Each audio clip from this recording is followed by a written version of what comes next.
please stop summoning me. A cozy fantasy rom-com with a grumpy demon, a sunshine summoner, and one very judgy familiar. By Wynne Valentine. Copyright 2025 by Wynne Valentine. All rights reserved. No part of this book may be reproduced in any form or by any electronic or mechanical means, including information storage and retrieval systems, without written permission from the author, except for the use of brief quotations in a book review. This novel is entirely a work of fiction. The names, characters, and incidents portrayed in it are the work of the author's imagination. Any resemblance to actual persons, living or dead, events or localities, is entirely coincidental. Wynne Valentine asserts the moral right to be identified as the author of this work. Designations used by companies to distinguish their products are often claimed as trademarks. All brand names and product names used in this book and on its cover are trade names, service marks, trademarks, and registered trademarks of their respective owners. The publishers and the book are not associated with any product or vendor mentioned in this book. None of the companies referenced within the book have endorsed the book. Book cover by Dana Sacco. Created with vellum. 1. The Summoning Circle of Questionable Intent. Evie Thorne stood in her small dormitory room at Wormroot Academy, copper curls pinned haphazardly on top of her head, surrounded by half a dozen spellbooks open to contradicting pages. The academic space had been personalized with hanging plants, colorful tapestries, and floating light spheres she'd enchanted last week, 2 of which kept drifting toward her desk, having inherited her attention issues. She checked the ramshackle summoning circle she'd drawn with chalk on the worn wooden floorboards, consulting a scroll that had clearly seen better days.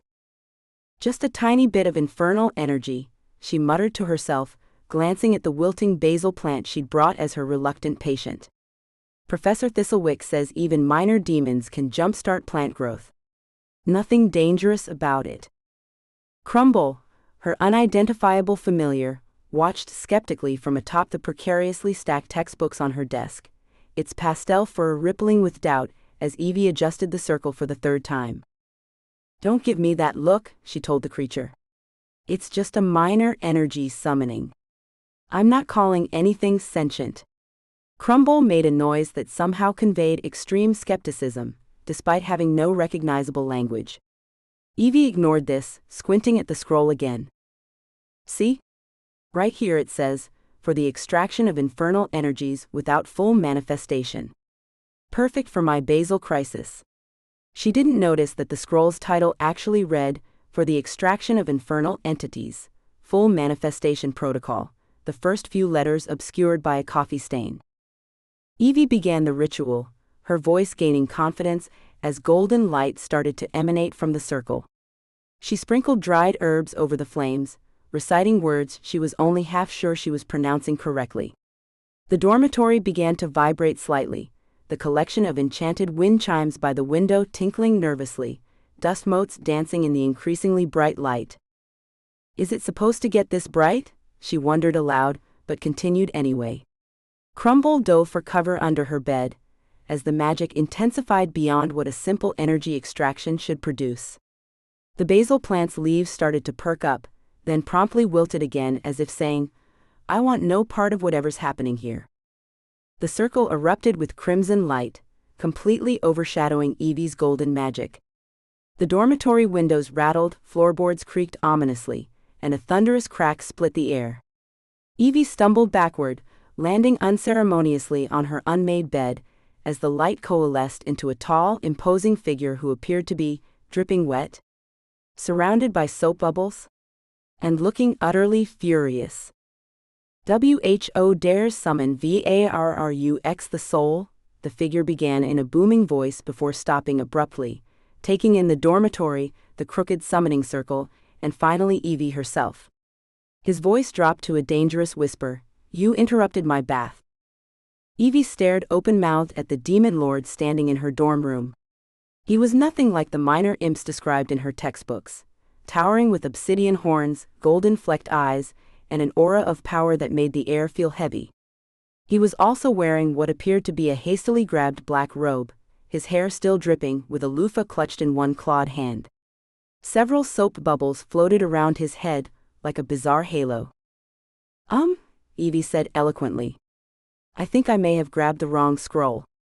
Crumble peeked out from under the bed, squeaked in alarm, and promptly sneezed, teleporting to the top of her wardrobe. Varric surveyed the dormitory with increasing disdain, his golden eyes narrowing at the haphazard summoning circle. This, he stated flatly, is not a professional summoning chamber. He stepped forward, and immediately hit an invisible barrier at the edge of the circle, causing more soap bubbles to shake loose from his robe. His expression darkened further. You've bound me with a containment spell? Evie scrambled to her feet, hands raised placatingly. No. I didn't mean to. I was just trying to revive my basil. She pointed helpfully to the now thoroughly traumatized plant, sitting on her windowsill. Varric stared at her, as if she was speaking an incomprehensible language. Let me understand, Varric said with dangerous restraint. You, a mortal with clearly limited magical training, accidentally summoned me, a demon lord of the Ashen Spires, from my monthly soul soak to help your herbs grow. The temperature in the dormitory dropped several degrees as he spoke, causing the enchanted kettle on her hot plate to start whistling in distress. Evie winced but didn't back down. When you put it that way, it sounds pretty bad. But in my defense, your name was on a list of minor energetic entities in the Academy Library scroll. She paused. Though now I'm wondering if someone misfiled that. Varric closed his eyes briefly, as if praying for patience to entities even more powerful than himself. Evie approached the circle cautiously, research instincts kicking in despite the danger. So you're Varric the Soul Eater, he supplied irritably, adding, though I've been on a sabbatical from soul consumption for the past century. He attempted to step out of the circle again, and encountered the same barrier. A flicker of concern crossed his face. This binding feels unusually persistent. Evie bit her lip, rifling through the scroll. About that? I think there might be more to this spell than I realized. She scanned the text, her expression growing increasingly alarmed. Oh no. Oh no? Varric repeated, his voice dangerously soft. Elaborate on oh no, summoner. Evie read aloud from the scroll, the binding shall persist until mutual satisfaction is achieved through, she squinted at faded text, genuine emotional resolution? She looked up, baffled. What does that even mean? Veru's expression shifted from anger to something closer to horror. It means, mortal, that we are now magically tethered until some nebulous emotional criteria is met. This is a soul binding, not a simple summoning.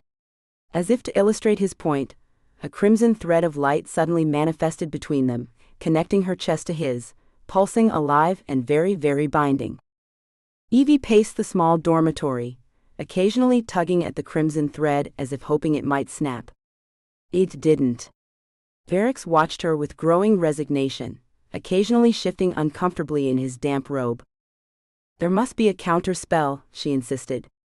Every binding has a release clause. Crumble had cautiously descended from the wardrobe to inspect the demon lord, circling him with obvious suspicion. Varric ignored the familiar, his attention fixed on Evie. The emotional clause is the release mechanism, he explained with forced patience. These ancient bindings were designed to ensure the summoned entity couldn't simply be banished without resolution. So we're stuck together until we, what? Become friends? Have a heart-to-heart? Evie asked incredulously. The absurdity of the situation finally hit her, and a slightly hysterical laugh escaped. I just wanted to save my basil plant, and now I've got a demon lord tethered to me by magical feelings contract? A sharp knock at the door interrupted their crisis. Professor Thistlewick stood in the hallway, his spectacles glowing an alarmed orange as he clutched a detection wand that was vibrating violently in his hand. Miss Thorne?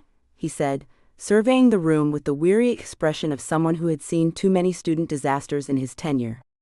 The Academy's wards detected an unauthorized summoning of significant magnitude From your dormitory. I had rather hoped it was merely a false. His voice trailed off as his gaze landed on Varix, who stood imperiously despite still being slightly damp. Ah, Thistlewick said, his spectacles dimming to a resigned yellow. Lord Varix of the Ashen Spires, if I'm not mistaken. You are familiar with my designation, Varix observed, looking slightly impressed despite himself. Professor Thistlewick sighed, and tucked the now useless detection wand into his robe pocket. Unfortunately, yes. Chapter 7, Volume 12 of Entities Not to be Summoned Under Any Circumstances. Complete with a rather dramatic illustration. Professor, Evie began desperately, I can explain. Thistlewick raised a hand, cutting her off. Soul-binding contract, I presume? Evie blinked in surprise. How did you? Well, this has happened before, the professor said with the exasperation of someone who had sincerely hoped it wouldn't happen again, but was resigned to the fact that magical education inevitably produced such disasters. Not with an entity of Lord Veru's caliber, certainly. But inadvertent bindings occur approximately once every 73 years at Wormroot. He adjusted his spectacles, which had shifted to a calculating blue. The headmistress instituted a protocol after the Great Binding Disaster of 1847, when a third year accidentally tethered himself to a particularly disgruntled mountain troll.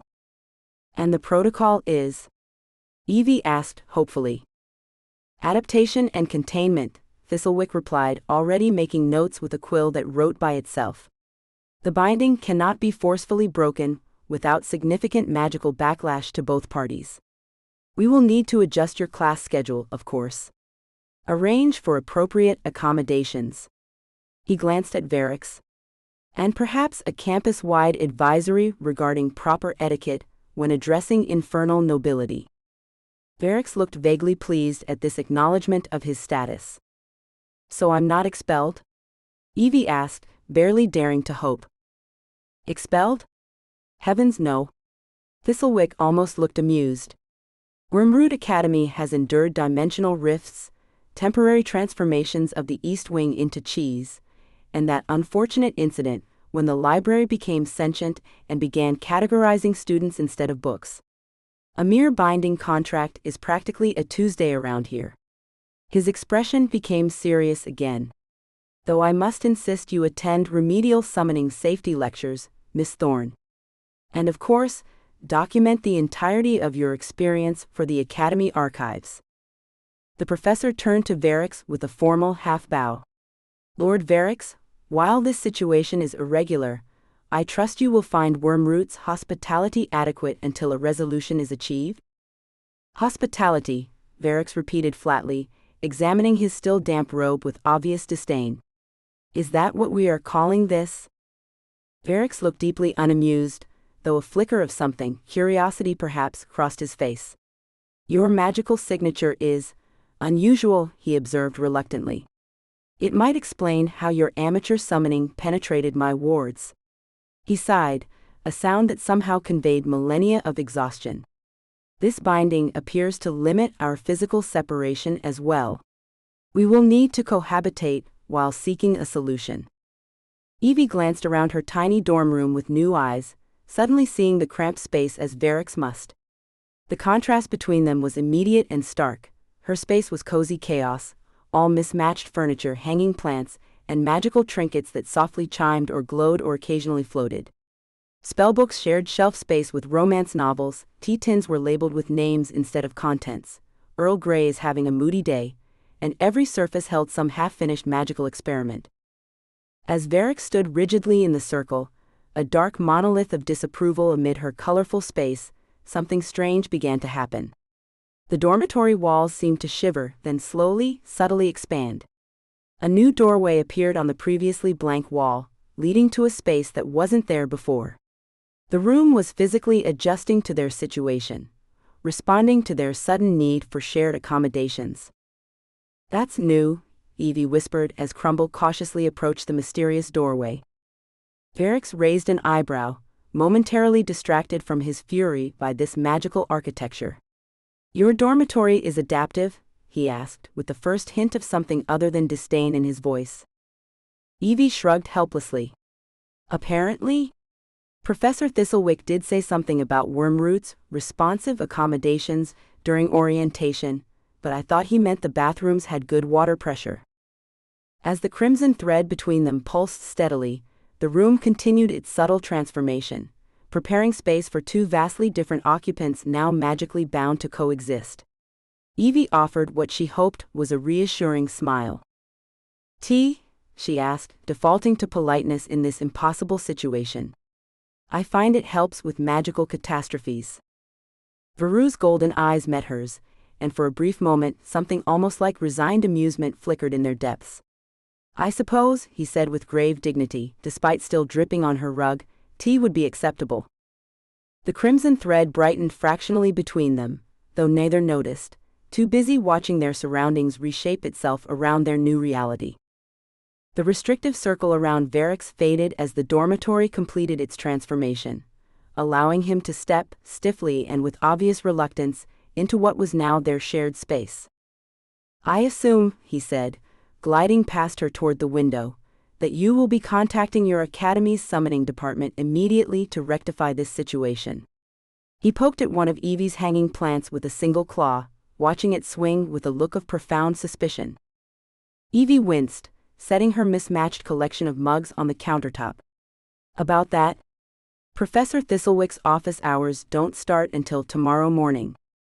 Varix froze, shoulders tensing beneath his damp robe. "You performed dangerous summoning magic without supervisory presence?" "Not dangerous." Evie protested, then glanced at the crimson thread connecting them and amended, "Not intentionally dangerous. It was just supposed to be plant magic." She gestured helplessly at the basil, which had somehow managed to wilt even further during the summoning chaos. "I have a test on herbal revitalization tomorrow," and the basil was refusing to cooperate. Crumble had returned to investigating the newly formed doorway, making curious squeaking sounds as it sniffed at the threshold. "What do you suppose is in there?" Evie asked, grateful for the distraction. "Presumably," Varix said dryly, "accommodations more suitable than sharing your—" He glanced at her unmade bed with its constellation-patterned sheets and collection of stuffed animals, existing arrangements. Evie approached the doorway, Varix trailing behind with obvious reluctance, the crimson thread between them shortening to maintain their proximity. As they neared the threshold, the doorway shimmered, and beyond it materialized a space that seemed entirely at odds with Evie's chaotic dormitory. Dark wood paneling covered the walls, accented with crimson and gold-threaded tapestries depicting scenes from what appeared to be infernal history. A massive four-poster bed dominated the space, flanked by ornate bookshelves filled with ancient tomes. A desk sat in one corner, and a large fireplace crackled in another, despite the relative warmth of the evening. "Oh," Evie breathed, "the room knows you." "Fascinating," Varix murmured, momentarily forgetting his irritation as he stepped into the space, examining the details with scholarly interest. "The magic has taken cues from my home in the Ashen Spires." "It's not what I expected," Evie admitted, following him in. "I thought demon lords lived in, pits of fire and torture chambers. This looks more like a fancy professor's study." Varix shot her a withering look. "Contrary to mortal propaganda, we do not all reside in squalor. Some of us appreciate aesthetics and comfort." Crumble, having evidently decided the new room was safe enough to explore, darted past them both, immediately leaping onto the bed and settling defiantly on one of the black silk pillows. "Your creature appears to be making itself comfortable," Varix observed, voice tight with barely restrained annoyance. "Crumble does that," Evie said with an apologetic smile. "Always finds the coziest spot and claims it." She turned, surveying the connecting doorway. "So we have 2 rooms now, which should make cohabitation easier until we fix this." "Presuming we can in fact fix this," Varix said, returning to the problem at hand. He lifted one hand, examining the crimson thread that connected them. These bindings were designed to be difficult to sever. The ancient practitioners believed that summoners should not have the luxury of dismissing what they call without investment. Evie's brow furrowed, But what exactly does genuine emotional resolution entail? That seems dangerously subjective for a magical contract. Indeed. Varric settled into a high-backed chair near the fireplace, looking marginally more composed now that he was in surroundings that suited him. It typically means that both parties must achieve some form of emotional satisfaction regarding the purpose of the summoning. Evie frowned. But the purpose was to save my basil plant, which is looking more doomed than ever. She glanced back through the doorway, where the pitiful herb continued its descent into plant purgatory. No offense, but you haven't exactly fulfilled that role. The corner of Veru's mouth twitched, and for a moment Evie thought he might actually smile. Instead, he sighed and extended one hand toward the visible plant. With a subtle movement of his fingers, a wisp of crimson energy flowed across the room, enveloping the basil in a warm glow. Before Evie's astonished eyes, the plant straightened, its leaves unfurling and deepening to a rich, healthy green. There, Varric said, lowering his hand. Plant revitalized. Problem solved. Evie rushed to the doorway, examining the now thriving basil with delight. That's amazing. How did you? She turned back to Varric, only to find the crimson thread between them still pulsing steadily. Oh. I guess it wasn't that simple. Of course not, Varric said, leaning back in his chair. These bindings deal with deeper intentions, not surface requirements. What you truly sought was not merely plant revival, but... He studied her for a moment, golden eyes narrowing. Success? Recognition? Proof that you belong at this academy, despite your chaotic methods? Evie felt a flush creep up her neck. You don't know anything about me. I know enough, he countered. Your magical signature speaks volumes. Raw power, minimal control, emotional resonance rather than technical precision. He gestured around the cluttered dormitory. You surround yourself with small magical achievements, enchanted trinkets, personalized spells, seeking to prove something to yourself as much as others. Evie crossed her arms defensively. Well, you're one to talk. What about you? If this binding is about mutual satisfaction, what do you need, Mr. Soul Eater on sabbatical? For the first time, Varric appeared caught off guard. He blinked, those strange golden eyes flickering briefly. I need to return to my bath, he said finally, with what might have been a trace of humor. The kettle on Evie's hot plate chose that moment to whistle aggressively, saving her from having to respond. Tea, she said, grateful for the escape. I promised you tea. As she busied herself with mugs and tea bags, she was too flustered for proper loose-leaf brewing. She heard Varric rise from his chair and move to examine the bookshelves in his newly manifested room. Despite the absurdity of the situation, she found herself strangely fascinated by him. A demon lord who read books, took baths, and could revitalize plants with a flick of his wrist, but couldn't break a binding spell that connected him to a haphazard academy student. Out of curiosity, Evie asked, carrying 2 steaming mugs toward the connecting doorway, what kind of bath was I interrupting? You mentioned a soul soak. Varric accepted the offered mug with surprising grace. A monthly ritual. Souls aren't consumed in the way your myths suggest, they're energy sources. The essence can be distilled. For rejuvenation. Like a spa day, Evie suggested, earning another of those piercing looks. If you must reduce infernal practices to mortal equivalents, then yes. He sipped the tea and raised an eyebrow. This is surprisingly adequate. Thanks. I think. Evie perched on the edge of his bed, ignoring his look of disapproval at her presumption. Crumble immediately crawled into her lap. So what now? We wait until morning to see Professor Thistlewick? Try to figure out what emotional resolution means for a demon lord and a struggling summoning student? Varric stared into his tea as if it might hold answers. Now I believe we establish boundaries. If we are to cohabitate until this binding is resolved, certain rules must be followed. He looked up, golden eyes meeting hers with uncomfortable intensity. Rule 1. You will not perform any further summoning magic without consulting me first. I've had quite enough surprises for one evening. Evie nodded, recognizing the reasonableness of the request, despite her instinctive bristling at being told what to do. Fair. And rule 1 for you, no intimidation tactics. No temperature dropping, no ominous shadows, no soul-related threats. Varix inclined his head slightly. Acceptable. Rule 2, you're familiar, he gestured at Crumble, who was now emitting a low purr that seemed to interfere with the room's magical frequencies, causing tiny ripples across the tapestries. Must respect personal space. Crumble respects no one's space, Evie said honestly. But I'll try to keep them contained to my side when possible. And so they continued, establishing the framework for their unexpected coexistence, the crimson thread between them neither brightening nor dimming as they negotiated their way through the first hours of their binding. Outside the window, as twilight deepened over Wormroot Academy, a final golden sphere broke free from Evie's enchanted lights and drifted through the air, coming to rest directly above where Demon Lord and Summoner sat, casting them both in a warm ambient glow neither noticed as they debated the finer points of bathroom schedules and property boundaries. 2. Demonic hostage negotiation with T. Varix stood rigidly in the center of what could only be described as organized destruction. The small dorm room was a visual assault of clashing colors, enchanted knickknacks, and precarious towers of magical texts.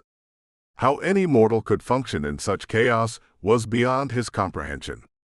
He inhaled deeply, summoning the ancient power that had once made armies tremble. The air around him should darken. The temperature should plummet. The girl should cower. Varix clenched his fist, calling forth the hellfire that had once scorched the plains of eternal lament. A small flame, barely the size of a mortal matchstick, flickered pathetically above his palm before sputtering out with a sad little PFFT. "What in the 9 hells?" he muttered, staring at his hand in disbelief. "Oh, that's probably the Academy's dampening wards," the summoner, Evie, called cheerfully from across the room where she appeared to be, making tea. "They limit offensive magic in student housing, after the Great Dormitory War of '86.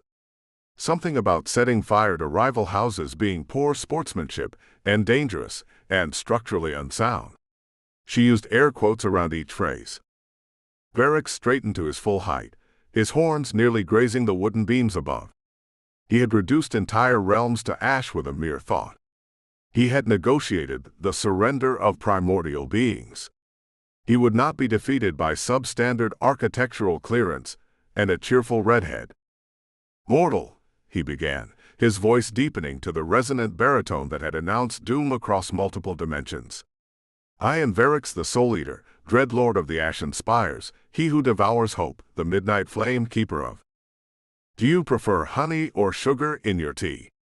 Evie interrupted, holding up 2 small jars. "We also have this weird blue syrup Lark makes, but it makes everything taste like memories of your childhood, and honestly, it's a bit much for a Tuesday." Varix blinked. Had she just interrupted his intimidation speech? He'd spent 3 centuries perfecting that introduction.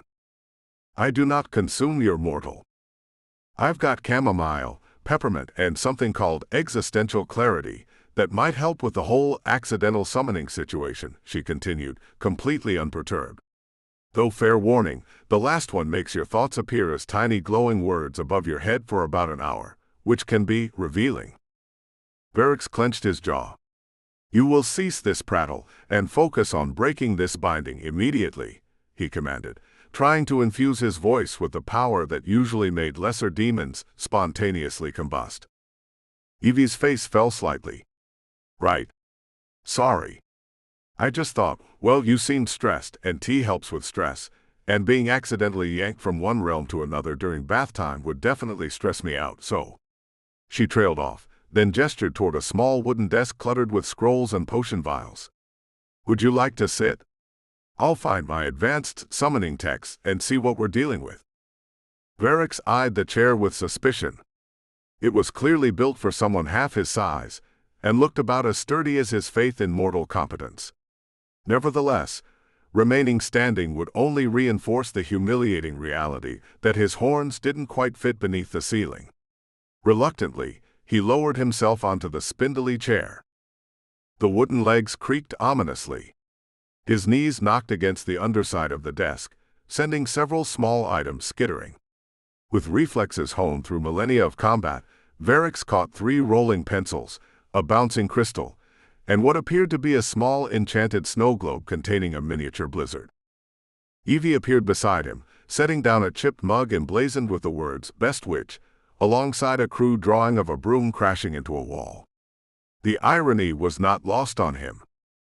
"Here you go," she said, pouring steaming amber liquid into the mug. "Chamomile, with a hint of lavender. Non-magical, I promise." Varix examined the cup suspiciously, noting tiny hand-painted runes around the rim, amateur protection spells, barely functional. More decorative than effective. He could break through such meager defenses with a thought, if his powers weren't being suppressed by whatever infernal dampening field permeated this academy. "This binding is clearly affecting my abilities," he stated, ignoring the tea. "I require immediate access to your most powerful tomes on summoning reversal." Evie nodded earnestly. "Of course. I've got Magistra Vex's Undoing What Cannot Be Undone somewhere around here." She began rummaging through a stack of books. "And Professor Thistlewick's So You've Accidentally Summoned Something Terrible should be. Oh wait, I think I left that in the library. Oh. But I've got notes from his lecture on contract dissolution."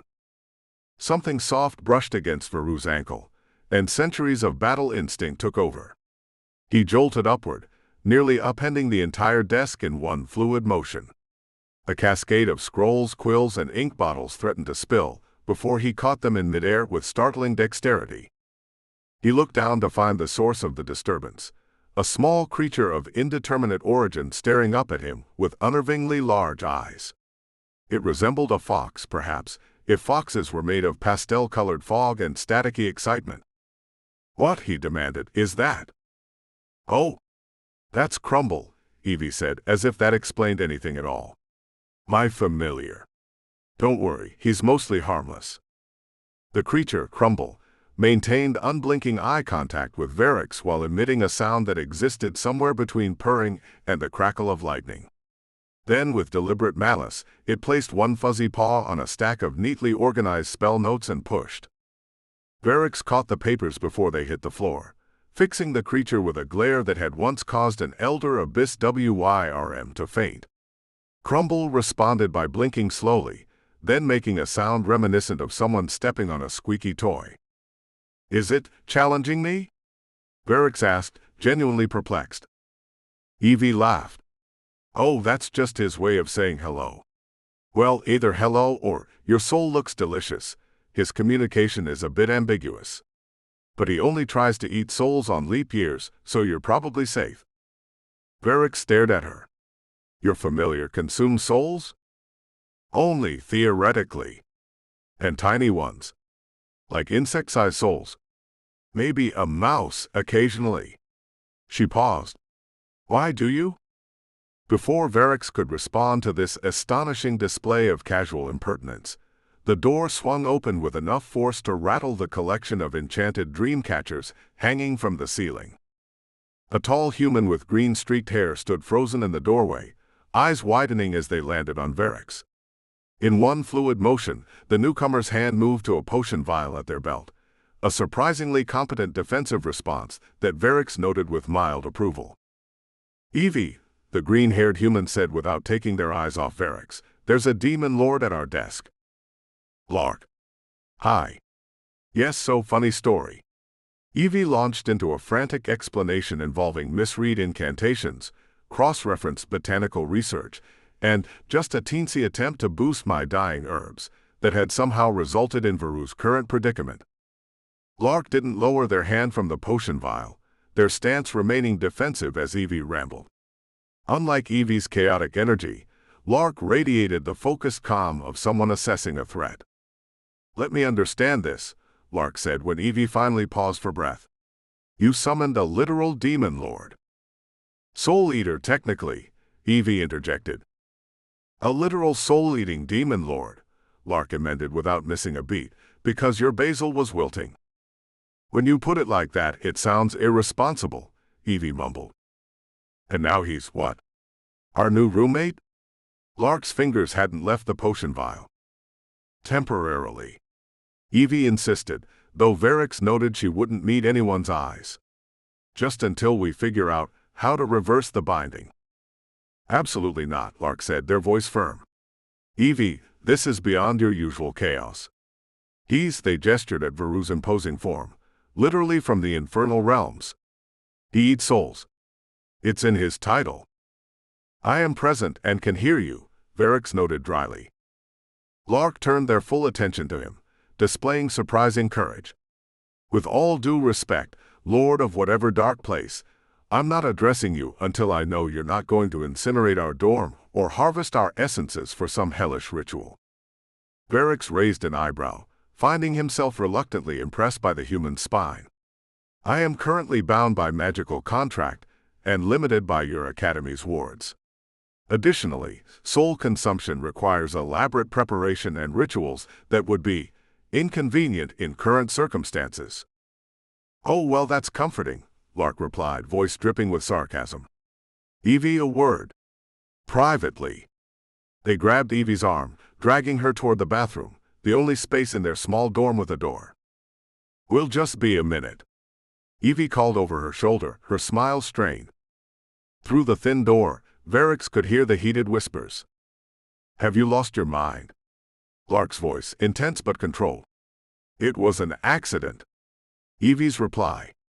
We need to call the headmistress. Or exorcist. Or both. We can't. The binding could hurt us both if forcibly broken. The argument continued for several minutes, while Varix examined the scattered academic detritus on the desk with clinical interest. Finally, the door reopened, and Lark emerged looking deeply unhappy but slightly less murderous. 3 conditions, they said, holding up fingers on one hand while the other still hovered near their potions. 1. Sleeping arrangements stay separate. 2. No infernal visitors. 3. If anything, and I mean anything, suspicious happens, I'm alerting metaphysical security, binding or no binding. A low rumbling sound interrupted whatever Lark was about to say. The floor beneath them vibrated slightly, sending china teacups rattling against each other. One of Evie's many potted plants, dead, Varix noted, toppled off a shelf. Varix instinctively moved into a defensive position, scanning for the threat. In his experience, unexpected rumbling rarely preceded positive developments. The rumbling intensified. To Veru's astonishment, the stone wall behind Evie's unmade bed began to shift. The solid masonry stretched outward, ancient stones rearranging themselves with soft grinding sounds. Wooden beams extended from the ceiling, and what had been blank wall slowly shaped itself into an arched doorway. What manner of deception is this? Varix demanded, calling upon what limited power he could access in this realm. A faint crimson glow emanated from his fingertips, not much, but perhaps enough to counter whatever trap was unfolding. To his bewilderment, Evie clapped her hands excitedly. Oh! The room is adapting. I was wondering if it would. The room is what? Varix growled. Evie bounced on her toes, apparently delighted by this architectural rebellion. Wormroot dormitories are enchanted to adapt to students' needs. Professor Thornwick designed them, after studying dimensional pockets and sentient architecture. The rooms sense when something's required and just make it happen. Lark nodded, though their hand remained near the potion. Last exam week, our kitchenette doubled in size because I needed more counter space for stress baking. The rumbling subsided, leaving behind a new door made of dark wood that hadn't been there moments before.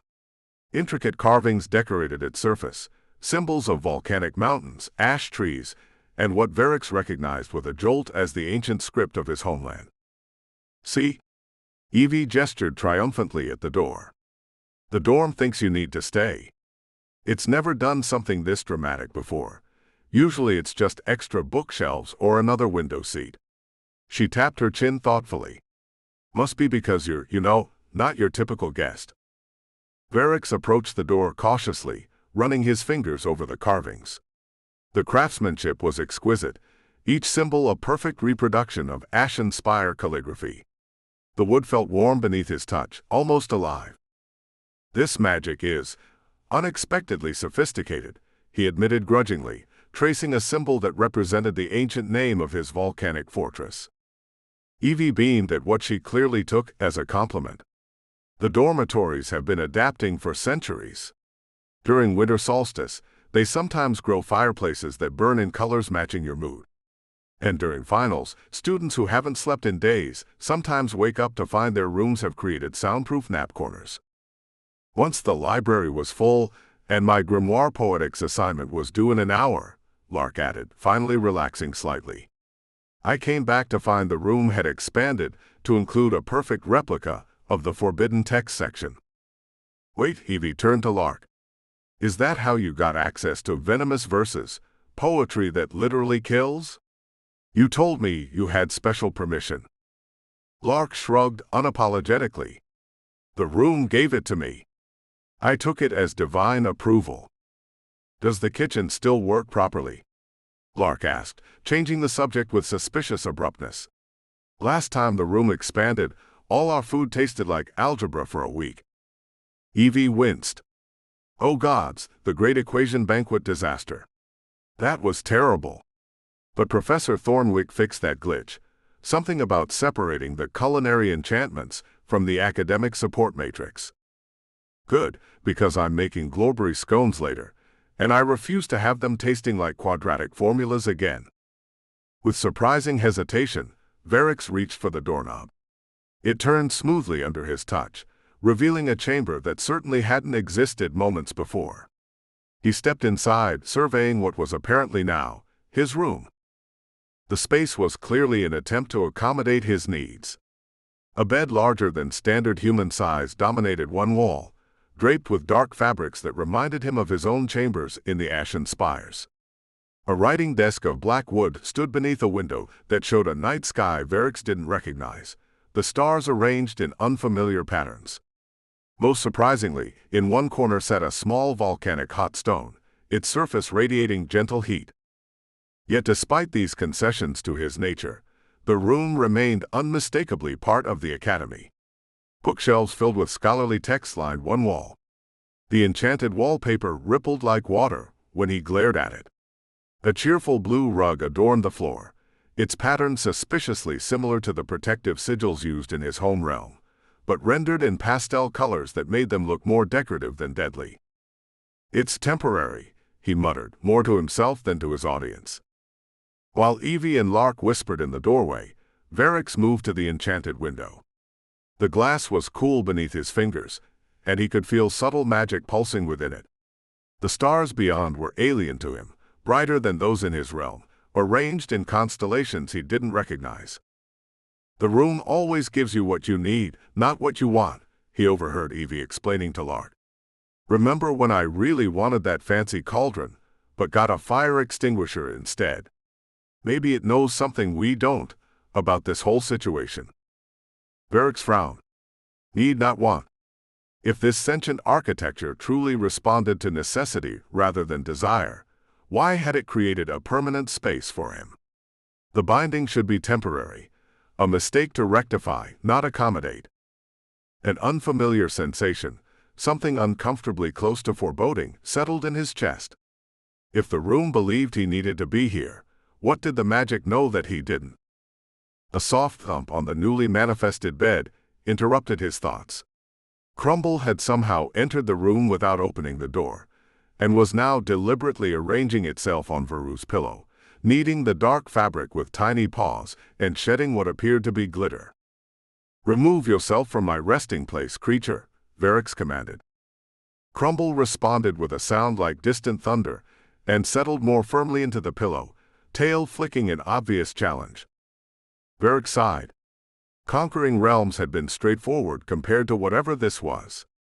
He turned back to the window, the unfamiliar stars, and the reflection of a small dorm room that had, against all logic and his explicit wishes, made space for him within its walls. 3. The Market Incident. Evie stared at Veru's door for the 14th time in as many minutes, silently rehearsing her speech.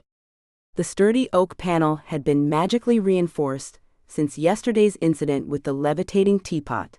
Just another reason they needed to get out of this dorm room before she lost her security deposit. "We just need a few things," she muttered, practicing her most reasonable tone. "Simple errand. Fresh air. Totally normal activity that normal roommates do."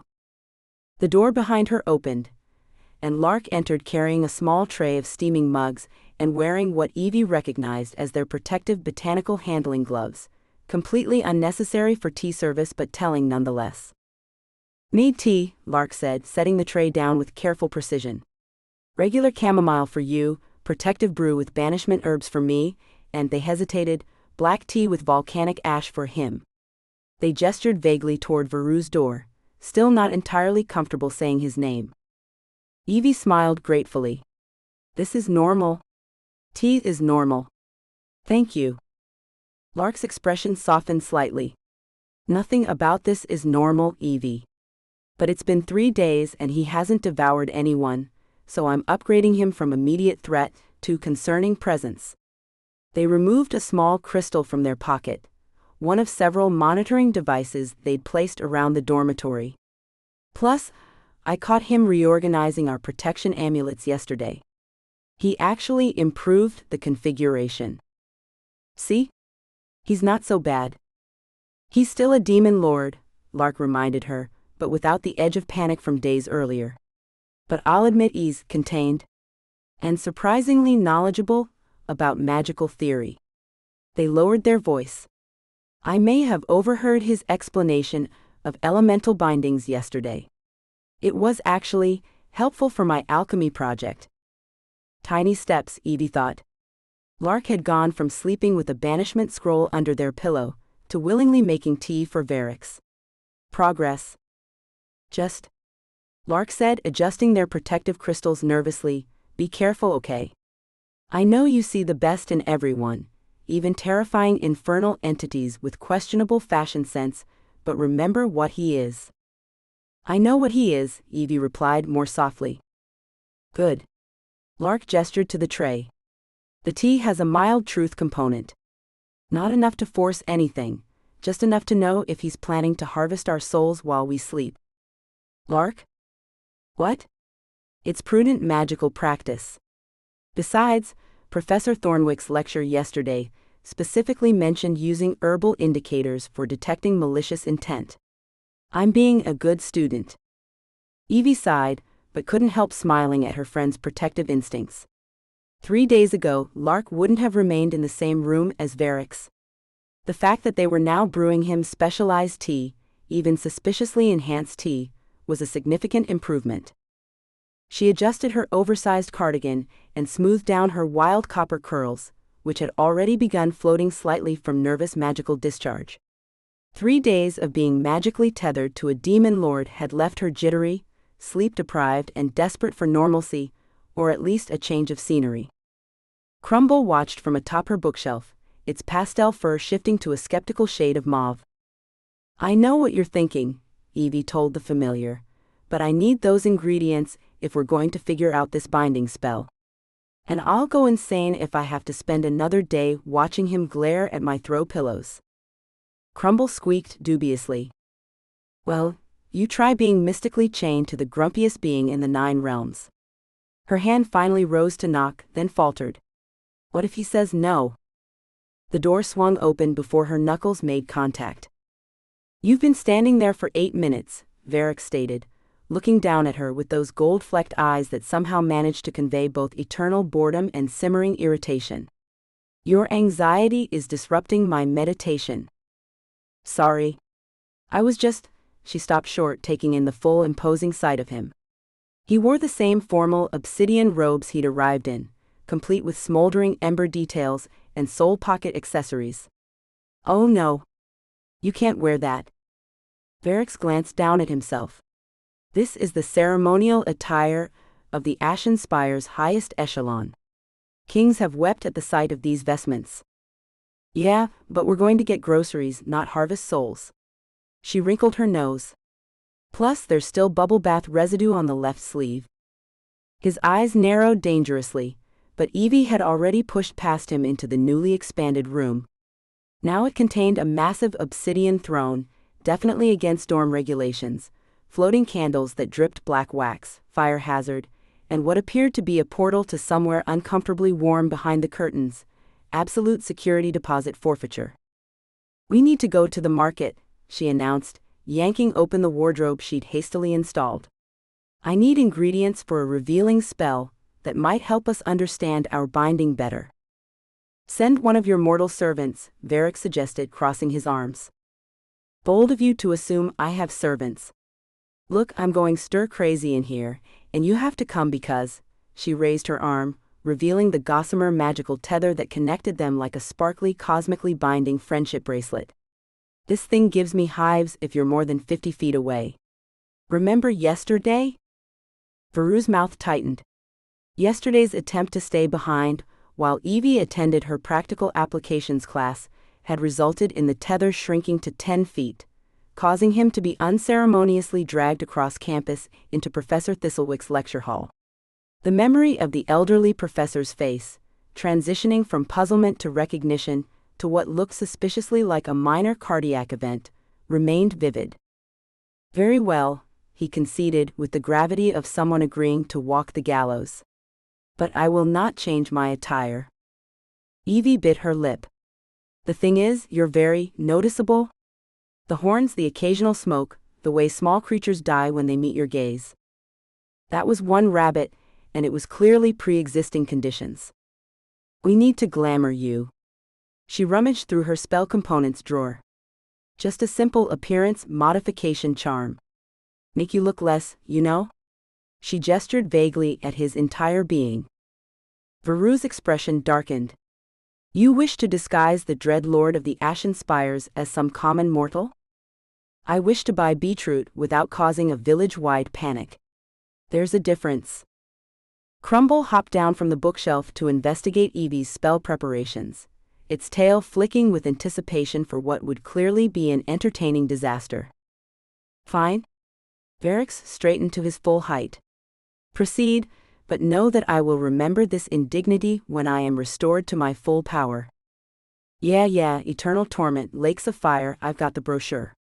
Evie concentrated, pinching juniper between her fingers and muttering an incantation. Magic shimmered around her hands before shooting toward Varric with more enthusiasm than precision. There was a flash, a smell like burnt cinnamon, and then... "Oh!" Evie covered her mouth. Veru's imposing horns remained intact, but his eyebrows had turned a vibrant purple. Not just any purple, the specific, eye-searing shade of enchanted grape syrup sold at children's birthday parties. "What?" he intoned flatly, catching his reflection in a nearby silver goblet. "Have you done?" "Small calibration issue," Evie said quickly, already reaching for more components. "Easy fix." The second attempt went somewhat better. His demonic features shimmered and began to transform. Unfortunately, they didn't quite disappear so much as reinterpret themselves. His majestic horns now resembled two perfect soft-serve ice cream cones. Crumble made a sound suspiciously like laughter. "Are you mocking me?" Varric demanded of the familia, who squeaked innocently while its fur rippled with mirth-colored patterns. "You understand Crumble?" Evie asked, momentarily distracted. "Unfortunately," Varric growled. "Your fuzzy abomination just compared me to something called a snack goth." Evie bit the inside of her cheek to keep from laughing. "Third time's the charm," she promised, focusing more intently. This attempt finally succeeded. The magic coalesced properly, wrapping around Varric like a second skin before settling. Where the fearsome demon lord had stood, there now appeared a tall, intimidating but decidedly human professor, dark-haired, sharp-featured, with intense eyes that retained just a hint of otherworldly gold. "Better," she said with satisfaction. "You look like you teach obscure theoretical curses and make first-years cry, but at least you won't cause a stampede." "Delightful," Varric muttered, examining his temporarily human hands with distaste. "Are we finished with this humiliation?" "Almost." She yanked a neatly folded sweater from her drawer. "Put this on." Varix held up the dark blue cardigan, as if it might bite. Absolutely not. The robes still scream, "I devour souls for breakfast." The glamour only covers your physical features, not your clothes. They engaged in a brief staring contest, which Evie won simply by virtue of already being late for optimal market shopping hours. With a look of profound suffering, Varix exchanged his ceremonial robes for the cardigan, which, despite being the largest size Evie owned, stretched tightly across his broad shoulders. "There," she said brightly, ignoring his murderous expression. "Professor V. Ash, Wormroot Academy's newest faculty member." Crumble hopped into Evie's messenger bag, poking its head out with an anticipatory gleam in its overlarge eyes. "You're not bringing that," Varix said. Crumble gets separation anxiety. Crumble is a chaotic embodiment of spite in fuzzy form. Evie slung the bag over her shoulder, with Crumble already settled inside. "We need to work on your people skills." "I am not people," he reminded her as they left the dorm. Evie noticed a subtle change in Veru's demeanor as they crossed the stone archway marking the academy's boundary. His posture, always impeccable, somehow straightened further, and the air around him shimmered almost imperceptibly. "Something wrong?" she asked, glancing back at him. "Not wrong?" Varix flexed his fingers experimentally, tiny crimson sparks dancing between them. "The Academy's dampening wards no longer affect me. My power is returning." "Wait, you're getting your powers back?" Evie came to an abrupt halt. "Is that safe? Should we go back?" Varix regarded her with mild amusement. "Your concern is unnecessary." Within the Academy grounds, Archmage Wintervale's protective enchantments suppress offensive magic, a sensible precaution given the concentration of inexperienced practitioners. Beyond these boundaries, he gestured to the sparks now flowing freely around his hand. "I regain access to certain abilities." "Certain abilities?" That's vague and slightly terrifying. "My full power remains limited by the binding and distance from my realm," he clarified. "But yes, outside Academy grounds, I am considerably less restricted." Evie processed this information with a mix of fascination and concern. "So inside the Academy, you're basically still immensely powerful compared to mortals, merely operating at a fraction of my typical capacity," Varix finished smoothly. "The Academy wards primarily affect destructive and transformative magics.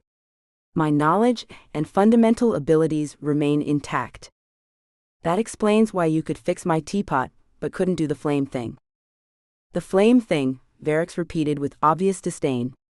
"You refer, I assume, to pyrokinetic manifestation, a basic technique taught to infernal entities in their equivalent of your kindergarten." As they continued toward the village, Evie couldn't help but notice subtle changes in their surroundings, as Veru's power flowed more freely, shadows deepening slightly as they passed, small stones unconsciously rearranging themselves in his footsteps, the temperature dropping a few degrees in his immediate vicinity. "Just try not to accidentally incinerate anyone at the market, okay?" she said, only half joking. "I have existed for millennia, Evelyn. I possess somewhat more control than your average toddler with a new wand." Despite his lofty tone, Varix subtly reined in the more visible manifestations of his power. The sparks faded, the temperature normalized, and only a careful observer would notice anything unusual about him beyond his intimidating presence. "And you'll maintain your glamour, right? The human disguise?" "Of course," he agreed, though he looked distinctly unhappy about it. "Though the charade is entirely for the comfort of your mortal associates, not magical necessity. Outside the Academy's restrictions, maintaining a glamour is trivial." Wormroot Village sprawled beneath the Academy, in a charming jumble of cobblestone streets and mismatched buildings. Evie practically bounced down the path, relieved to be outside after days of research confinement. "So the market can get a little busy," she explained, filling the silence Varix seemed determined to maintain. "But the herb selection is worth it. Oh. And there's this amazing cheese stall where they age everything with moonlight spells." She stopped abruptly to wave at a passing classmate. Varix, walking stiffly behind her, nearly collided with her back as the magical tether yanked him forward. "Could you," he said through gritted teeth, "provide some warning before demonstrating the stopping distance of a startled deer?" "Sorry." She resumed walking, only to halt again moments later at a display of enchanted wind chimes. "Oh, these are gorgeous." This time, Varix bumped against her shoulder, his glamoured face briefly flickering to reveal fangs. "Perhaps," he suggested with deadly calm, "we could establish a protocol for your frequent, random cessations of movement." "It's not random. I'm taking in the atmosphere. You should try it sometime. Being present. Enjoying things," she added quietly, smiling. "I smile when appropriate." When was the last time that happened? The fall of ancient civilizations? A muscle twitched in his jaw. The Black Plague had its moments. The market square bustled with activity, vendors calling their wares, students browsing between classes, enchanted signboards changing their displays to entice passers-by. Evie steered them toward a stall overflowing with herbs and botanicals, inhaling the comforting scent of dried lavender and fresh sage. Mrs. Thornberry, the elderly vendor who'd supplied Evie's casting components since her first year, peered over her spectacles with obvious suspicion at Varix. "Morning, dear," she said to Evie while keeping her eyes fixed on the disguised demon. "New professor?" "Yes." Evie answered too quickly, grabbing for moonflower and sage. "This is Professor Ash. He's visiting. Teaching. Visiting and teaching." Varix stood ramrod straight, staring with undisguised disdain at a pile of garlic. Mrs. Thornberry's fingers twitched toward a protective amulet hanging at her stall. "Something about him smells like burnt toast and regret." "He's a theoretical demonologist," Evie improvised, immediately regretting it when Veru's head swiveled toward her with lethal precision. "Is that so?" Mrs. Thornberry didn't look convinced. "Never seen you around before, Professor." "I avoid public gatherings when possible," Varix replied with such genuine feeling that Evie almost believed him. "MMHMM." The old woman narrowed her eyes. "You be careful with this one, Thorn girl. I've been around long enough to recognize when something's not right." Evie fumbled with her coin purse. "Oh, we're just colleagues. Academy stuff. Very normal. How much for the moonflower?" From within her bag came a sudden, alarming rustle. Before Evie could react, Crumble shot out like a pastel-colored comet, launching toward the cheese vendor's stall where a large orange tomcat lounged atop a wheel of Gouda. "Crumble, no." Evie gasped, as her familiar landed directly on Marmalade the tomcat's unsuspecting head. Chaos erupted. Marmalade yowled and took off through the market with Crumble in gleeful pursuit, leaving a trail of overturned baskets and startled shoppers in their wake. The magical tether connecting Evie to Varix glowed brightly as she lurched after her familiar. "Sorry. So sorry," she called, weaving between stalls while the invisible connection yanked Varix along behind her like a reluctant kite. "Familiar in training. My apologies." Crumble darted under a flower cart, sending the vendor scrambling to save her arrangements. Marmalade leapt onto a fabric display, sending bolts of enchanted silk tumbling. Evie's desperate pursuit resulted in her accidentally knocking over a basket of apples, which began rolling in all directions while magically announcing their freshness with shrill voices. "Crisp and delicious," screamed an apple as it bounced past a horrified Varix. "Get that creature," he demanded as Evie pulled him through a particularly tight squeeze between two booths, "before I banish it to the void." "You can't banish Crumble. We've tried." Evie gasped, pausing just long enough to see a familiar academic figure sorting through herbs at the specialty importer's stall. "Oh no." Professor Thistlewick turned just as they careened toward him, his enchanted spectacles sliding down his nose as he took in the unusual sight of his most chaotic student and an unfamiliar man careening through the market square. "Miss Thorne," he said with the weary resignation of someone who expected nothing less. "I see you're having an eventful morning." "Professor Thistlewick." Evie skidded to a halt, causing Varix to bump into her yet again. "Just doing some shopping." For academic purposes. This is Professor V. Ash. He's new and definitely human. Thistlewick's spectacles glowed a pale green, his nervously concerned shade, as he peered more closely at Varix. Have we met before, Professor? Something about you seems remarkably familiar. Varix straightened to his full height. I doubt it, he said stiffly. I am recently arrived from abroad. Professor Ash is an expert in theoretical demonology, Evie added, wincing at the increasingly skeptical look on Thistlewick's face. Is that so? The old professor's eyebrows rose. I've been noticing unusual dimensional disturbances recently. A significant spike in infernal energy signatures around campus. Perhaps you might have some insights? It was a test, and Evie knew it. She opened her mouth to fabricate an excuse, but Varix spoke first. The convergence of ley lines beneath the academy creates periodic harmonic resonances with the outer barriers, he stated smoothly. When combined with the seasonal fluctuations in the veil's permeability and the high concentration of amateur practitioners, such disturbances are inevitable. I recommend reinforcing the ward stones at the cardinal points with obsidian rather than quartz. Thistlewick blinked rapidly. That's surprisingly sound theory. Evie stared at Varix in amazement. He raised one eyebrow at her, and she could have sworn she saw a flicker of smug satisfaction cross his features. A commotion from the center of the market cut their conversation short. Crumble had abandoned the cat chase and was now perched atop a vendor's awning, watching in apparent delight as a small, green-skinned creature with pointed ears wreaked havoc among the stalls. Is that a? Evie started. Mischief imp, Thistlewick confirmed with a groan. 3rd years, and their unsupervised summoning practice. The imp cackled as it turned a display of apples into frogs, which immediately began hopping across the marketplace.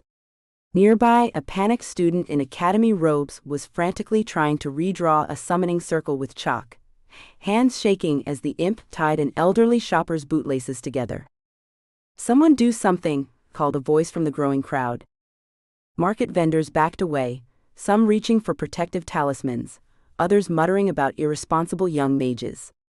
Evie recognized the student, Bram from her elemental harmonics seminar, as he dropped his chalk in fear, completely losing control of the situation.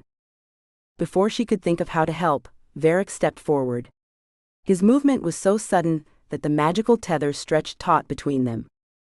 Varix, don't, she whispered, but he was already moving with predatory grace. His fingers traced a precise pattern in the air, each movement crackling with barely contained power. He spoke 3 words in a language so ancient it made Evie's teeth ache, the syllables rippling through the marketplace like stones dropped in still water. The imp froze mid-havoc, a stolen necklace dangling from its spindly fingers. It turned toward Varix, eyes widening impossibly. Then, to everyone's astonishment, it bowed so low its pointy ears touched the cobblestones.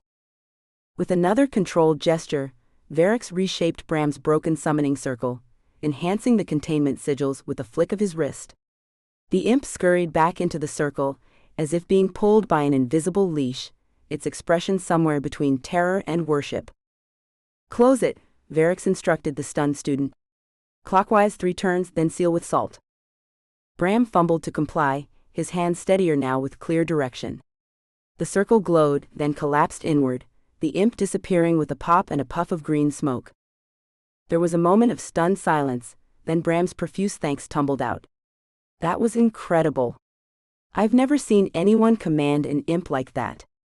Thank you, sir. I mean, Professor. I was trying a new variant, and it just... His words died as he looked more closely at Varix. In the moment of concentrated spellwork, Veru's glamour had flickered, just long enough for those nearby to glimpse gold-flecked eyes with slitted pupils, sharpened teeth and the shadow of horns. Gasps rippled through the crowd. Mrs. Thornberry dropped a bottle of protective oil that shattered on impact, filling the air with the smell of crushed herbs and fear. Demon, she whispered, loud enough for everyone to hear. Professor Thistlewick's eyebrows had nearly reached his hairline, his spectacles flaring a brilliant, alarmed orange. He reached slowly for a warding charm tucked into his robes. The whispers began instantly, spreading through the market like wildfire. Did you see that? Dark magic plain as day. The Thorne girls dabbling in black magic. Always knew she'd go too far one day. Summoning demons in the marketplace. Called it a professor. Evie felt each comment like a physical blow, her cheeks burning with embarrassment and shame. Being known for magical mishaps was one thing. She'd spent years as Wormroot Academy's walking disaster, the girl whose cleaning spells flooded dormitories and whose potion assignments evacuated laboratories. But this was different. People looked genuinely afraid, backing away from her with the same caution they showed Verix. Crumble abandoned its perch to dart back to Evie's side, fur bristling into spiky defensive patterns as it hissed at anyone who stepped too close. Veru's glamour had stabilized, but the damage was done. Evie swallowed hard, trying to think of an explanation that wouldn't get her expelled or worse. She'd spent her entire academic career trying to prove she wasn't just a collection of magical mistakes, and now. To her surprise, Verix drew himself up to his full height, stepping slightly in front of her. For a horrible moment, she thought he might abandon her to deal with the fallout, or worse, reveal his true nature and terrify everyone. Instead, he restored his glamour with a subtle gesture and stated in a carrying voice, "What you witnessed was merely a demonstration of advanced countermeasure techniques." His tone left no room for argument. "Miss Thorne is my apprentice in specialized containment studies. You should be grateful for such quick intervention." The crowd murmured uncertainly. "But that wasn't normal magic," Mrs. Thornberry insisted. That, Verix cut in smoothly, was expertise. Something clearly lacking in this market's general security protocols, if students are regularly permitted to practice invocations without supervision. Professor Thistlewick's spectacles had faded to a cautious yellow as he studied them both. "Perhaps," he said slowly, "we should discuss this further in my office, Professor." "Ash." "Gladly," Verix replied. "Later. My apprentice requires rest after channeling such focused energy." Without waiting for a response, he placed a hand on Evie's shoulder and guided her away from the staring crowd, the magical tether between them now barely visible as they walked in perfect sync. They gathered their hastily abandoned purchases and left the market in tense silence, Crumble trotting ahead with what was unmistakably a smuggled piece of cheese clutched in its tiny paws. Only when they'd left the square behind did Evie find her voice. "Thank you," she said quietly, "for not leaving me to face all those rumors alone." "I am bound to you by magic, not choice," Verix replied stiffly, but then added in a lower tone, "but I do not allow the uninformed to judge matters beyond their comprehension." It wasn't exactly warmth, but it was something. The magical tether between them seemed to glow slightly brighter as they walked back toward the academy, market whispers fading behind them, but not forgotten. Evie glanced sideways at his profile. For a demon lord who claimed to despise everything about the mortal realm, he'd shown surprising skill at navigating its social complexities. And for someone who insisted their connection was merely an inconvenience to be broken, he'd placed himself between her and danger without hesitation. "You know," she said thoughtfully, "for someone who hates human disguises, you make a pretty convincing professor." Veru's mouth twitched in what might have been the ghost of a smile. "I've had practice. The Arcane University of Nethys once believed I was their emeritus chair of voidcraft for 17 years. Wait, seriously? I was bored?" He adjusted the too-tight cardigan with dignity.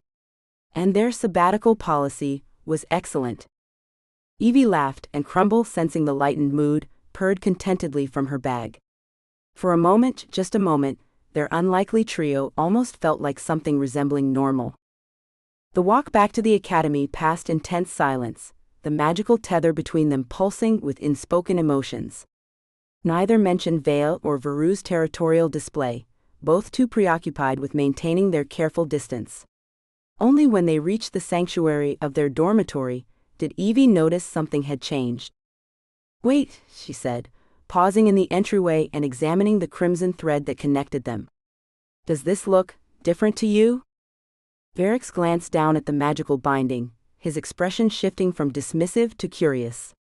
The thread, once thick and unyielding as rope, had taken on a more delicate appearance, still vibrant but with a subtle luminescence it hadn't possessed before. "Interesting," he murmured almost to himself. He reached out cautiously, fingers hovering above the thread without touching it. "The structure is altering." Evie experimented by taking several steps backward toward her study nook, expecting the familiar tug of discomfort they'd grown accustomed to whenever distance stretched between them. Instead, she felt only a gentle awareness of their connection. "It's not pulling as strongly," she said, excitement building in her voice. "I don't feel like I'm about to snap back to you like a magical rubber band." She took another tentative step. "Is this progress? Are we breaking it?" Veru's expression darkened slightly. "Not breaking. Evolving." "You know something," Evie said, narrowing her eyes. "You recognize what's happening right away. What aren't you telling me?" Crumble chose that moment to materialize from wherever it had been hiding, fur shifting to an accusatory shade of indigo as it fixed Varric with an expectant stare.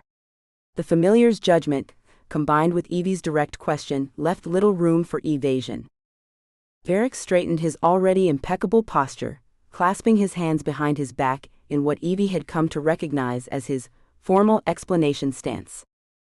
"Certain types of magical bindings, particularly those with emotional components, are known to transform based on the relationship between the bound parties," he said reluctantly, his tone suggesting he was revealing state secrets.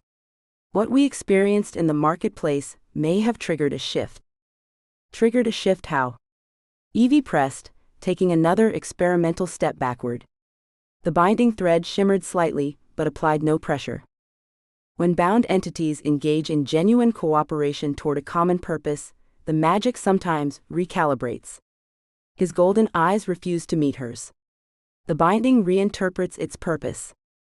Evie's face lit up with realization. "You mean when we work together to contain that imp?" "That was the first time we've actually functioned as a team instead of," she gesticulated wildly between them, "whatever stress-inducing magical hostage situation we've been in before." "I have never been a hostage," Varric corrected with affronted dignity. "Fine. Unwilling magical roommate situation." Evie moved to the kitchen area, testing their new range. The binding stretched between them like spun silk, glimmering in the afternoon light. "But you knew this could happen. You knew the binding could change." Veru's silence was confirmation enough.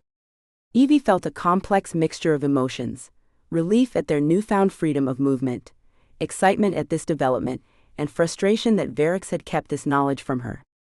"Why didn't you tell me?" she asked, softer now. "If you knew cooperation might loosen the binding, why not just cooperate from the beginning?" "Because," Varric began, then stopped. The binding thread pulsed once, brightly, as if responding to his almost confession. He frowned at it before continuing with careful neutrality. "Because genuine cooperation cannot be manufactured for strategic advantage. The magic would recognize the deception." "So it had to be real," Evie murmured, studying the luminescent thread with new appreciation. "We actually had to want to work together." "It appears so."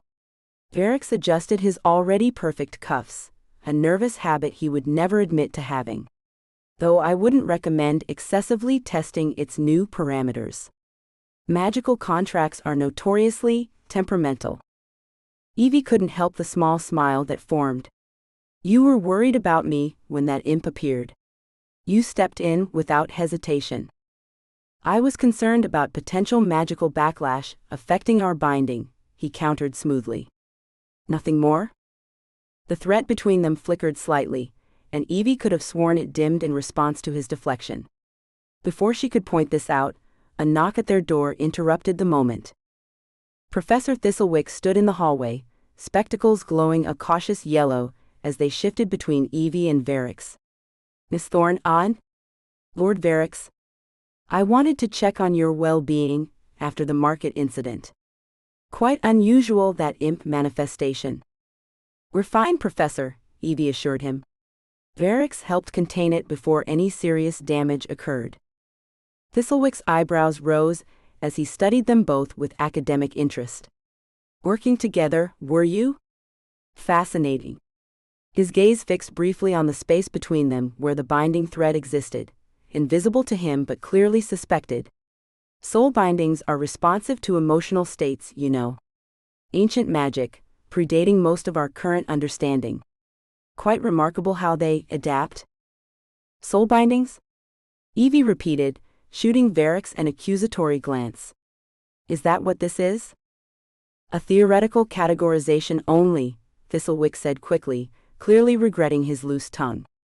I merely meant such magic tends to have consciousness in a manner of speaking. Changes as the bound parties change. He adjusted his spectacles nervously. But enough about that. I'm pleased to see you both unharmed. Do document any unusual binding developments for the Academy archives, won't you? After Thistlewick departed, Evie turned to Varix with renewed determination. Soul binding? Is that why you've been so reluctant to explain what's happening between us? Veru's expression remained carefully neutral, but something in his eyes, a flicker of golden light, betrayed his discomfort.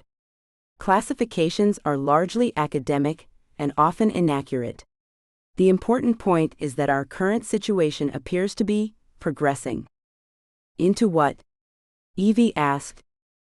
Varix turned away, moving toward the window that overlooked the Academy grounds. That, he said quietly, remains to be seen. The binding thread between them stretched across the room, no longer forcing them together physically but connecting them nonetheless, thinner now but somehow stronger, glowing with a light that seemed to respond to each unspoken truth between them. Crumble watched this exchange with suspicious interest, its fur shifting through contemplative shades of violet as it glanced between them. The familiar's expression appeared almost satisfied, as if everything were proceeding according to some plan only it understood. 4. The Containment Ritual.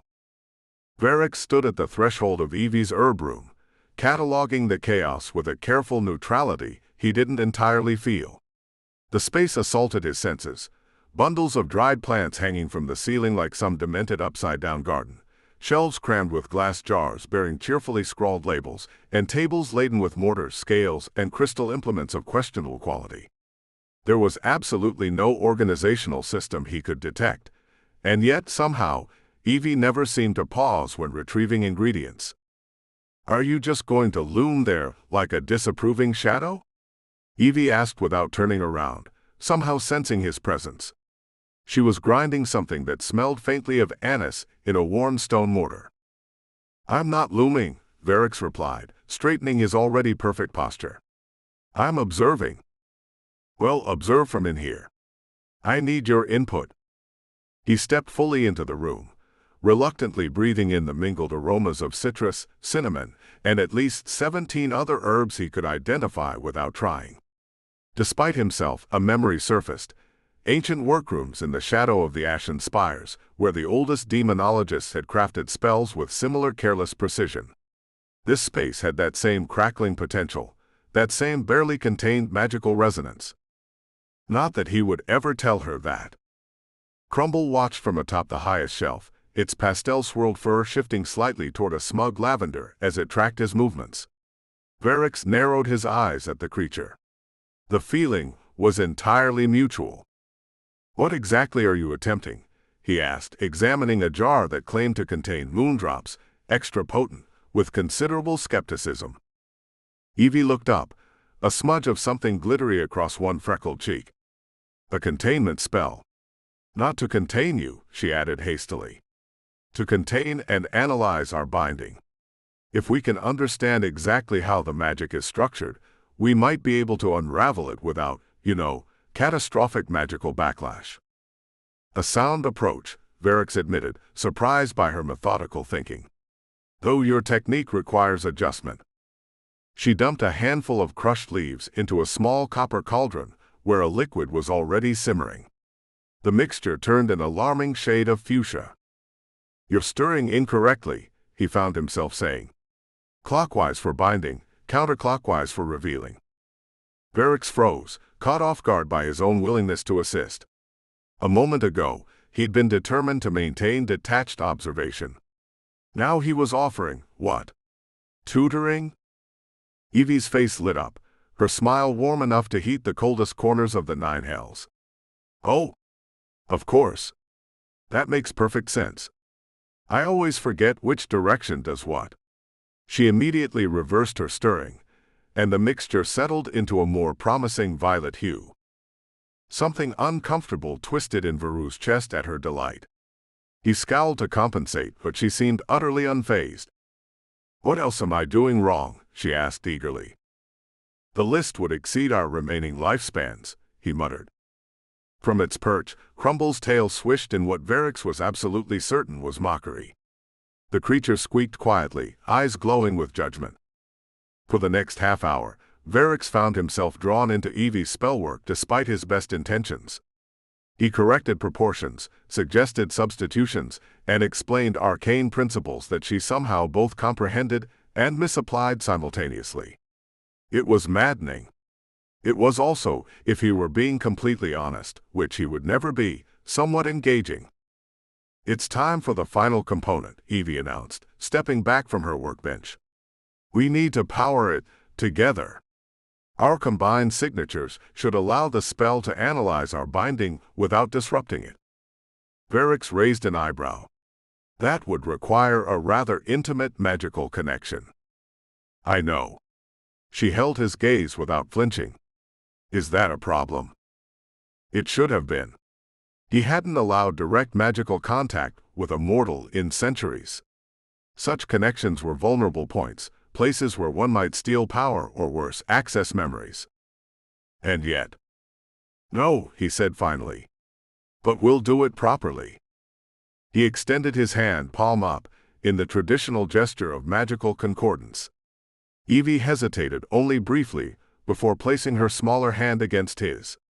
Her palm was warm, slightly calloused, and completely trusting in a way that made something ancient and wary in him recoil. And something else, something he refused to examine, lean forward with interest. Focus on your intention, he instructed, his voice lower than usual. Visualize the binding between us as a physical thing you wish to examine. She nodded, closing her eyes. Her copper curls caught the afternoon light streaming through the window, creating a halo effect that Verix found unnecessarily distracting. He channeled his power with practiced precision, crimson energy spiraling from his core down his arm.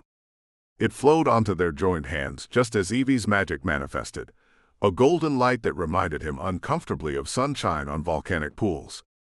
Their energies met, twisted around each other, and then, to his surprise, merged rather than fought. The air filled with the scent of thunderstorms and wild honey. It's working, Evie breathed, eyes still closed. Verix wasn't so certain. The spell was activating, yes, but not as intended. The merged magic rose from their hands, not flowing into the prepared cauldron but instead circling around them both. It expanded outward, forming a shimmering dome that enclosed them in a space approximately 8 feet in diameter. Evie, he said carefully. Open your eyes. She did, gasping as she took in the iridescent barrier surrounding them. That's not supposed to happen. Verix studied the magical patterns with growing concern. The matrix was familiar, interlocking runes and sigils that formed a very specific type of containment. His eyes narrowed as recognition clicked into place. This is a reflection spell, he said, jaw tightening. But what now? A space designed to prevent falsehood. His voice was flat. Essentially, we've trapped ourselves in a circle of enforced honesty. Evie's eyes widened. Oh, that's not ideal. A masterful understatement. Crumble made a sound suspiciously like laughter, and curled its tail around its body, settling in to watch the show. Maybe we can just push through it, Evie suggested, approaching the shimmering wall. She pressed her palm against it, and the barrier rippled but held firm. Okay, maybe not. What followed was 20 minutes of increasingly chaotic attempted solutions. Evie tried throwing herbs at the barrier. They bounced back, reciting countercharms. The barrier hummed pleasantly as if enjoying the poetry, and even attempting to dig under it, it extended through the floorboards. What if we teleport? She suggested, hair now distinctly frizzed from her efforts. The absurdity of the suggestion, the idea that she could casually teleport when most mortal mages couldn't manage to transport a teacup across a room, startled a genuine laugh from Varix. The sound surprised them both. That would simply relocate the circle, he explained, his voice lighter than he intended. The barrier is bound to us, not to this location. Oh. Evie paused, looking at him with newfound interest. You should do that more often. Do what? Laugh. It's nice. The barrier pulsed gently around them, as if confirming her sincerity. Varix scowled. I've noticed something, Evie said, frowning at the shimmering wall. I think it's getting smaller. She was right. The dome had contracted slightly, reducing their space by perhaps a foot in all directions. As they watched, it shrank another few inches. This is your fault, Varix said reflexively. The barrier constricted sharply, pushing them a step closer together. Evidently, deflection and blame accelerated the contraction. Sorry, Evie said, wincing. I obviously didn't mean for this to happen. Her apology seemed to stabilize the barrier temporarily. They stood awkwardly in the gradually diminishing space, surrounded by hanging herbs and the unblinking gaze of Crumble. So, Evie said after a painful silence. What was it like? In your realm, I mean? Before I accidentally yanked you here? The question was innocent enough, but the barrier buzzed with warning energy. Varix stiffened, feeling the golden flecks in his eyes brighten defensively, a tell he normally controlled with ease. That's hardly relevant, he tried. The barrier contracted another 6 inches. Definitely punishment for evasion. Evie looked apologetic, but determined. I think we're stuck here until we, I don't know, satisfy the spell somehow. Maybe honest conversation is the key? Varix exhaled slowly, a habit he'd picked up from mortals over the centuries. He didn't need to breathe, but the action helped organize his thoughts. Fine, he said finally. My realm was relatively peaceful. After centuries of tedious power struggles, I established a comfortable dominion and retired from active conquest. You retired? From being a demon lord? Her expression was fascinated. Semi-retired, he corrected. I maintained my territories and titles, but delegated most administrative functions to lesser entities. I devoted my time to study, collection, and personal enrichment. What does a demon lord do for personal enrichment? She asked, eyes wide with genuine curiosity. The barrier hummed encouragingly, apparently pleased with the direction of conversation. Varix found himself continuing despite his reservations. I have extensive volcanic spas. Natural springs with minerals that restore magical energy. A significant library of ancient texts. Gardens of carnivorous but aesthetically pleasing flora. As he spoke, something strange began happening around them. The dried flowers hanging from the ceiling, plants that had been harvested months ago, began to unfurl. Dead blossoms softened, petals extending, colors intensifying as if they were fresh cut. The phenomenon spread as his descriptions continued, until they stood in a circle of impossible, unseasonable bloom. Varix stopped mid-sentence, disconcerted by the physical manifestation of his, were these feelings? The flowers couldn't be responding to his magic, he'd kept it carefully contained. They had to be reacting to some emotional resonance in his words. Unacceptable. He pressed his lips together, refusing to continue. The barrier immediately constricted, forcing them a step closer together. The scent of the reanimated flowers intensified in the smaller space. I think it wants us to keep talking, Evie said softly. I'll go next if that helps. Before he could object, she launched into her own history, her childhood in a family of precision spellcrafters, where her chaotic magic was an endless source of concern. Her admission to Wormroot Academy, through what she suspected was a clerical error. The countless magical mishaps that earned her the nickname Evie Entropy from her instructors. Everyone kind of expects me to fail at this point, she said with a small smile that didn't reach her eyes. But I'm going to prove them wrong. I just need to find the right application for my particular style of magic. Varix found himself listening with unexpected interest. He'd initially categorized her as a hapless amateur, but her persistence in the face of constant setbacks suggested a core of determination he hadn't credited her with. He studied her animated expressions, the way her hands moved when she described a particularly spectacular magical disaster, and realized he was actually engaged in the conversation. The barrier relaxed slightly around them, allowing a few more inches of space. "Your turn," she prompted when she'd run out of academic catastrophes to share. The barrier pulsed expectantly. Varix measured his options carefully, but the spell left little room for strategic disclosure. "Why do you hate being summoned so much?" Evie asked when he remained silent. "I mean, I get it's inconvenient, but you seem to really? I don't know, despise the whole process." The circle flashed, demanding truth. Varix clenched his jaw, fighting the magical compulsion, but the barrier contracted sharply until they stood less than 2 feet apart. "I used to enjoy it," he said finally, the words dragged from somewhere deep and rarely accessed. "The summoning. Being called to this realm." Evie's eyebrows rose in surprise. "Really? Centuries ago, mortals sought me for consultation. Expertise.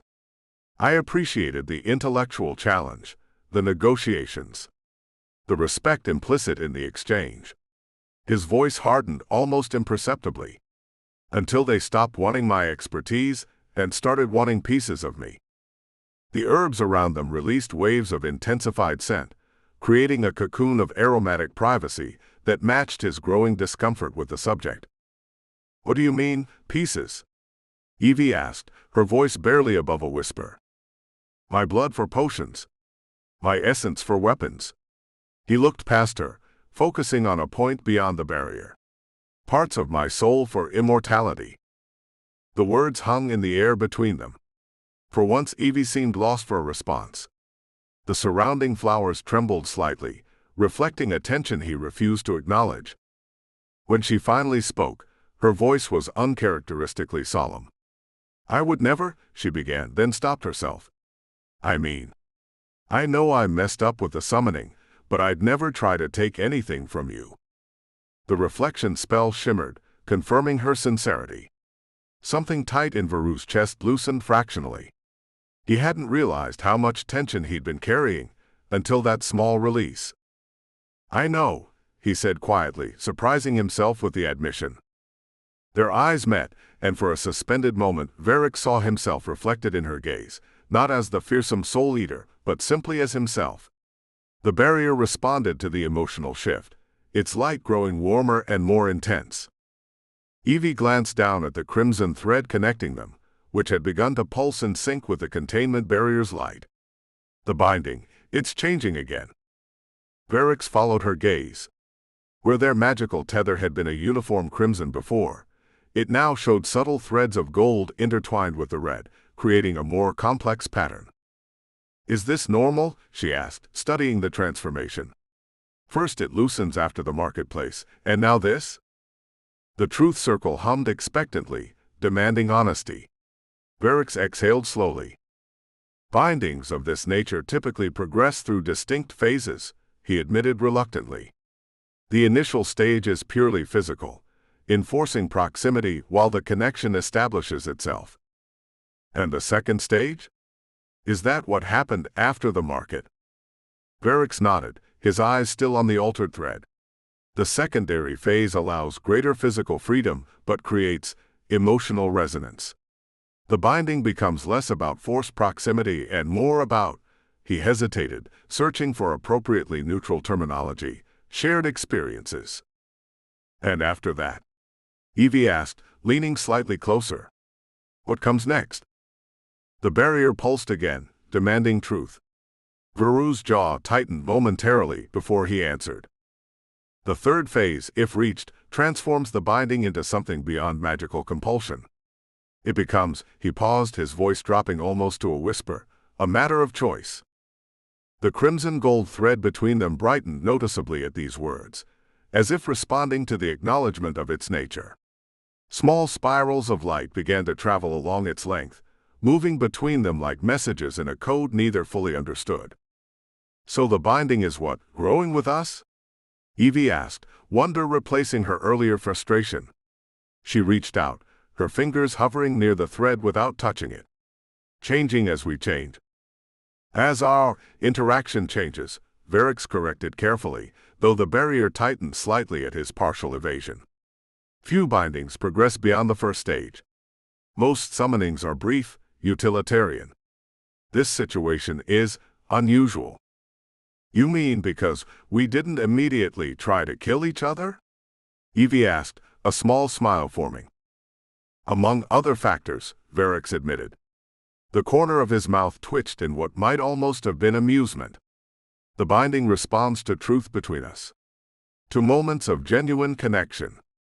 He found himself drawn incrementally closer to her, their faces now mere inches apart. The scent of her, paper and ink and some floral essence he couldn't name, clouded his judgment.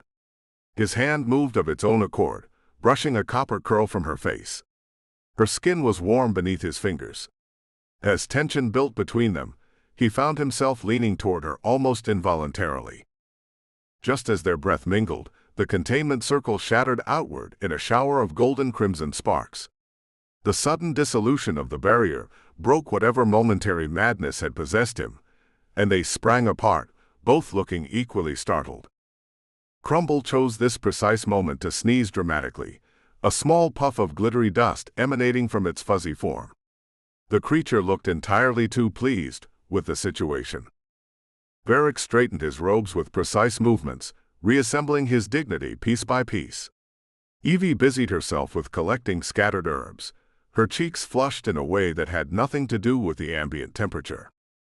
Neither mentioned what had almost happened, or the fact that the spell had broken not because they had fought it, but because, for a moment, they had stopped fighting each other. As they retreated to separate corners of the dormitory, neither mentioned what had almost happened, or the fact that the crimson gold thread between them now stretched comfortably across the full length of their shared space, no longer pulling them together with insistent tugs, but maintaining a gentle, steady connection that seemed to pulse with something more complex than simple magical obligation. Varix noted with a mixture of concern and something less easily identified that they had progressed further into the binding's second phase. The third phase, should they reach it, would require a kind of honesty he had not allowed himself in centuries.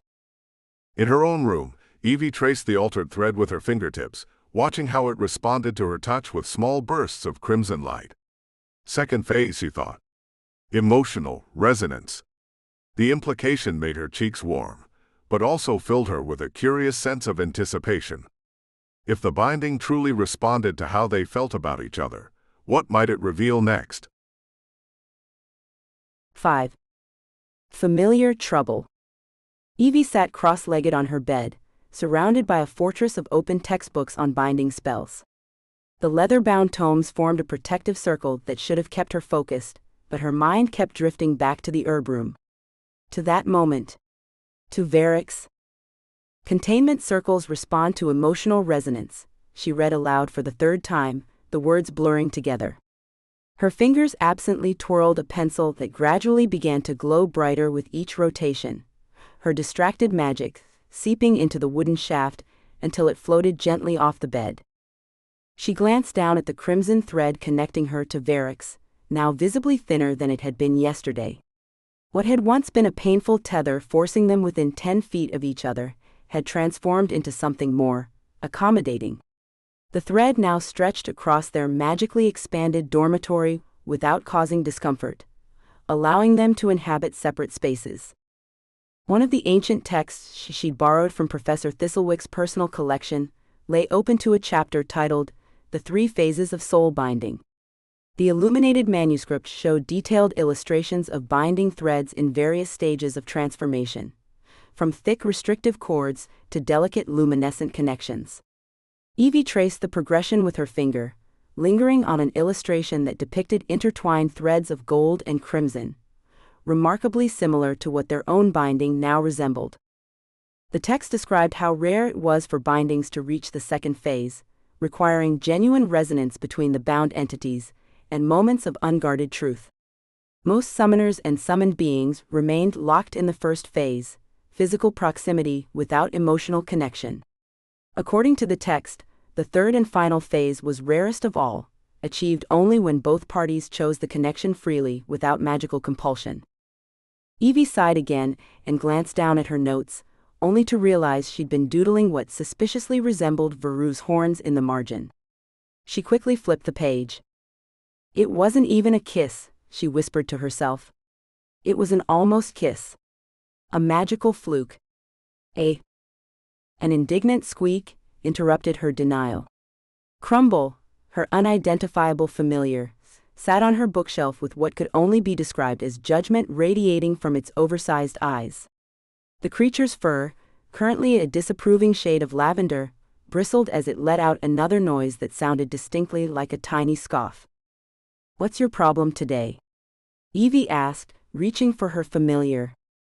Crumble responded by launching into an acrobatic display of defiance, hopping from shelf to shelf with deliberate chaos. A crystal paperweight toppled over. 3 potted succulents rearranged themselves.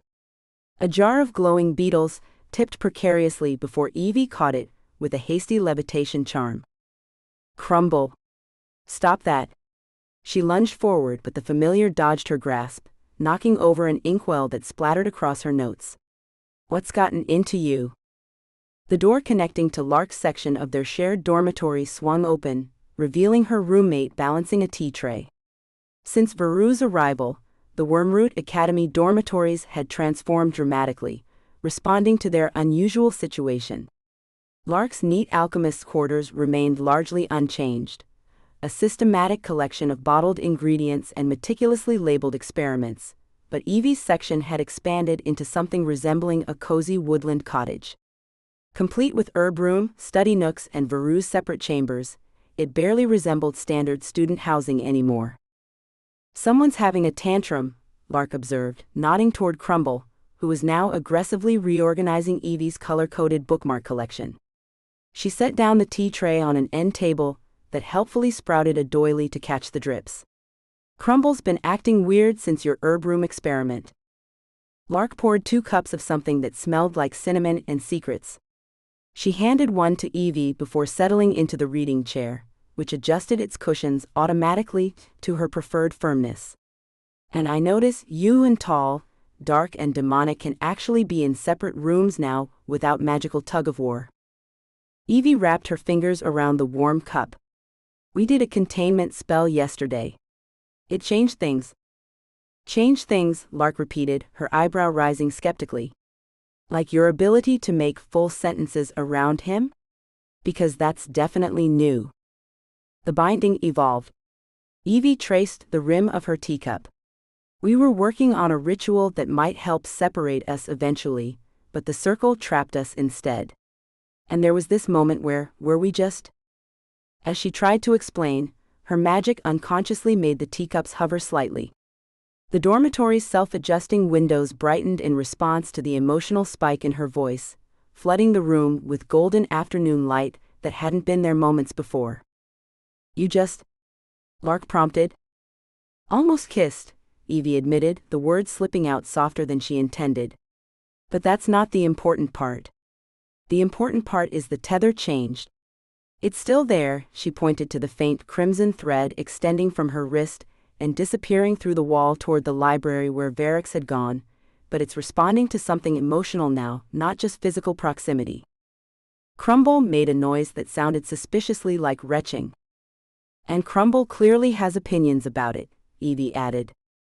Lark took a thoughtful sip of tea, studying Evie over the rim of her cup. "Just be careful, Evie. He's still a demon lord with a literal throne, made of something you don't want to know about."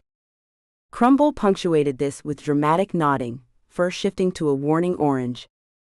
"It's not like that," Evie protested, but the wobble in her voice betrayed her. "We're just trying to break the binding. Besides, he barely tolerates me." The dormitory's main door swung open before Lark could respond, its ornate carvings shifting subtly between Evie's whimsical woodland patterns and Veru's more austere geometric designs. The demon lord ducked under the doorframe, his arms filled with ancient tomes from the Academy library. His eyes met Evie's briefly before both looked away, the crimson tether between them pulsing visibly before fading to a barely perceptible thread. Evie felt her face warm and busied herself with reorganizing already organized textbooks. The fact that they could now be in different sections of their magically expanded living quarters without the painful tugging they'd experienced in the first days was both a relief and, strangely, a disappointment. Crumble, watching this interaction, suddenly bristled all over. The familiar's fur shifted to an alarming shade of neon blue as it darted under the enchanted sofa, which obligingly lifted its skirt to allow easier access. "Crumble?" Evie called. "Come on out, you're being ridiculous." The familiar responded with a muffled sound of defiance. An awkward silence filled the dormitory. Varix arranged his books on the communal table, his movements precise and measured. Lark observed them both with raised eyebrows while pretending extreme interest in her tea leaves. The magical space seemed to respond to the emotional atmosphere, the ceiling beams creaking slightly and the enchanted wallpaper shifting its patterns to more muted tones. "I found several references to evolved binding spells," Varix said finally, his formal tone so at odds with the way they'd spoken in the herb room's containment circle yesterday. "Though none that match our precise situation." "Great," Evie said too brightly. "That's great." She stood to examine the books, accidentally brushing against Varix while reaching for one with a promising title. The crimson thread between them brightened momentarily, causing all the magical lights in the dormitory to intensify in response. Awareness crackled between them, a current of something unspoken, until Varix stepped back, his face unreadable. Crumble, still under the sofa, emitted a low warning sound. "I should make more tea," Evie announced, grateful she could now actually walk to the kitchenette without Varix being forced to follow. "Anyone want some?" "No?" "Great. Just me then." "Tea. For me. Coming right up." She retreated to the small kitchen nook that had manifested after Veru's arrival. The space featured a copper kettle that heated itself when touched, and cabinets that organized her chaotic collection of mismatched mugs. The quiet corner gave her a moment to collect herself. "Get it together, Evie," she whispered, practicing casual phrases to say when she returned. "So, find any good books on breaking magical contracts?" "Haha, not that I'm in a hurry or anything." She groaned at her own awkwardness, accidentally causing the self-heating kettle to boil over as her emotions affected her magic. Water sizzled on the enchanted stovetop, which obligingly changed color to show it was drying itself. By the time Evie managed to brew a fresh cup of chamomile, the living area had emptied. A note from Lark explained she'd gone to study with her alchemy group, and Varix had stepped out to procure necessary components for further research.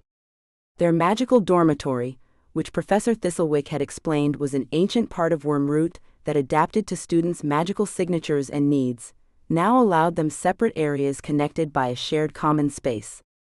Evie felt a distant tug from the binding thread but no pain, further proof that their magical connection was evolving. As she set down her teacup, she noticed Crumble had emerged from hiding and sat suspiciously still in the center of the room, staring at her with unblinking judgment. "What?" Evie asked her familiar defensively. "It's nothing. We're not, it was just a weird magic moment. And look, we can actually be in different parts of the dormitory now without it hurting. That's progress." Crumble's expression didn't change. The familiar's eyes narrowed slightly, first shifting to a stubborn persimmon. Then, with deliberate slowness, Crumble approached a small decorative box containing dimensional sand, a gift from Professor Thistlewick that came with explicit warnings about stability. "Don't you dare," Evie warned. Crumble maintained eye contact while extending one paw. "Crumble, I swear by all the realms." With a decisive swipe, the familiar knocked the box over. The sand began to swirl in midair, forming an expanding portal right in their magically manifested living room. Silvery particles spiraled outward, growing from pinprick to dinner plate sized in seconds. You absolute menace.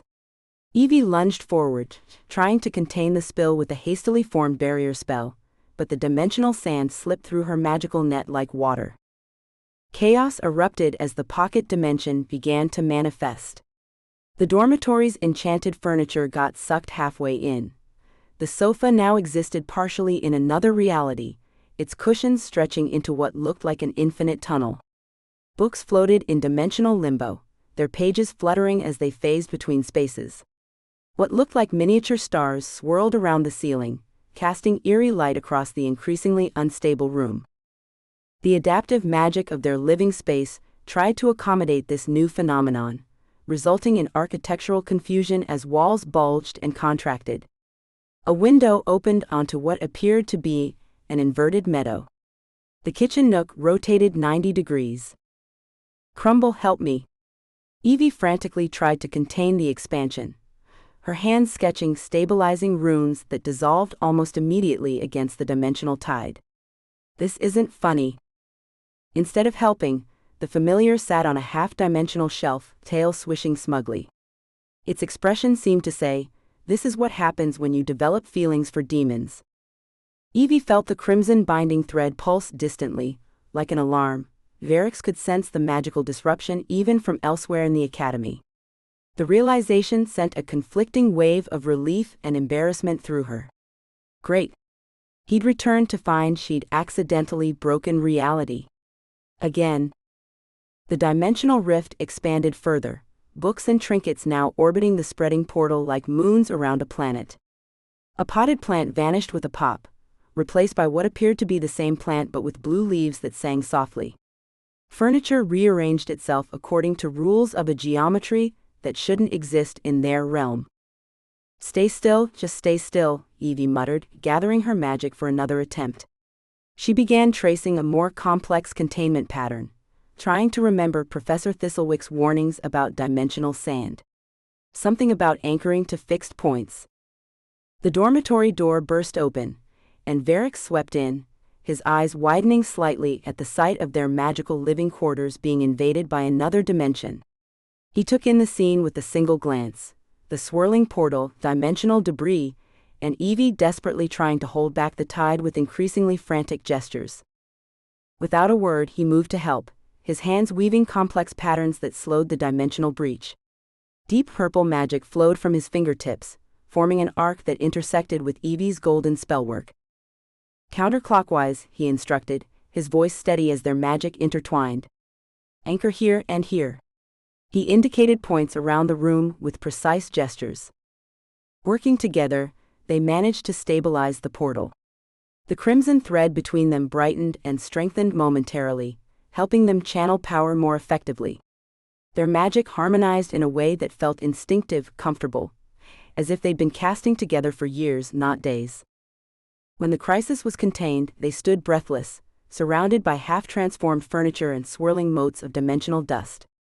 The dormitory slowly began to restore itself, walls shifting back to their proper configuration, though the sofa now had an extra cushion that occasionally phased in and out of visibility. A soft knock at the door revealed Professor Thistlewick, his spectacles shimmering with analytical magic as he surveyed the room. Ah, dimensional sand. Tricky business. He stepped inside, completely unperturbed by the chair leg that was currently existing in two realities simultaneously. Professor, I can explain, Evie began, already anticipating disciplinary action. Thistlewick waved away her concern. No need, Miss Thorne. The Academy's monitoring wards alerted me to the dimensional disturbance. Quite impressive containment work, by the way.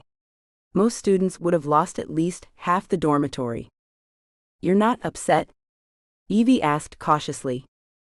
Upset? Hardly. Thistlewick adjusted his spectacles, which were now glowing with academic interest, as he examined the half-dimensional bookshelf. Wormroot Academy was founded with a singular purpose, Miss Thorne, to provide a controlled environment for potential practitioners to make the precise kind of educational mistakes that lead to genuine magical innovation. Varric raised an eyebrow, his interest clearly piqued. A rather permissive, educational philosophy. Practical, Lord Varric. Thistlewick tapped his wand against the phasing sofa cushion, taking notes as it briefly turned inside out. The headmistress often says that if we expelled students for magical accidents, we'd have no students left by winter solstice. The Academy's extensive warding system is designed to contain such incidents within safe parameters. He turned to Evie with a surprisingly encouraging smile. Your incident reports make for some of our most valuable research data, Miss Thorne. Though I would recommend a more structured approach to dimensional experimentation in the future. Perhaps with faculty supervision. With a few expert flicks of his wand, Thistlewick stabilized the remaining dimensional anomalies before heading toward the door. Do document the experience for your practical applications portfolio. Oh, and the blue-leaved singing plant, he nodded toward the transformed flora, is a rare interdimensional hybrid. The botany department would be quite interested in a cutting. After he left, Evie stared at the door in disbelief. Did he just compliment my magical disaster? A faint chiming sound interrupted her, coming from Veru's chamber, the separate room that had appeared when the dormitory first reconfigured itself for their unusual living arrangement. The door, normally sealed with runic wards, stood partially ajar. Excuse me, Varric said stiffly, stepping away. I need to answer that. Evie busied herself with coaxing a half-dimensional bookshelf back into proper reality, trying not to eavesdrop. But his voice carried clearly through the partially open door, as he spoke to someone through what sounded like a communication mirror. No, I have not forgotten my position, his voice was terse. The binding has changed since yesterday. We performed a containment spell that seems to have altered its nature. There was a pause before he continued more quietly. The summoner is dangerously soft. Too trusting. Too emotional. It makes matters complicated. Evie backed away silently, hurt blooming in her chest. She'd been a fool to think anything had changed between them. She was just a problem to him, an overly emotional human who'd trapped him here. A complication. She returned to the living room, gathering her scattered research notes with determined focus. Her hands trembled slightly as she stacked the floating books that had begun to drift back into normal space-time. Crumble watched her from atop a bookshelf, the familiar's expression shifting from smugness to unexpected concern. The crimson tether between Evie and Varric faded to almost invisible in the dimensional dust still settling around them, while the magical dormitory itself seemed to sigh, its walls pulling slightly inward, as if responding to the emotional distance growing between its occupants. You were right, Evie whispered to Crumble, blinking back stubborn tears. Happy now? The familiar's ears drooped, its fur shifting to a regretful blue-gray. It chirped softly and hopped down to nudge against her ankle. It doesn't matter, Evie said, more to herself than to Crumble. She straightened her shoulders and began reorganizing her study materials with mechanical precision. We're just trying to break this bond anyway. The sooner he can leave, the better. But as she worked, the pencil she'd been twirling earlier, the one that had absorbed her distracted magic, rolled across the floor, its glow fading until it was dark once more. 6. Bureaucracy of the Damned. Varric stood before the imposing oak door of Wormroot Academy's Magical Contracts and Bindings office, surveying the empty morning hallway with a critical eye. The pale pink of dawn filtered through leaded windows, casting geometric patterns onto the stone floor, too whimsical for his taste, but at least the early hour ensured no students would witness his visit. He straightened his robes, a more subdued version of his usual infernal garb that still managed to look intimidating, and felt the crimson tether connecting him to Evie pulse gently against his consciousness. The bond had been growing increasingly responsive lately, particularly after their near kiss in that blasted containment circle. Not that he was thinking about that moment at all. He'd left their dormitory while she slept, her copper curls spread across the pillow like autumn fire. He couldn't bear to explain his destination. Couldn't bear to see the hope in her eyes, if he mentioned seeking information about their bond. His reflection in the polished brass doorplate showed a fleeting expression of uncertainty, an expression he hadn't worn in several centuries, before he schooled his features back to cool indifference and entered. The office interior defied spatial logic, impossibly vast despite its modest door, with endless rows of filing cabinets stretching upward and outward into misty infinity. Thousands of scrolls and contracts floated in organized patterns overhead, occasionally swooping down to file themselves with an official-sounding thump.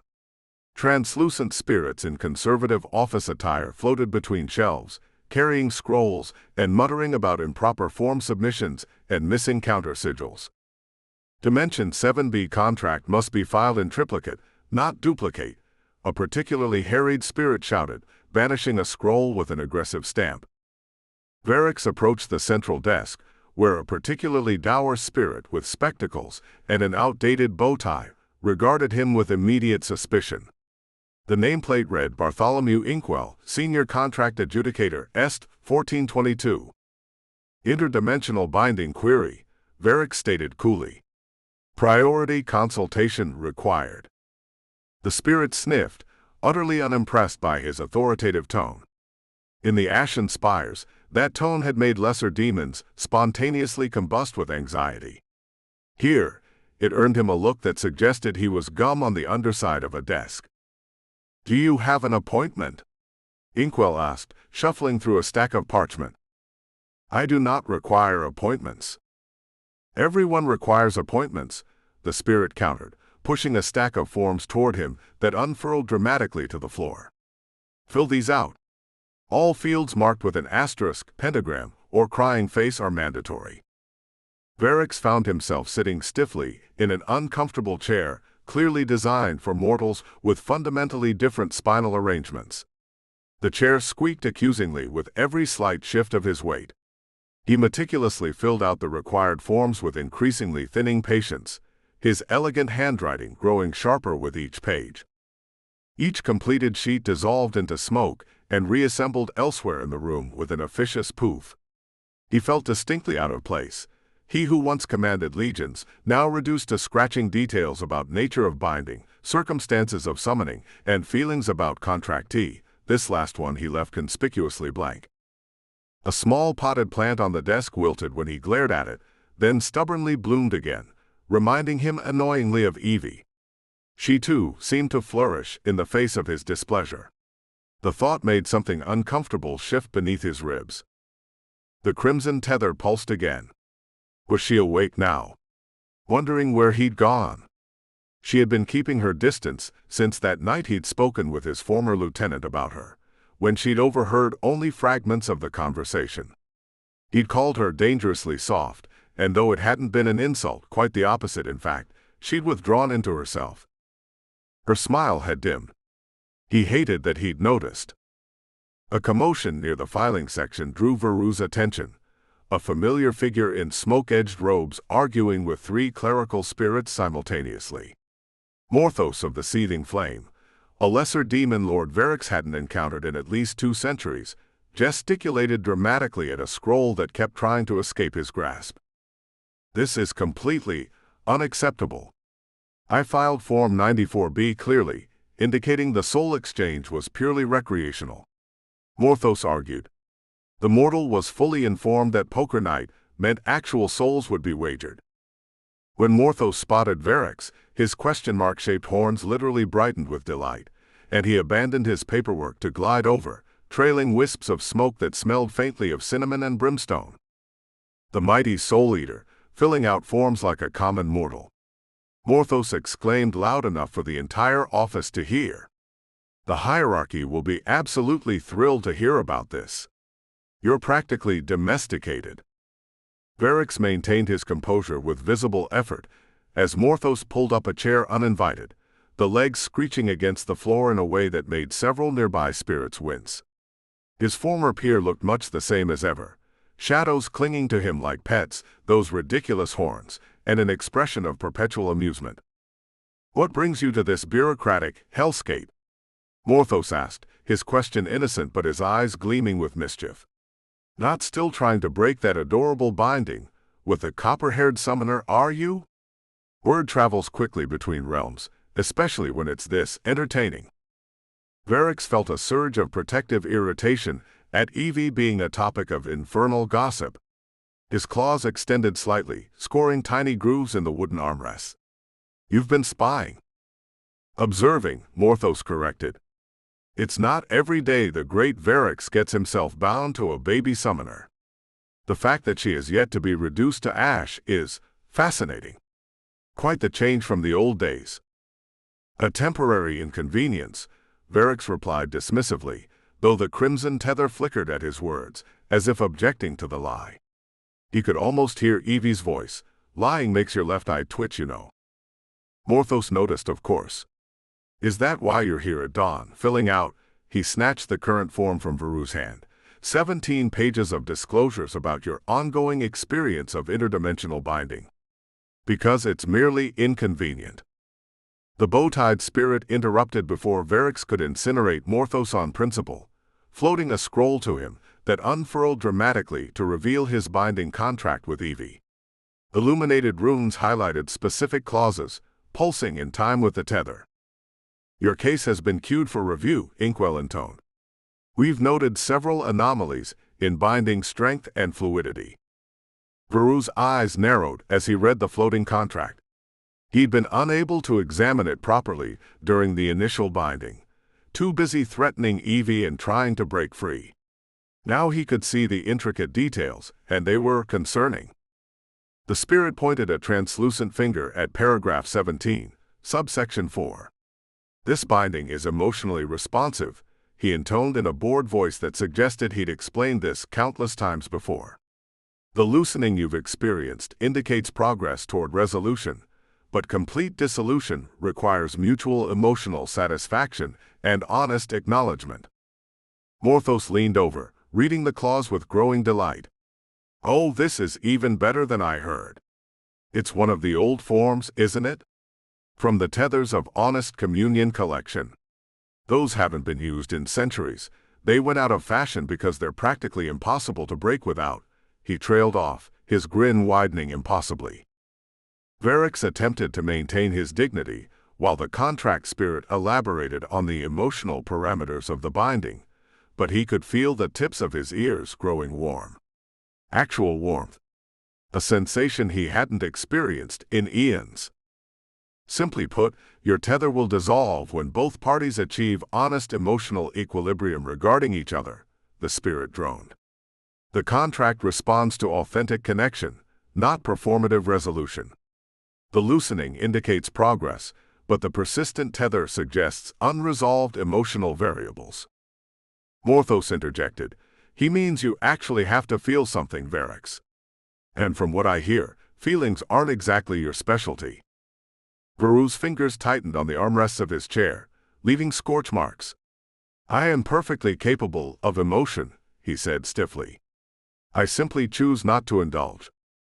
MMMHMM, Morthos hummed skeptically. Like you're choosing not to indulge with Evie Thorne. That's why you're sneaking around behind her back, consulting contracts offices. Ignoring Morthos with great effort, Varix questioned the spirit. There must be an override mechanism. A formal dissolution process. The spirit adjusted its spectacles and sighed. Of course there is. You could sacrifice a significant portion of your infernal power as penalty for contract termination. The spirit paused, consulting another scroll that materialized with a sound like pages turning. However, given the unusual nature of this particular bond, power sacrifice might also affect the summoner, given how your energies have begun to harmonize.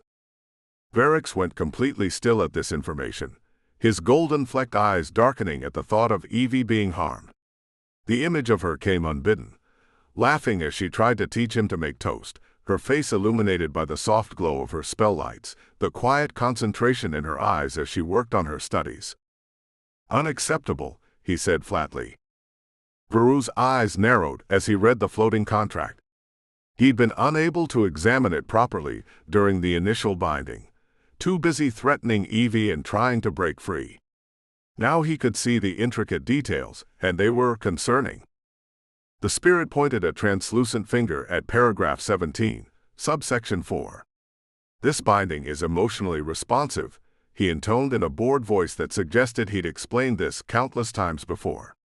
The loosening you've experienced indicates progress toward resolution, but complete dissolution requires mutual emotional satisfaction and honest acknowledgement. Morthos observed Varix with growing fascination. You don't actually want to break it, do you? He asked suddenly, his tone shifting from mocking to genuine curiosity. The great Varix, who rejected every alliance, every court invitation, every diplomatic binding for 17 centuries, voluntarily remaining tethered to a chaotic little summoner with mismatched socks.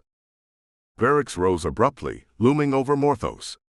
The air around him darkened perceptibly, and several nearby contract spirits backed away.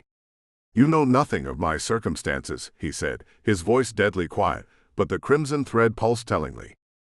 Please refrain from infernal manifestations in the office, Inkwell said tiredly. The sprinkler system is temperamental, and quite frankly, the paperwork for water damage is exhausting.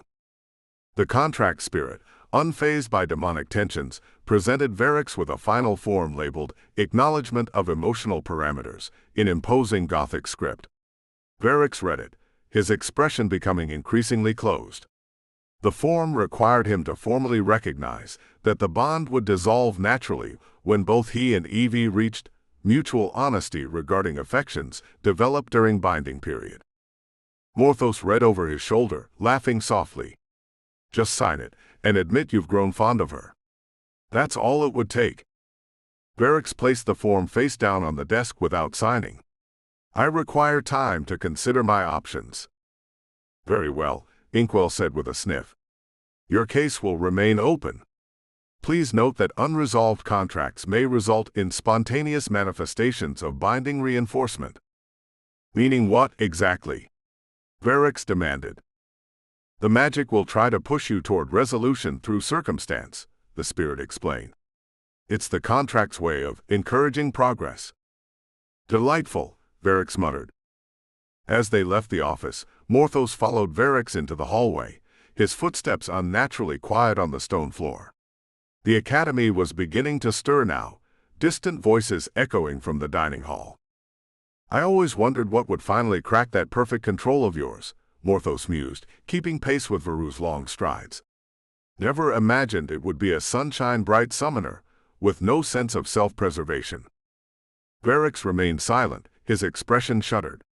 The morning light touched his horns, giving them an almost iridescent quality. You know what I think? Morthos continued, his voice dropping to something almost sincere.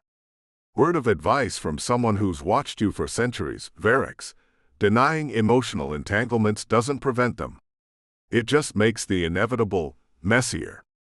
And from what I hear, your little summoner has had quite enough mess in her academic career already. Before Varix could respond, Morthos disappeared in a puff of smoke, leaving behind the scent of burnt contracts and a business card that floated gently to the ground at Veru's feet. It read Infernal Relationship Counseling, first session free in elegant script, with a tiny heart drawn in flame at the corner. Varix incinerated it with a flick of his fingers. The walk back to the dormitory gave him too much time to think. The contract's requirements echoed in his mind: mutual honesty, emotional satisfaction, authentic connection. Ridiculous concepts, better suited to mortal poetry than binding magic. And yet, the evidence was clear. The tether had already loosened in response to their developing relationship. The word itself felt dangerous, even in the confines of his own mind. Varix returned to the dormitory, the weight of what he'd learned heavy on his mind. He paused outside the door, composing himself. When he entered, Evie was already awake, surrounded by books at her small desk. Morning light caught in her copper curls, turning them to fire. Her mismatched socks, one with stars, one with what appeared to be tiny potatoes wearing hats, peeked out from beneath her chair. She looked up, greeting him with cautious cheerfulness. Morning. You're up early. Her smile didn't quite reach her eyes, that new guardedness still present. Where'd you disappear to? The crimson thread between them brightened briefly, responding to his brief impulse toward honesty. He could tell her. Explain the contract. Admit that the bond was responding to their feelings. But centuries of self-protection won out. Administrative errands, he said dismissively. Nothing of consequence. Her face fell slightly, but she nodded, returning to her books. Oh, okay. As she turned away, Varix noticed Crumble watching from a shelf, tiny eyes narrowed in suspicion. The familiar gave him the distinct impression that it knew exactly where he'd been and what he was hiding. It squeaked once decisively, before curling up with its back to him in obvious judgment. The tether between him and Evie dimmed further as he retreated to his chamber, the contract spirit's words echoing in his mind. The binding responds to authentic connection, not performative resolution. He closed the door quietly and stood in the center of his sparse room. Unlike Evie's space, crammed with plants, books, magical trinkets, and soft furnishings in clashing colors, his remained nearly empty save for a bed, a desk, and a single chair. He'd refused to settle in. Refused to admit any permanence to this arrangement. Varix placed his hand over the faint warmth of the tether where it connected to his chest, allowing himself a moment of honesty only when alone. Perhaps he didn't want it to break after all. The thought should have terrified him. Instead, it felt like setting down a weight he'd carried for centuries. 7. The Teacup Confession. Evie trudged into the dormitory, her shoulders slumped beneath the weight of yet another magical catastrophe. The doorway's enchanted lights brightened automatically to greet her, casting a warm glow across the common area. The self-adjusting temperature spell kicked in, chasing away the autumn chill that clung to her academy robes. She'd never been more grateful for her charmed living space than now, when her hair frizzed out in all directions from magical backlash and her spirits had sunk somewhere below the floorboards. The room was mercifully empty. Evie let out a shaky breath, allowing her perpetual smile to drop. For once, she didn't have the energy to maintain her usual cheerfulness. She tossed her bag onto the couch with more force than necessary. MRRP? A concerned squeak came from beneath the cushions as Crumble emerged, fur slightly static from her emotional state. Sorry, Evie muttered, not really seeing her familiar as she headed for the kitchenette. All she wanted was tea, her bed, and possibly to never show her face in advanced summoning again. She reached for her favorite teacup on the high shelf, a misshapen pottery creation she'd made during a failed attempt at non-magical crafts last spring. The wobbly stars and lopsided moon painted on its surface were endearingly awful, which was precisely why she loved it. It sat beside Veru's meticulously organized tea collection, which had mysteriously appeared one day after he'd complained about her leaf water chaos and how civilized beings labeled their herbs. The cup felt oddly warm in her hand as she filled it with her special comfort blend, chamomile, lavender, and a pinch of a shimmery herb Professor Thistlewick had once assured her was perfectly legal, just somewhat emotionally amplifying. She didn't notice the faint shimmer around the cup, nor the way the painted stars seemed to wink at her as she poured hot water over the leaves. While waiting for her tea to steep, Evie absent-mindedly traced the crimson thread connecting her to Varix. It had grown fainter since their almost kiss in the herb room, when they'd been trapped in that containment circle, and he'd told her about his past. The connection had dimmed even more after she'd overheard him calling her, dangerously soft, while speaking to his infernal contact.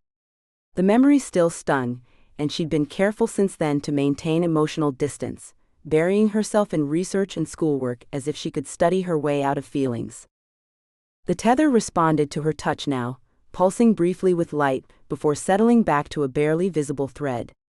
Crumble hopped onto the counter, tilting his head curiously, his pastel fur shifting to a concerned lavender. Just another day of Evie making a spectacle of herself, she told her familiar, who blinked sympathetically. You should have seen Mortimer's face when the lightning struck his notebook. I don't think those eyebrows are growing back anytime soon. Evie lifted the cup to her lips, taking a first tentative sip just as the main door swung open. Varix entered, his tall frame filling the doorway.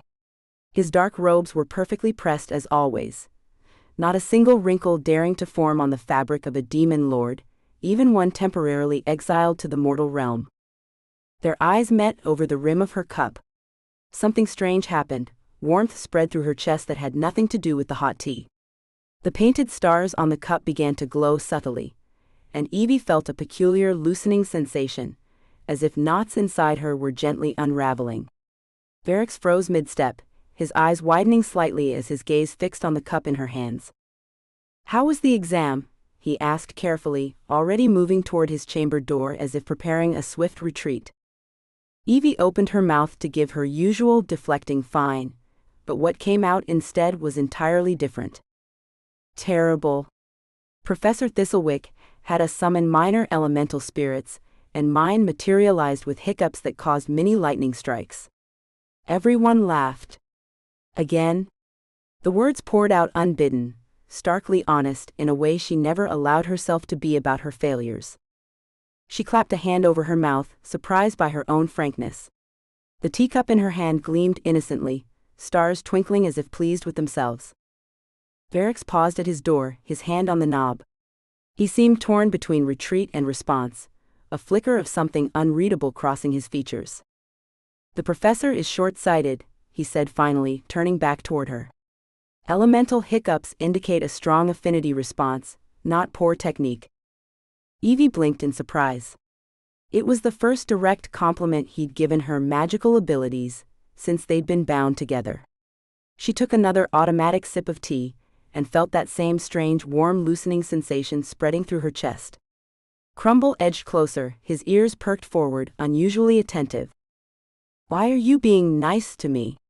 The question burst from her before she could stop it, her voice carrying an undertone of genuine confusion. As she spoke, she stared down at her teacup with dawning suspicion. "Wait, is this enchanted? Did you do something to my cup?" The painted stars twinkled in confirmation. Varix, master of the Ashen Spires and terror of the Seventh Realm, had the grace to look momentarily abashed, an expression so unexpected on his normally collected features that Evie almost missed his slight nod. "A minor truth enhancement," he admitted reluctantly. He moved a few steps into the common area, though still maintaining a careful distance. "I was concerned about the dimensional instability when your familiar created that portal. I thought perhaps identifying underlying emotional triggers might prevent further incidents." He didn't quite meet her eyes. It was intended to be a temporary, diagnostic measure. Evie knew she should be angry at the magical intrusion. It was exactly the kind of high-handed, presumptuous thing she might have expected from him in the beginning. But another sip brought more honesty bubbling up instead of indignation. "I'm tired," she said quietly, the words carrying weight beyond simple fatigue. "I'm tired of being the chaos girl, the walking disaster, the one who's always apologizing for taking up space." Her voice cracked slightly. "I'm tired of feeling like I have to earn my place with everyone, including you." The crimson thread between them pulsed strongly at her words, becoming more visible than it had been in days, a bright line of connection cutting through the space between them. Silence stretched between them. Evie stared into her tea, mortified by her outburst but unable to take it back. The enchantment wasn't forcing the words, she knew that much about truth spells. It was only lowering her barriers, allowing what was already there to flow more freely. When she finally looked up, Varix was watching her with an expression she'd never seen before, a softness around his eyes, the usual sharp edges of his features somehow gentler. He moved toward her slowly, as if approaching a startled animal. "The cup enhances existing truths," he said quietly.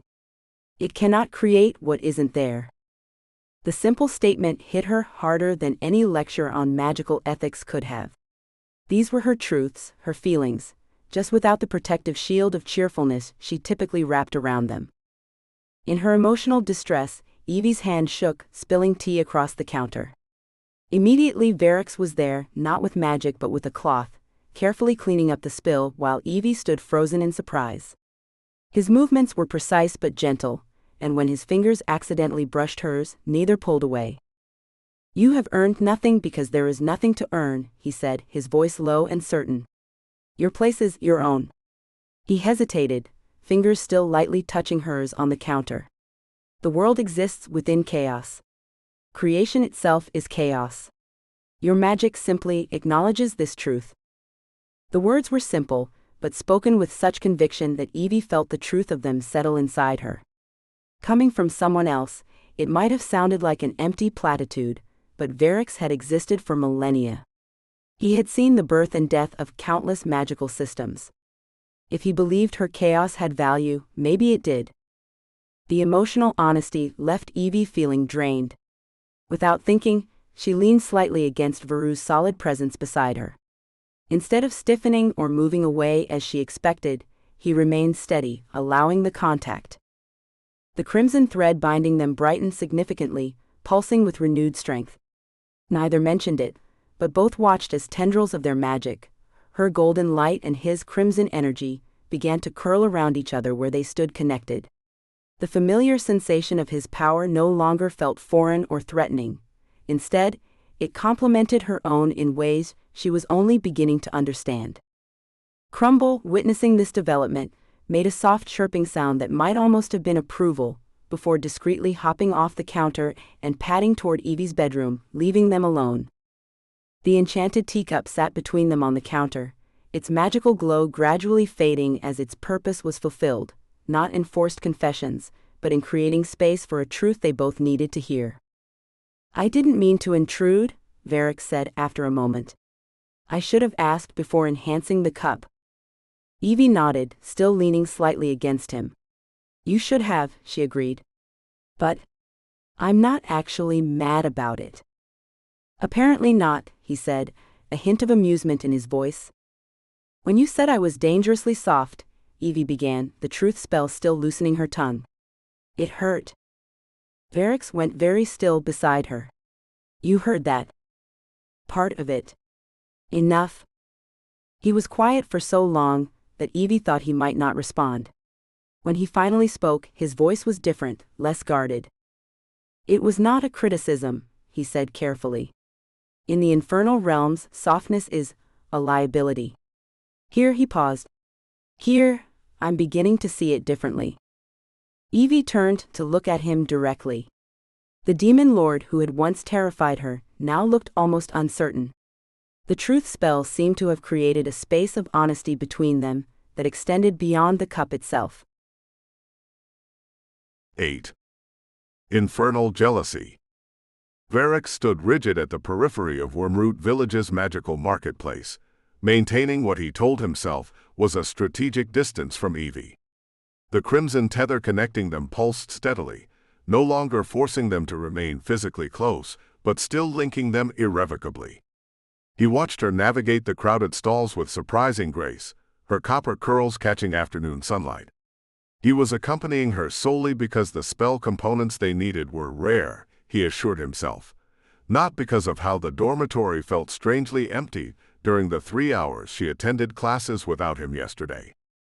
"Ridiculous contraptions," he muttered, eyeing a display of enchanted wind chimes that played different melodies depending on the mood of passers-by. The ones nearest him had fallen ominously silent. The vendor, a wizened woman with knowing eyes, pulled them hastily from display. From his vantage point, Varix observed Evie approach the potion ingredient stall run by Jasper Vale, a young vendor known for rare herbs and excessive charm. He catalogued the man's features with cool precision. Aesthetically symmetrical, unnecessarily broad smile, leaning too far over his counter toward Evie. Veru's fingers twitched involuntarily when Vale handed Evie a shimmering leaf to smell, their hands touching longer than strictly necessary. A nearby glass jar cracked subtly, and Varix forced his expression to remain neutral. He shifted positions, crossing his arms over his chest as if that might contain whatever was happening inside it. Vale was now demonstrating the proper way to crush moonsilver pods, his hands guiding Evie's with nauseating attentiveness. The academic discussion was undoubtedly a pretense. Any fool could crush a pod. Varix had crushed entire civilizations. Pods were not complicated. Varix became aware of an unusual sensation in his chest, a tightening discomfort that intensified when Evie laughed at something Vale said. He methodically analyzed this reaction: increased heart rate, clenched jaw, the urge to interrupt. The symptoms matched nothing in his extensive catalog of battle responses or magical ailments. When Vale tucked a strand of hair behind Evie's ear while packaging her purchase, Varix inadvertently scorched the wooden post he was leaning against. This was irritatingly inefficient, he thought. He was several millennia old, not some juvenile hellspawn with uncontrolled emotions. "Interesting effect you're having on local infrastructure," came a silky voice to his right. A familiar scent of smoke and mischief alerted Varix seconds before Morthos materialized beside him, looking delighted at catching him unawares. "Watching from afar? How very mortal of you," Morthos observed, his question mark horns curling with amusement. Varix didn't deign to respond, but his continued focus on Evie spoke volumes. Morthos followed his gaze and whistled low. "Ah, the famous Wormroot summoner. Younger than I expected. Prettier too." The temperature around them dropped several degrees, frost forming on nearby market signs. "Not a word," Varix said, his voice carrying the memory of volcanic ash. Morthos's grin widened, revealing teeth that shifted colors like oil on water. "Oh, but I have so many words. All of them delicious." He produced a mug from beneath his cloak that read, "I survived the bureaucratic infernos and all I got was this cursed mug. Coffee. It's freshly dammed." Varix ignored the offering, his attention fixed on Vale, who was now wrapping additional items in decorative paper. Complimentary, no doubt. How transparent. Morthos continued needling, clearly enjoying Veru's discomfort. "Vale's quite popular with the academy students, I hear. Something about his magical hands when it comes to mixing potions." He paused, watching Veru's expression carefully. "Perhaps your little summoner is interested in experiencing those hands firsthand." The crimson tether flared briefly as Veru's control slipped, causing a moment of magical feedback that made Evie glance in their direction. She waved cheerfully before returning to her transaction. "Fascinating," Morthos murmured, studying the tether with academic interest. "The bond responds to emotional surges. I wonder what other stimuli might trigger it." Varix finally acknowledged Morthos with glacial formality. "State your purpose or depart. I have no patience for your commentary." Morthos circled him like a predator sensing weakness, his cloak of expired warranties floating dramatically. "My purpose? I'm checking on an old colleague who's looking decidedly possessive over a mortal. It's unprecedented. It's fascinating. The hierarchy is absolutely buzzing with theories." His grin widened. "My favorite is that she's ensorcelled you somehow. Though personally, I think it's much simpler. You're developing feelings." "Absurd," Varix said, the word clipped. "The contract simply creates a mutual dependency." "Mutual dependency," Morthos repeated, savoring each syllable. "Is that what we're calling it now? Because from where I'm standing, it looks remarkably like you're ready to incinerate poor Vale for basic customer service. Your observational skills remain as flawed as your reasoning. And your denial remains as steadfast as ever. Tell me, when you inevitably frighten away all her potential suitors, what will your excuse be then? Protecting the contract's integrity? Sparing her from inferior company?" Veru's retort died on his lips as he spotted Evie approaching, bags of components in hand, her smile dimming slightly at the sight of another demonic presence. Morthos immediately turned his charm toward her, performing an elaborate bow that left a trail of sparks. "The famous Evie Thorne. Your binding spell is legendary already, the summoner who tamed Varix the Soul Eater." He took her free hand before Varix could intervene, bringing it to his lips. "Morthos of the Seething Flame, at your service. I must say, the stories don't do your magical signature justice." Varix watched Evie's reaction carefully, her mixture of confusion, caution, and reflexive politeness. The unfamiliar tightness in his chest intensified when she didn't immediately withdraw her hand from Morthos. Fine. If she preferred the company of lesser demons with theatrical tendencies, that was entirely her prerogative. You're a friend of Varu's? Evie asked, shooting a questioning glance at Varix. Friend is such a limiting term, Morthos replied before Varix could answer. We've shared eons, dimensions, the occasional apocalypse. I was there when he earned the title Soul Eater, you know. Quite the spectacle. A flicker of discomfort crossed Evie's face. Colleague, Varix corrected coldly. Former. Infrequent. He's being modest, Morthos stage whispered to Evie. We were practically inseparable during the second abyssal convergence. Vale chose this moment to approach, carrying a small package. You forgot your bonus sample, Miss Thorne, he said with another broad smile, glancing nervously at the two demonic entities now flanking her. The marketplace around them had grown quieter, other patrons giving them a wide berth. That's so thoughtful, Jasper, Evie said, her voice bright with the excessive enthusiasm she displayed when uncomfortable. These will be perfect for my cultivation experiment.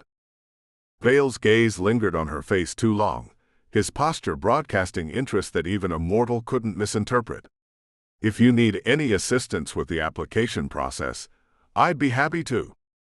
Something inside Varix snapped when Vale stood too close to Evie. In a single fluid motion, he stepped forward, placing himself partially between them. We have what we require, he stated, his voice carrying an edge that made nearby market-goers flinch. The crimson tether pulsed strongly, responding to his heightened emotions. Vale's eyes widened as he finally recognized Varix beneath his glamour, nearly dropping the package as he backed away with hasty apologies. Perhaps another time, Vale managed, retreating behind his counter.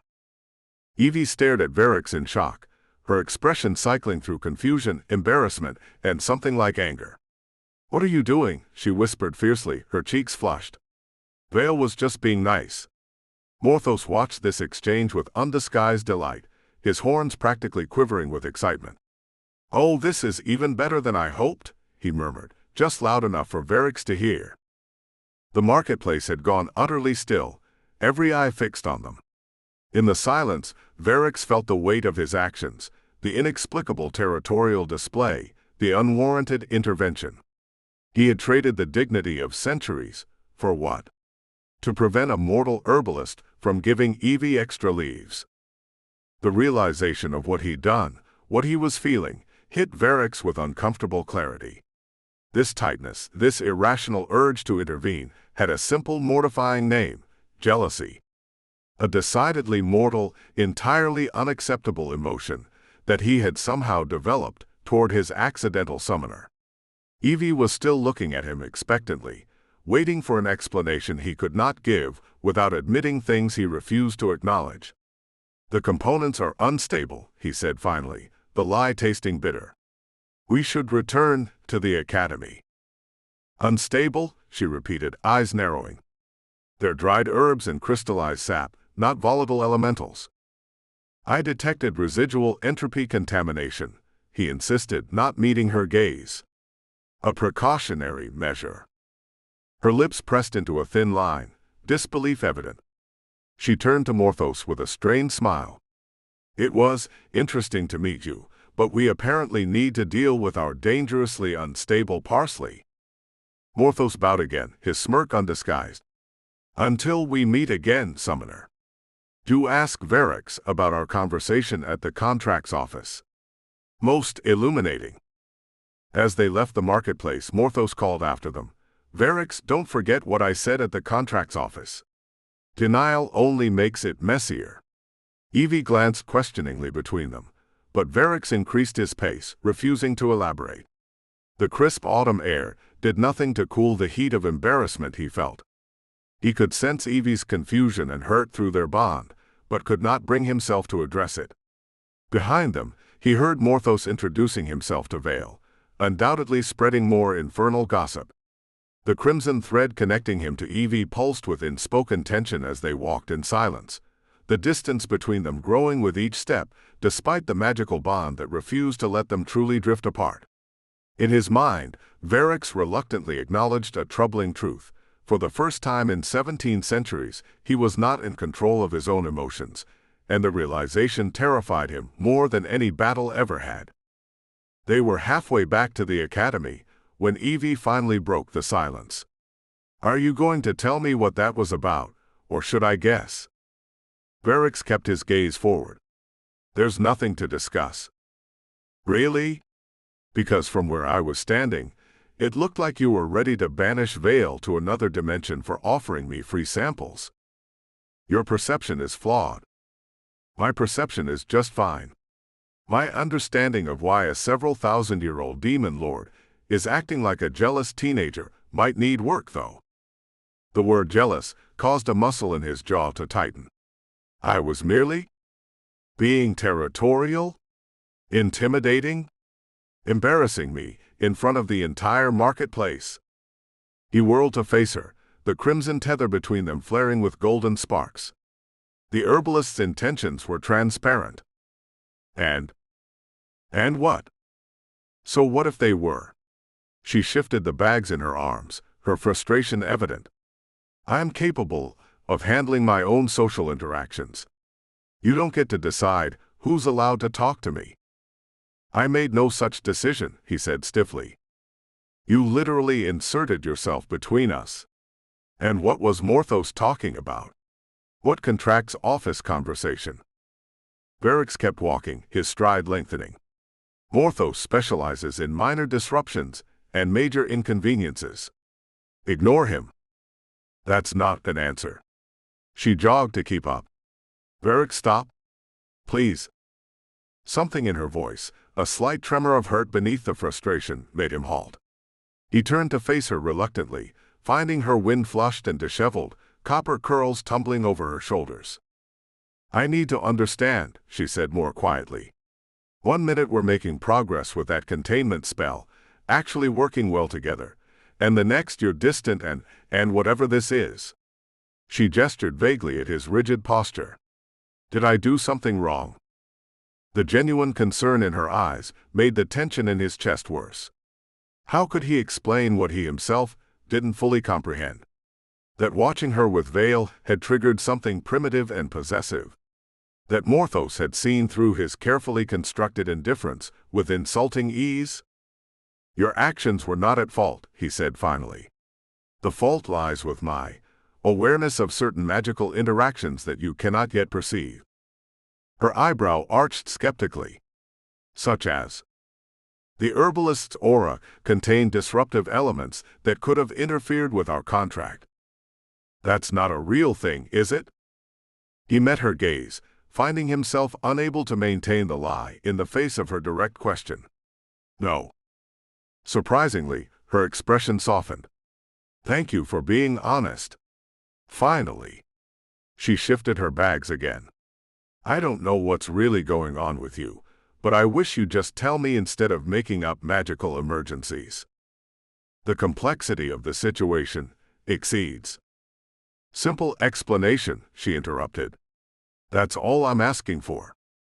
He looked away, focusing on the distant spires of Wormroot Academy. The words felt foreign on his tongue. I experienced discomfort, observing your interaction with the herbalist. Discomfort, she repeated, a hint of amusement creeping into her voice. Okay. And did this discomfort feel hot and tight right here? She tapped her chest. His eyes narrowed. That is an unexpectedly accurate description. And did it get worse when he touched my hand or smiled at me? Your interrogation suggests prior knowledge. A small smile played at the corners of her mouth. Varix the Soul Eater, were you jealous? Demons do not experience jealousy, he said automatically. That wasn't a no. The crimson tether pulsed between them, and he felt a surge of warmth through their bond, not mocking or triumphant but something softer. Understanding, perhaps.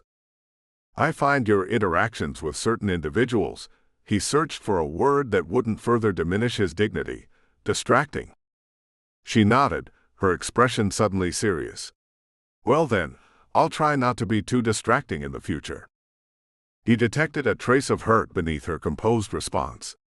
Before he could clarify, she adjusted her bags again and continued walking toward the academy, leaving him momentarily frozen in place. The tether stretched between them, a physical manifestation of the emotional distance he had created. With an internal curse that briefly darkened the sky above, Varix followed, already calculating how many centuries it would take for the mortification of this day to fade from his memory. 9. The breaking point. Evie paced the enchanted garden, wondering exactly when the universe had decided she needed another mistake to add to her collection.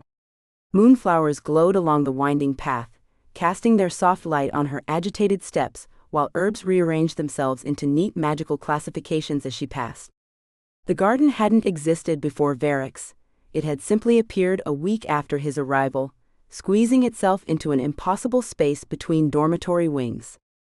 Like everything else in her life lately, it defied explanation. Crumble trotted at her heels, making worried chirping sounds each time she neared the thorny roses that had sprung up overnight. The roses were new, crimson with black-tipped thorns that had appeared the morning after yesterday's marketplace disaster. "I'm fine," she told the familiar, who responded with a skeptical tail flick. "We just need to clear the air, establish some boundaries, maybe draw up a roommate agreement with a feelings clause." She paused. "That's a normal thing people do, right?" Crumble gave her a deeply judgmental stare. "Fine. So I'll just tell him." Her voice trailed off as she practiced different versions of what she wanted to say. Each attempt sounded more pathetic than the last. "So, about the marketplace incident where you looked ready to incinerate Vale for selling me willow bark, no. I was wondering why your eyes go all molten gold whenever someone talks to me. Absolutely not.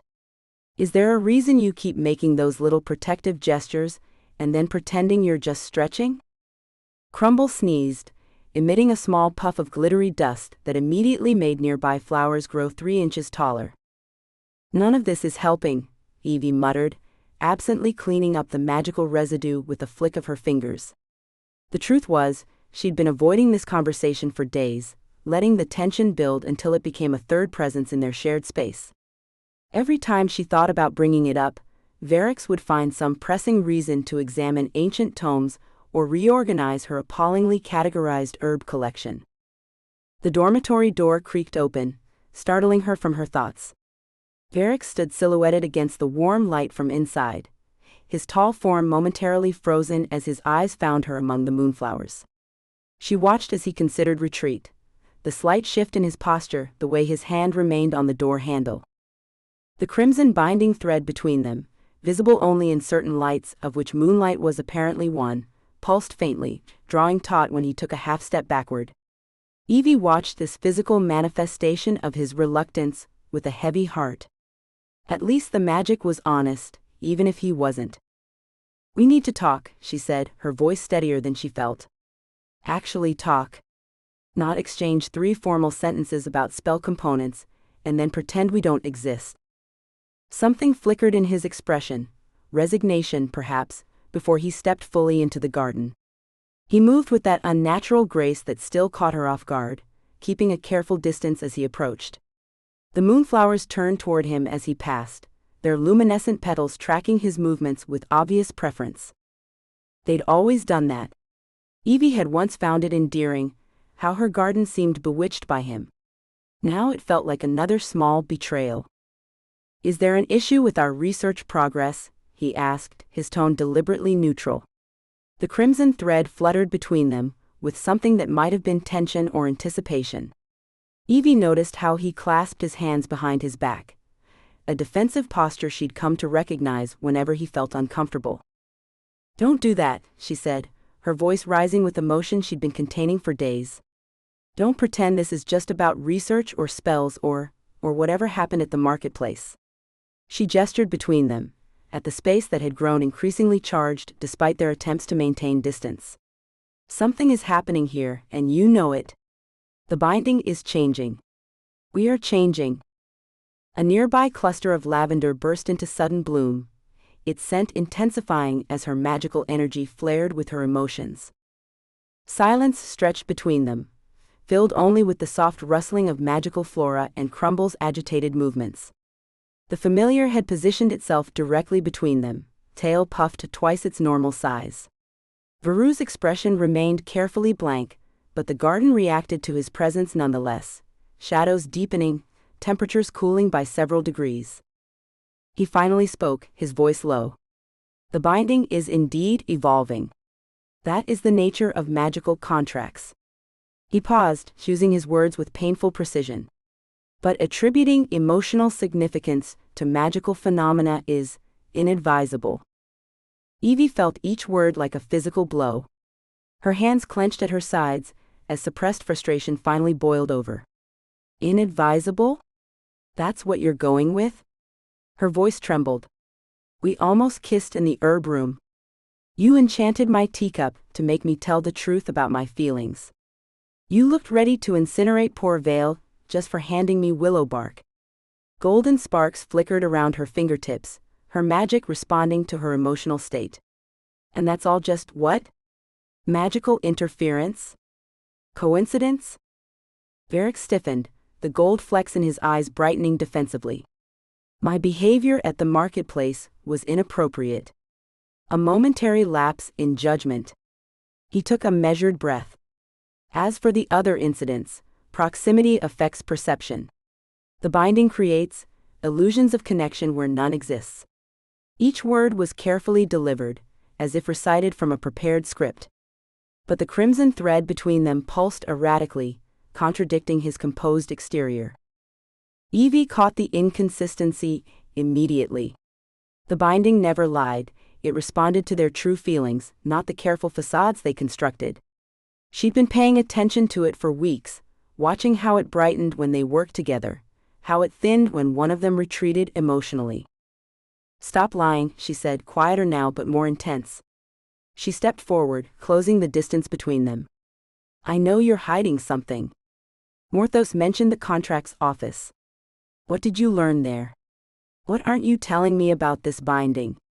She gestured to the crimson thread connecting them, which visibly brightened at the direct acknowledgement. Because I'm done being left in the dark while you make decisions about both our lives. A flicker of genuine emotion crossed Veru's face, surprise, perhaps respect for her directness, before his features settled back into careful neutrality. The binding responds to emotional states, he admitted reluctantly. Its dissolution requires certain conditions to be met. He stopped, clearly unwilling to elaborate further. The garden around them grew unnaturally still. Even the constant magical shimmer of the plants seemed to pause, waiting. Crumble had gone completely motionless, ears pricked forward with uncharacteristic focus.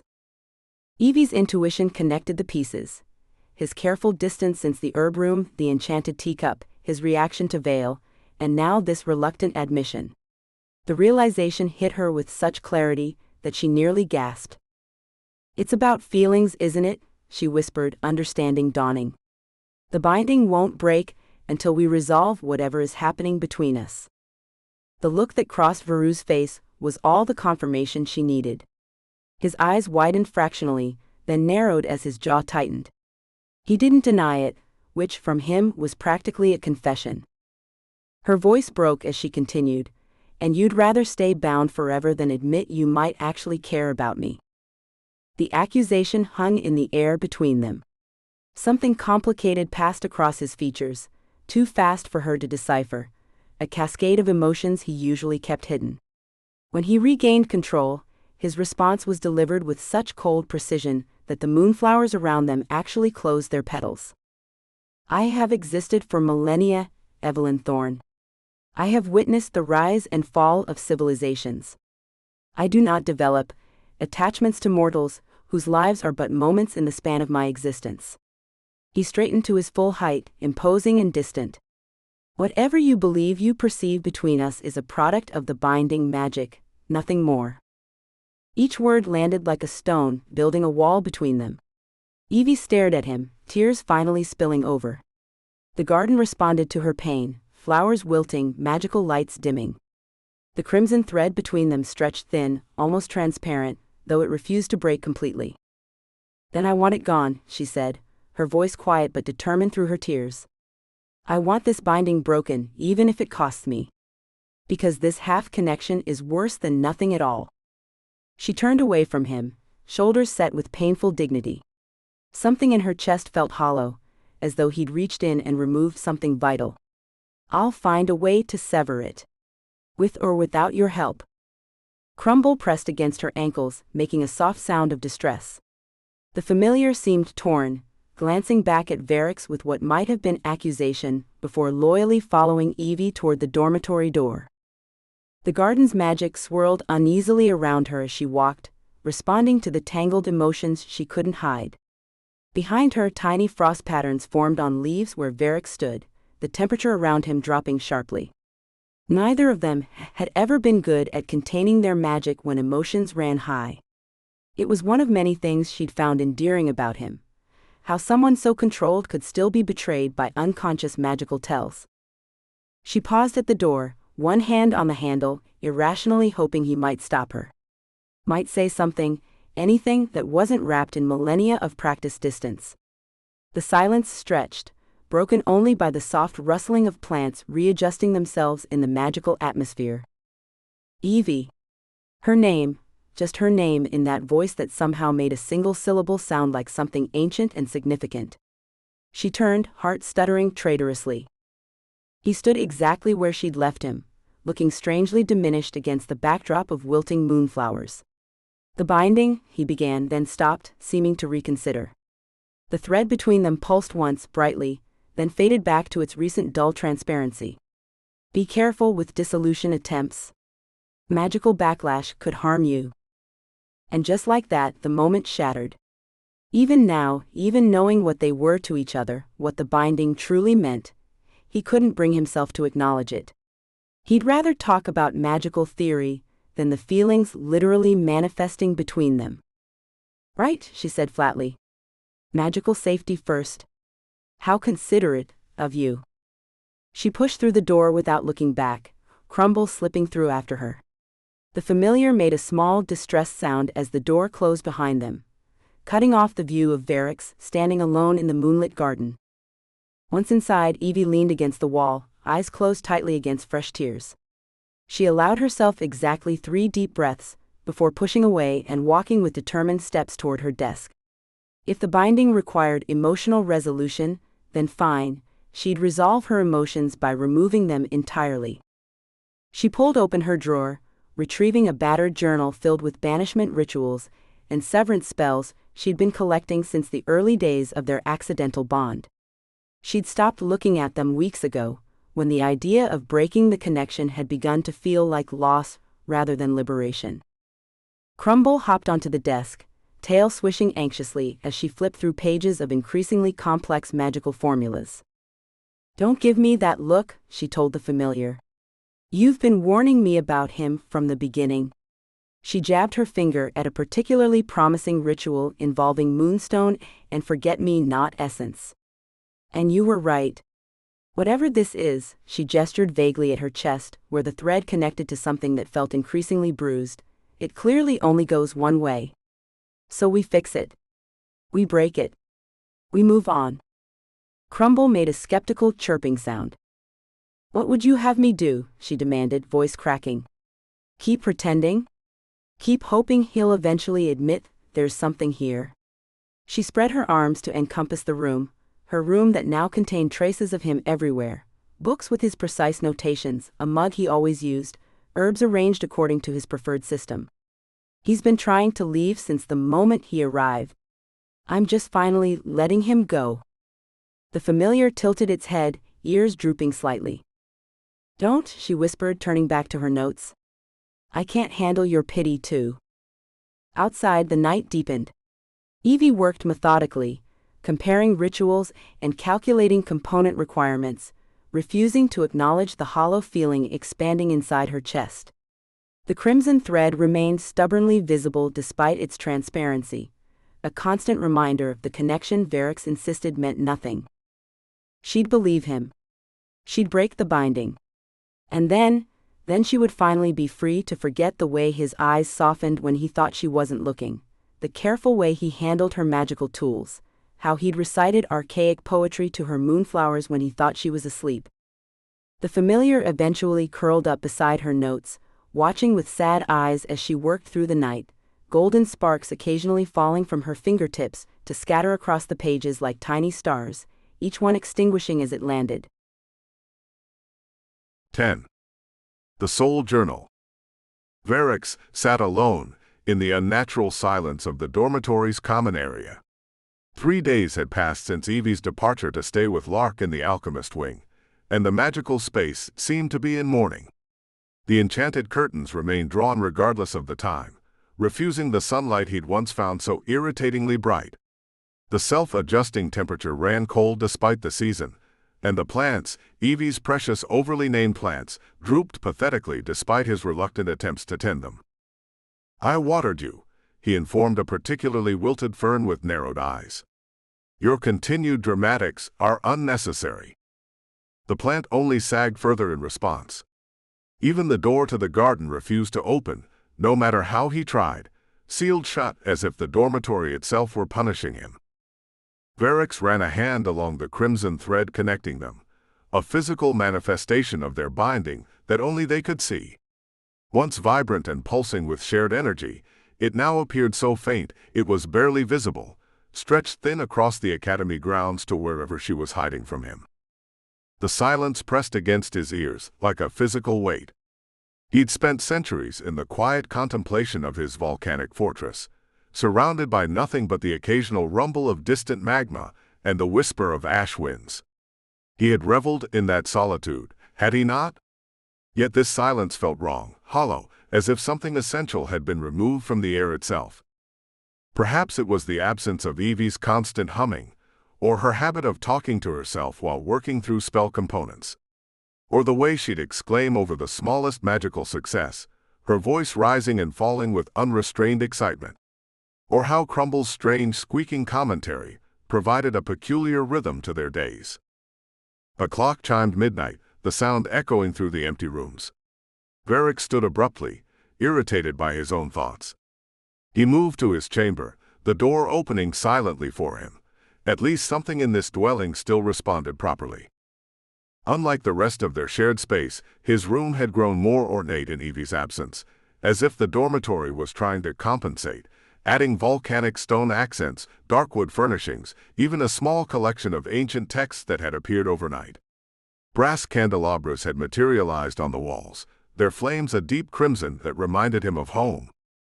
He ignored these offerings, moving instead to a simple obsidian box on his desk, sealed with magic only he could unlock.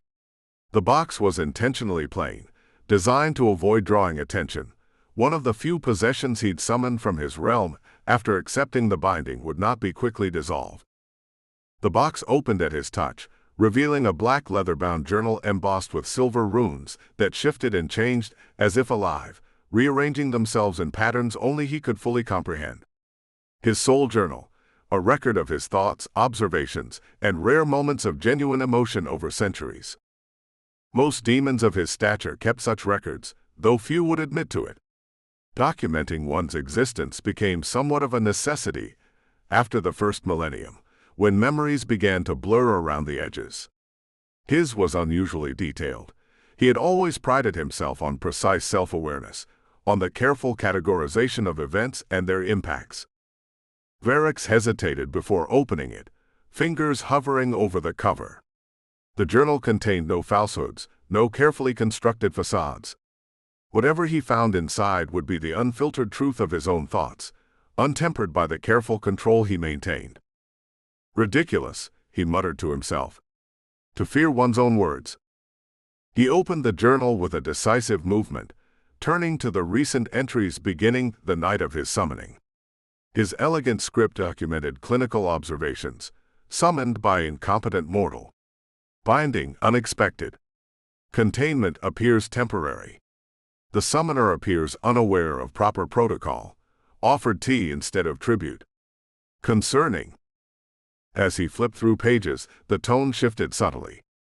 Summoner's magical signature has unusual resonance, golden light with amber undertones. Untrained but instinctively powerful. Curious. And later, the dwelling contains 47 plants, most with assigned names. The summoner speaks to them, as if they're sentient. Peculiar that she shows no fear of me, only fascination. potentially dangerously naive. The dispassionate observations gradually included more detail about Evie herself, the way she talked to plants, how her copper hair caught light, the unexpectedly sophisticated questions she asked about infernal magic. Evelyn's approach to magic is intuitive rather than structured, inefficient, but occasionally yields unexpected results. Today, her attempt at a simple illumination charm produced miniature constellations that lingered for hours. She seemed delighted rather than frustrated by the deviation. Unusual approach.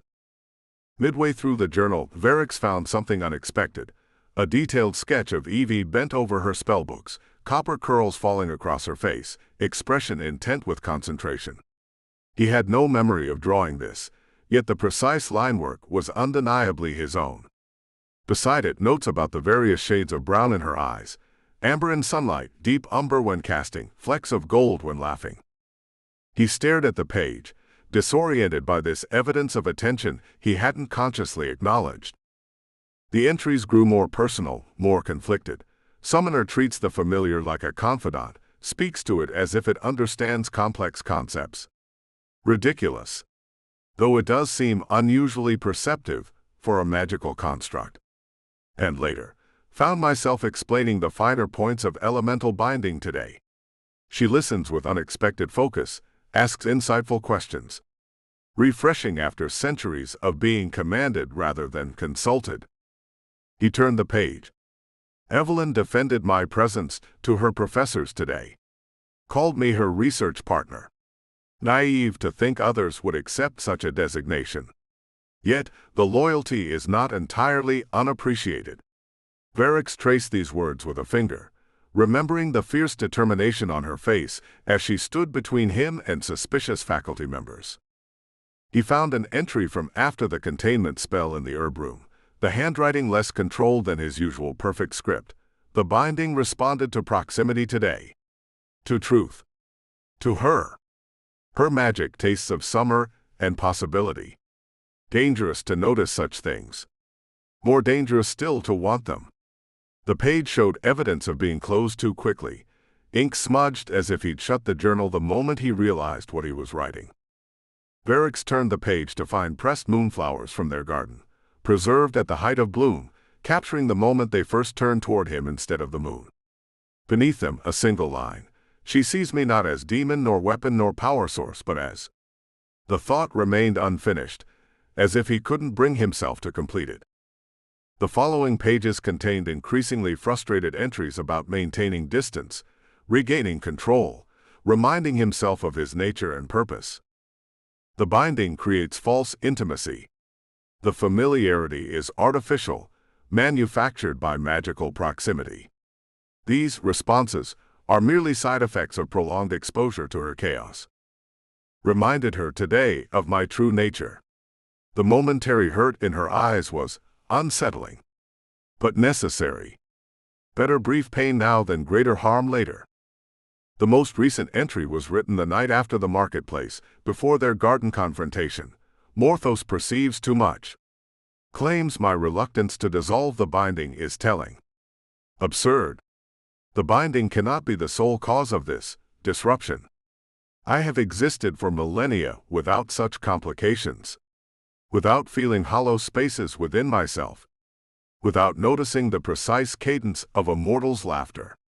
Without missing her presence when she's gone.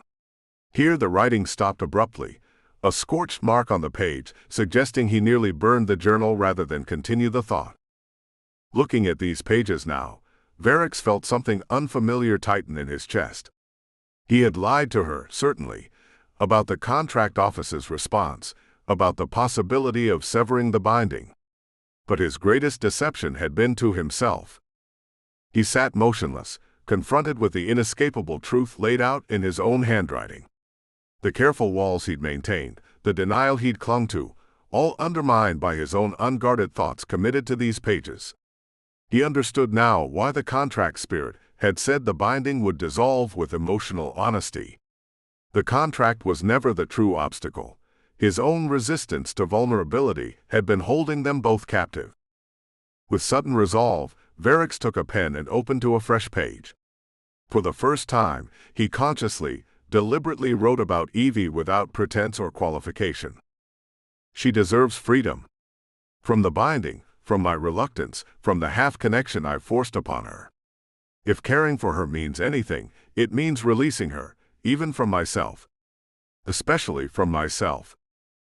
He paused, the pen hovering over the page before adding with painstaking honesty, "Let her go if it means she'll be happy." As he wrote these words, the crimson thread pulsed briefly, responding to his emotional truth.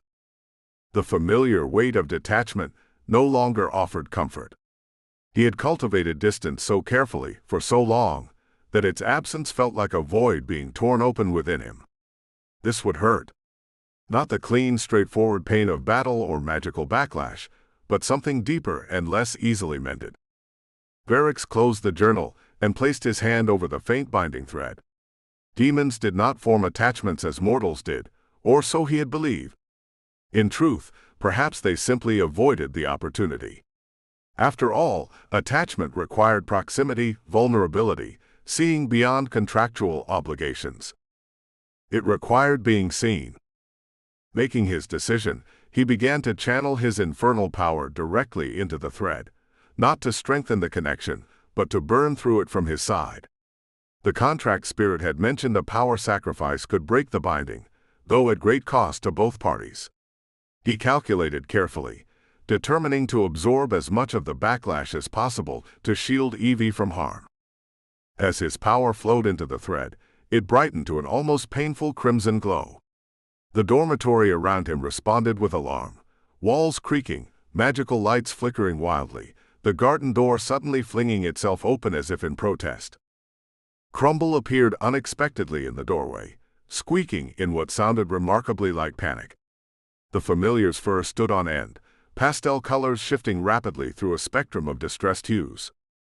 "Return to your mistress," Varix instructed the familiar firmly. "This is not your concern." Crumble's squeaking intensified, becoming almost frantic as it bolted across the room, climbing up onto Veru's desk with surprising speed. It placed its tiny paws directly on the journal, its ears flattened against its head. Varix ignored it, his expression set with determined sacrifice, golden flecks in his eyes brightening as he poured more power into the thread. The burning sensation spread up his arm, the pain intensifying as he deliberately undermined the magical architecture that had connected them. He had existed for millennia, he reminded himself. He would survive this pain. And Evie would be free of the binding of the half-truths of him. The crimson thread began to fray beneath his power, fine tendrils coming loose like an unraveling rope. Each snap sent a jolt of pain through him, but he maintained his focus. The thread had grown stronger over their time together, twining with emotions neither of them had fully acknowledged. Breaking it would require more than simple power. It demanded the sacrifice of those unspoken possibilities. Crumble squeaked again, more insistently, batting at Veru's hand with surprising force. The familiar's eyes gleamed with an intelligence that seemed impossible for a magical construct. "Enough," Varix growled. "I am granting her what she wants, freedom from this binding. From me." The familiar's fur shifted to a stormy gray, and it made a sound that might have been disagreement. "She said as much herself," Varix insisted, though the words felt hollow even as he spoke them. "She wants to end the contract, even if it hurts." Another tendril of the thread snapped, and Varix felt a sensation like glass shattering somewhere inside his chest. The pain was different now, sharper, cleaner, the familiar burn of power loss overshadowed by something else. Something closer to grief. The thought brought a strange mix of peace and desolation. This was right. This was necessary. Evie deserved better than a reluctant, half-connection with a being who couldn't even acknowledge what she had come to mean to him. The remaining strands of the thread began to glow brighter as he focused more power into the breaking. Soon it would be over. Soon she would be free. 11. The Binding Circle, again. Evie approached the Academy's ceremonial summoning chamber just before midnight, her footsteps echoing in the empty stone corridors like tiny accusations. Every step brought a corresponding tug in her chest, the binding thread pulling her inexorably forward, while her mind conjured 1,000 reasons to turn back. "This is for the best," she whispered to herself, clutching a small embroidered bag containing materials for the severance ritual. Salt mixed with tears, her own, collected over 3 miserable evenings, her original summoning scroll, now annotated with counter symbols that had taken days to research, and a silver knife for the blood magic component. The knife's weight felt ominous against her palm through the fabric. Crumble trailed behind her, uncharacteristically solemn. The familiar's usual bouncing gait had been replaced by a steady padding that seemed almost mournful. 3 hours ago it had appeared frantically at Lark's window, squeaking and gesturing, until Evie had followed it back to their dormitory, only to find Varric gone, and the crimson binding thread pulsing with alarming intensity. "I know," she murmured to Crumble. "I feel it too." Outside the chamber door, Evie paused to steady herself.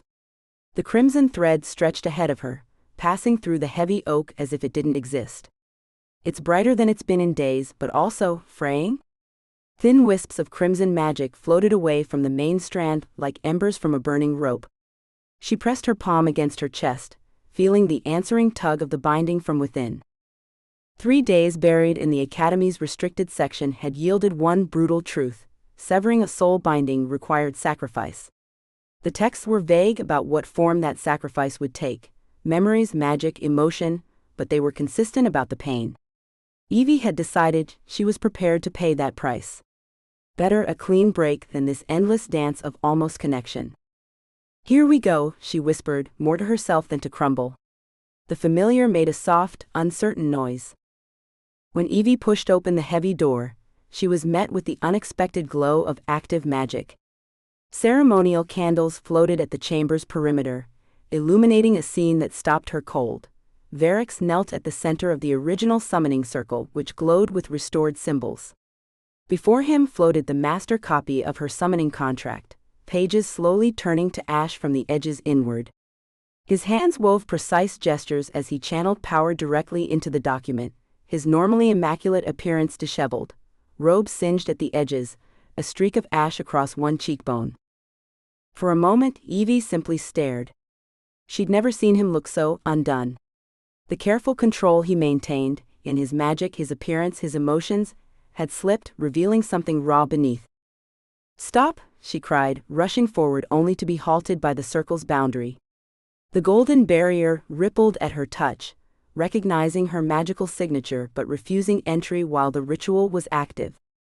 Varric looked up, momentary shock breaking his concentration. His eyes, normally so guarded, revealed raw emotion, determination mingled with something that looked painfully like farewell. "Evelyn," he said, her full name spoken with unexpected gentleness. "You shouldn't be here." The contract continued to burn between them, ancient paper blackening as infernal script glowed crimson before disappearing. Evie pressed against the barrier, magical feedback crackling around her fingers like static electricity. "What are you doing?" she demanded, though the evidence was clear. "You can't break it unilaterally. The backlash could destroy your connection to this realm entirely."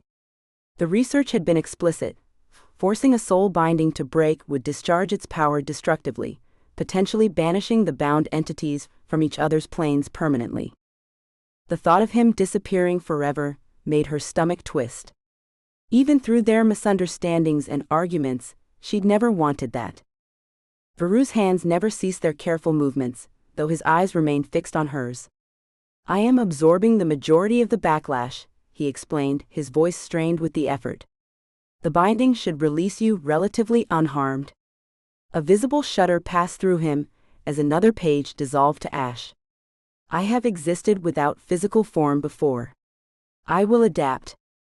The clinical detachment of his words was belied by the intensity in his eyes, and by Crumble, who circled the barrier making increasingly distressed noises, fur shifting to alarmed crimson hues that matched the binding thread. Understanding crashed over Evie like a wave. He was sacrificing himself, or at least his ability to return to the mortal realm. After everything, after all his complaints and grumbling and insistence that he wanted only to be free of their bond, he was ensuring she would remain unharmed at his own expense. Why? She whispered, though part of her already knew. The binding thread between them pulsed with each heartbeat, carrying emotions too complex for words. Varix paused, looking down at the half-destroyed contract, then back to her with unprecedented openness. The golden flecks in his eyes caught the candlelight, making them seem almost warm. "You were right," he said quietly, the admission clearly costing him. "In the garden? About everything." Another page turned to ash, and he winced slightly before continuing. "The binding responds to emotional truth. Mine has been inadequate." Golden flecks in his eyes brightened as he met her gaze directly. "You deserve freedom. And someone who chooses you freely, not through magical compulsion." Evie's breath caught at his words. The severance materials in her bag suddenly felt heavy, unnecessary. She thought of all the moments that had led them here. His grudging assistance with her studies, the way he fixed things around their dormitory without acknowledgement, the teacup enchanted not to manipulate but to understand, the careful distance he maintained even as the thread between them grew stronger. All this time she'd thought he was pulling away because he didn't care, but what if he had been pulling away because he cared too much? "And if I choose you?" she asked, her voice stronger than she expected. Veru's hands faltered mid-gesture, genuine surprise crossing his features. The burning contract hovered, caught between existence and dissolution. "You would choose," he began, then stopped, seemingly unable to complete the thought. For the first time since she'd known him, he appeared truly at a loss. The crimson thread between them brightened suddenly, pulsing with renewed strength. Crumble squeaked triumphantly, bouncing against the barrier with increasing urgency. Evie pressed both hands against the golden shield, her own magic responding instinctively. "Let me in," she said, not a request but a statement of intent. "This isn't just your decision to make." She channeled power into her touch, feeling her golden magic meeting his crimson energy where they connected through the barrier. The sensation reminded her of their first accidental touch. Electricity and warmth, caution and possibility all at once. For a moment, nothing happened. The barrier remained solid, separation made tangible. Then the circle shivered and parted like a curtain, recognizing their combined intent. Evie stepped through, kneeling opposite Varix with the partially destroyed contract suspended between them. Up close, she could see the toll the ritual had taken, the faint tremor in his hands, the scattered embers clinging to his robes, the exhaustion etched in lines around his eyes. Yet there was something else there too, something that made her heart beat faster. "I choose you," Evie said simply, reaching across the floating contract to place her hands over his. His skin was warm beneath her fingers, and she felt a subtle tremor pass through him at the contact. Not because of a summoning gone wrong or a magical accident, but because of who you are, even when you're frustrating and formal and trying so hard not to care. Their combined magic created a swirl of gold and crimson around them, lifting her copper curls and causing the remaining pages of the contract to flutter. The air around them grew thick with magical potential, the kind Evie had always felt right before a spell took perfect form. "I choose you," she repeated, her voice steady despite the tears in her eyes. "Do you choose me?" The question hung between them, raw with vulnerability. For so long their relationship had been defined by an accident, by magical obligation. Now she was asking for something else entirely, something freely given, something real. Varix looked at her with wonder, centuries of careful restraint falling away. His hands turned beneath hers, fingers intertwining. The gesture was so simple, so human, it nearly broke her heart. "I choose you, Evie Thorne," he said, his voice rough with emotion. "I have been choosing you for longer than I was willing to admit." As the words left his lips, the contract between them didn't burn, it dissolved, transforming into a shower of golden crimson light that spiraled upward before settling around them like stardust. The binding thread remained, no longer a tether of obligation but a connection freely chosen, pulsing with shared magic and something much more profound. Outside the circle, Crumble performed what could only be described as a victory dance, trailing pastel sparkles across the ancient stone floor. The familiar chirped a series of sounds that somehow conveyed both "finally" and "I told you so" without actual words. Evie laughed softly, feeling lighter than she had in weeks. The binding thread between them pulsed with a steady, gentle rhythm that matched their heartbeats. "I was coming here to break it too," she admitted, lifting her bag. "I thought it was what you wanted." Varix reached forward, brushing a tear from her cheek with a gentleness that still surprised her. "I thought I wanted many things once," he said. "Freedom. Solitude. A dimension where no one would disturb my thermal pools." His lip quirked in that almost smile she'd grown so fond of. "I was wrong." The air around them hummed with residual magic, golden motes dancing in slow spirals.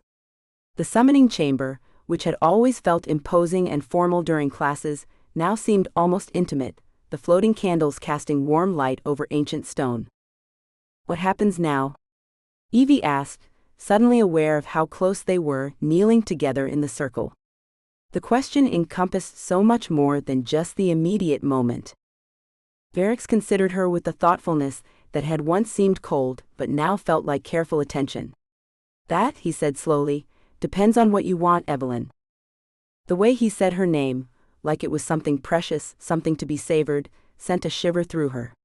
She'd spent so long feeling like an inconvenience in his existence, a magical mistake he was obligated to tolerate. To be looked at like this, like she was a wonder rather than a burden, left her momentarily speechless.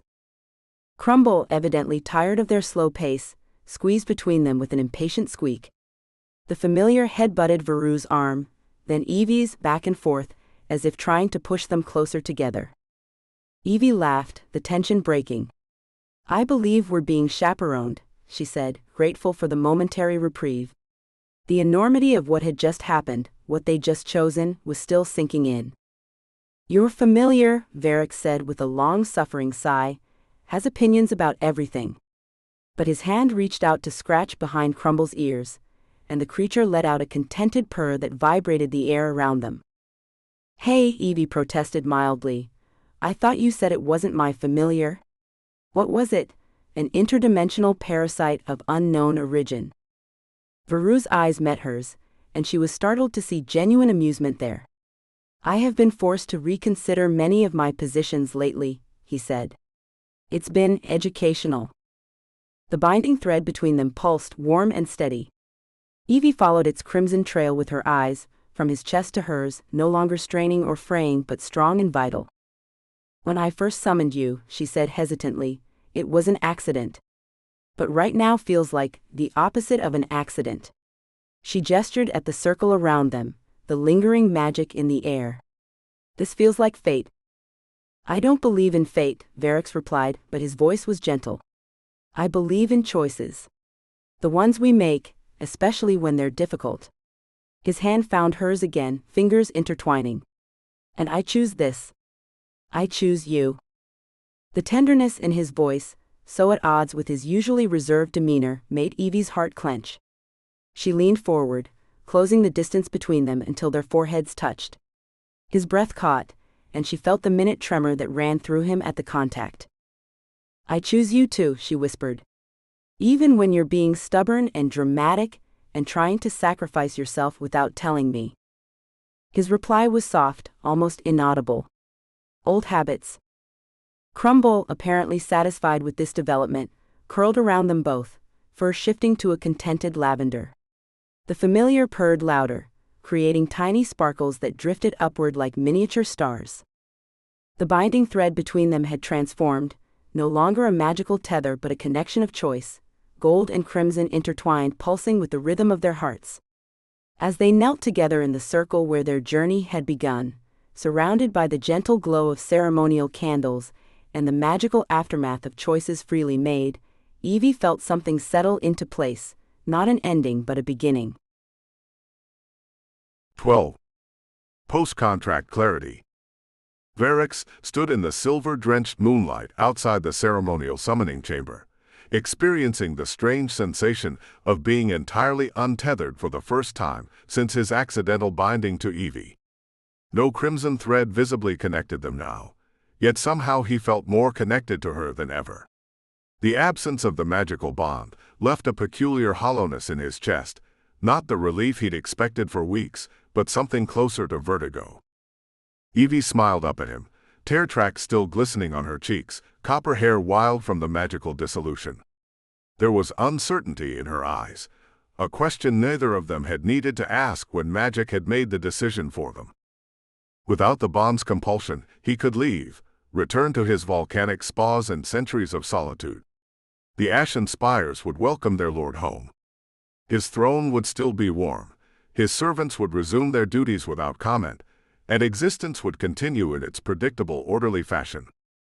Instead, he found himself extending his hand to her, a gesture of choice that felt more significant than any magical contract he'd ever signed, enforced, or broken.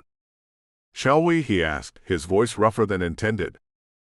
Her fingers slid against his palm, warm and small, uncertain. Something tightened in his chest, an entirely non-magical sensation that nonetheless felt like ancient power. "We shall," she answered with that smile that always made him feel as though she were sharing a delightful secret. As they walked back through the academy grounds, Varix noticed everything with new clarity. The way moonlight filtered through enchanted willow branches, how the cobblestones warmed slightly under Evie's footsteps, the contented trilling of Crumble who darted ahead of them like an excitable scout. The campus at night had always seemed unnecessarily whimsical to him, but tonight its beauty struck him differently, less frivolous, more essential. Without thinking, he adjusted his stride to match Evie's shorter one. He caught her glancing at the space between them where the crimson thread once pulsed, her expression a mix of wonder and uncertainty. Though no visible magic connected them now, he felt a different kind of tether, one forged of shared experiences and unspoken understanding. "Do you feel different?" she asked, breaking the comfortable silence. Varix considered the question with uncharacteristic openness. "Yes," he admitted finally. "Though not in the way I expected." "How did you expect to feel?" "Relieved. Unburdened." He frowned slightly. "Instead I feel—" He searched for the word, finding his typically precise vocabulary inadequate. "Present," he decided finally. "More solidly here than when magic compelled my presence." Evie nodded as though this made perfect sense, which both puzzled and pleased him. "That's because you're choosing each step now. Choice has weight that obligation doesn't." The simplicity of her insight struck him. Of course the sunbeam would understand the gravity of choice. She who made 100 seemingly inconsequential decisions daily, each rooted in honest preference rather than calculation. Crumble darted back to them, circling Evie's ankles before bouncing toward Varix with uncharacteristic friendliness. The familiar paused before him, eyeing him with what could only be described as evaluative judgment, before butting its head against his boot and zooming ahead again. "I believe I've been approved," Varix said dryly. Evie's laugh bubbled up. "That's the familiar equivalent of a formal handshake. Crumble only does that with people who—" She hesitated. "People who what?" "People who are staying," she finished softly, not quite meeting his eyes. They reached the dormitory entrance, and Varix hesitated, suddenly aware that every moment was now a choice, every action a declaration of intent rather than magical obligation. The weight of this freedom felt paradoxically heavier than the binding had. "I should locate alternative accommodations," he said formally, old habits resurfacing through his uncertainty. "The Academy Housing Office operates until midnight on Thursdays." Something flickered across Evie's face, disappointment perhaps, immediately masked with understanding. She started to nod, then stopped. Her chin took on the stubborn tilt he'd come to recognize as her refusing to accept an unnecessary complication. "Do you want to leave?" she asked directly. The question caught him off guard, forcing him to confront the truth he'd been carefully arranging polite words around. Did he want to leave? The dormitory with its chaotic organization system, the kitchen where teacups occasionally sang, the study nook where Evie fell asleep over magical theory texts. "No," he said, the truth startlingly easy once directly confronted. "I do not." Evie shook her head, a smile playing at her lips as she stepped forward and took his hand again. The touch sent warmth spreading from his fingertips to his chest, a purely emotional response with no magical compulsion behind it. "Then don't," she said simply. Stay. The dormitory door swung open as they approached, and Varix momentarily froze at the threshold. The magical rooms had fallen into a state of mourning during their 3-day separation. Wilting plants, dimmed lights, a general atmosphere of despondency. But as they stood in the doorway, the space practically hummed with welcome. The lights brightened to a warm golden glow, the temperature adjusted to perfect comfort, and the previously drooping plants suddenly stood at attention, some even blooming out of season. Crumble darted in before them, leaving a trail of iridescent sparkles that lingered in the air before slowly fading. The familiar bounced onto the bookshelf, knocking a tome sideways with deliberate satisfaction. Varix stepped across the threshold cautiously, half expecting to feel like an intruder, now that the binding no longer forced the dormitory to accommodate him. Instead, the space responded to his presence as eagerly as it did to Evie's.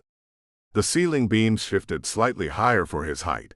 His favorite reading chair rotated toward the hearth where a fire ignited without prompting, and the collection of ancient texts he'd been perusing rearranged themselves into a more convenient order. "It remembers you," Evie said softly, watching his reaction. "The dormitory always knows what we need. Apparently, it thinks we need this."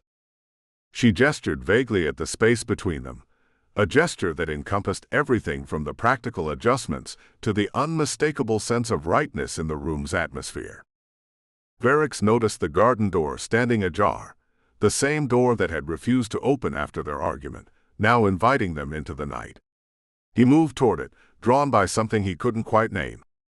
The enchanted garden beyond had transformed into a midnight paradise, where moonflowers bloomed alongside dramatic black roses.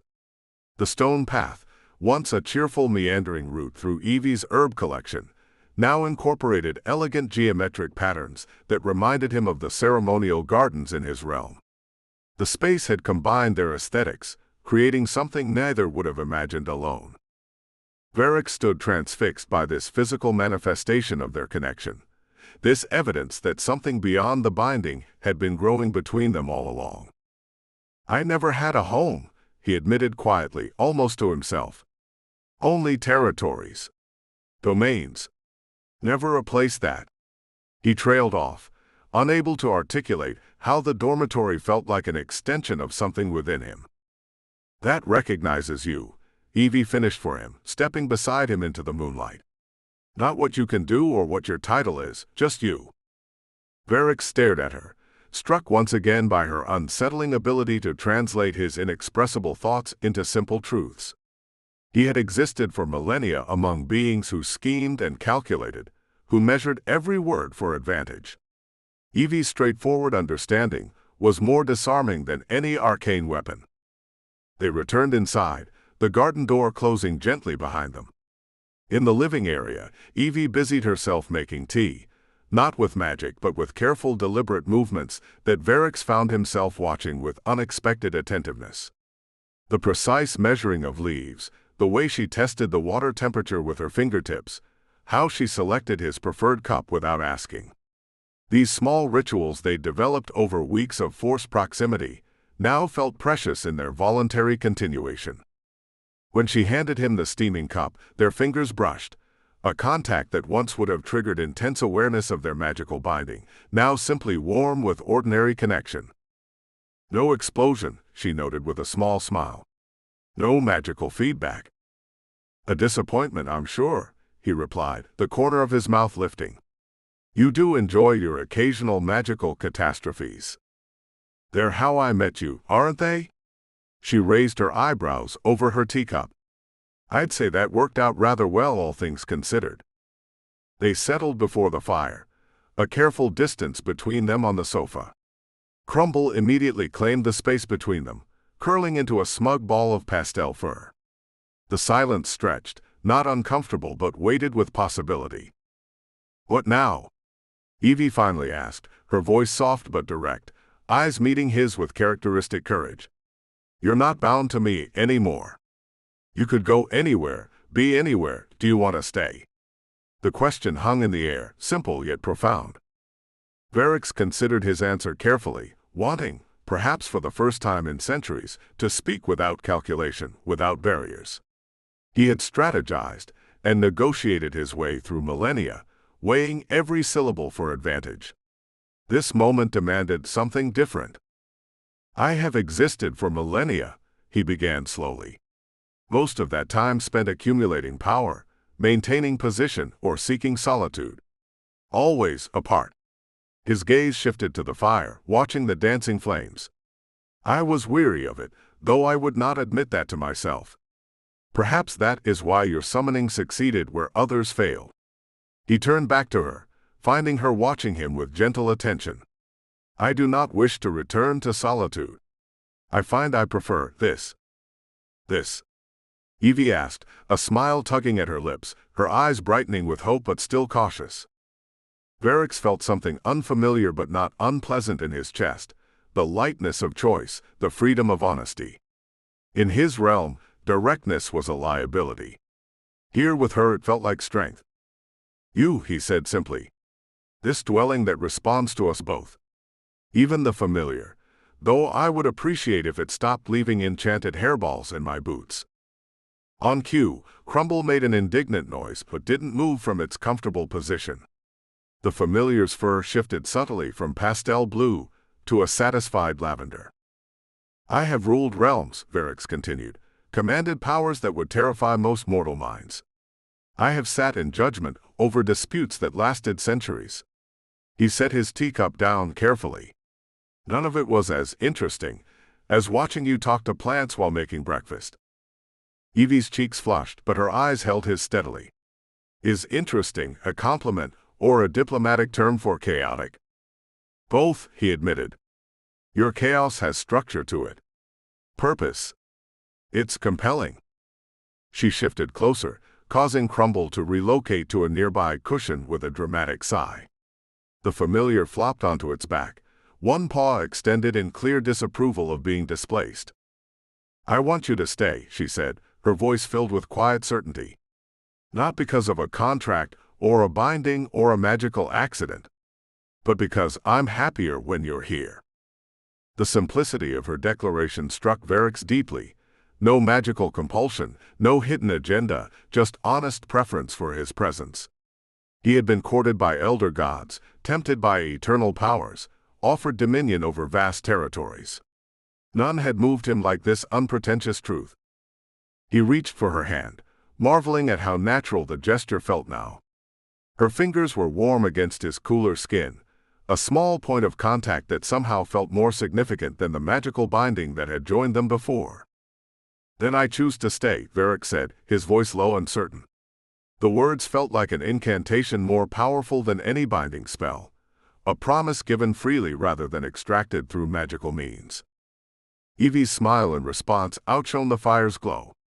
She moved closer still, her copper curls catching the firelight as she looked up at him with unmistakable intention. This time, when Varix leaned toward her, there was no magical disruption, no sudden portal, no interruption from the outside world. Their kiss was gentle at first, a question, an offering, before deepening into something that felt both like coming home and setting out on a grand adventure. Around them the dormitory responded subtly, the fire glowing brighter, the plants leaning inward, the entire magical space seeming to sigh with contentment. Varix, who once commanded legions and ruled realms, found himself thinking that nothing in his long existence had felt as powerful as this freely chosen connection. It was terrifying in its vulnerability, exhilarating in its simplicity. Evie's hand traced his jaw, and he felt centuries of calculated distance dissolving under her touch. In the corner, Crumble began to glow a soft pink, its light creating gentle shadows that danced across the walls as night deepened around their newly shared home. The familiar stretched, seeming enormously pleased with itself, before settling back into its cushion with an expression that clearly said, "Finally." Varix found himself for once in complete agreement with the peculiar creature. Finally. 13. Please stop summoning me. Evie stood outside the Academy's practical examination hall, nervously straightening her formal summoning robes with their two long sleeves. The hall's large windows revealed fellow students already inside, preparing their ritual spaces with chalk and herbs. She closed her eyes briefly, centering herself. So much had changed since the night she accidentally summoned Varix, all because she'd tried a simple energy ritual to revive her dying basil plant and grabbed the wrong scroll from the academy library. Now the binding was gone, but he was still here by choice. She ran her fingers over the space where the crimson thread once connected them, a habit she hadn't quite broken, and felt a flutter of anticipation rather than anxiety. "If you keep fiddling with those sleeves, you'll wear them down to nothing," came a familiar voice from behind her. Evie smiled without turning around. "Says the demon who spent 20 minutes adjusting his collar this morning." She felt rather than saw Veru's indignation. 15 at most. And proper appearance matters in formal settings. When she finally turned, she found him looking immaculate as always, though he'd chosen a more subdued version of his usual attire, black with subtle crimson embroidery rather than his full intimidation regalia. His horns gleamed in the morning light, no glamour hiding them today. "You look," he paused, searching for the right word, "prepared."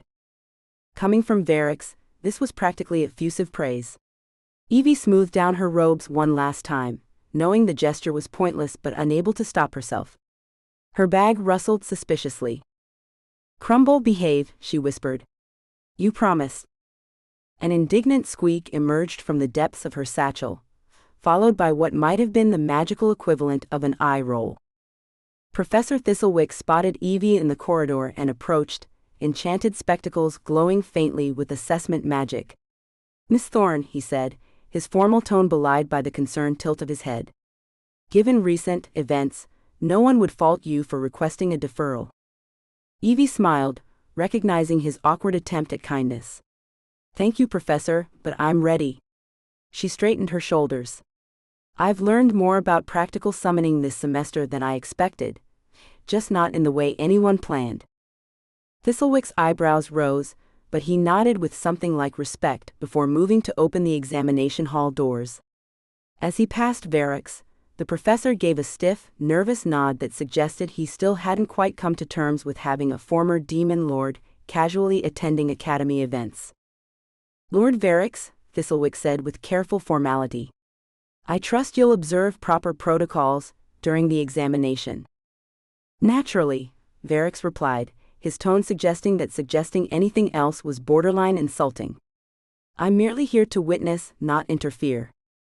Thistlewick's enchanted spectacles flickered anxiously, and he shuffled the papers in his hands. "Yes, well. Please remember the arcane educational bylaw 37B clearly states that observers must maintain a minimum distance of 6 feet from any active summoning circle, remain silent during incantations, and refrain from magical emissions that might disrupt student workings," Varix finished smoothly. "I've read your academy handbook. All 17 volumes. You have?" Thistlewick blinked rapidly. "Insomnia," Varix said by way of explanation. "And I find bureaucratic literature soothing. Your section on proper chalk storage was particularly thorough." Evie bit her lip to keep from laughing, as Thistlewick visibly wavered between being flattered and terrified. The hall buzzed with activity as Evie entered. Students whispered and stared. Her accidental summoning of a demon lord while trying to save a houseplant had become academy legend. She kept her gaze forward, focusing on her assigned summoning circle near the center of the room. As she passed a nervous first year with badly smudged chalk, she paused to offer a quiet correction, remembering how Varix once guided her hands to fix a similar mistake.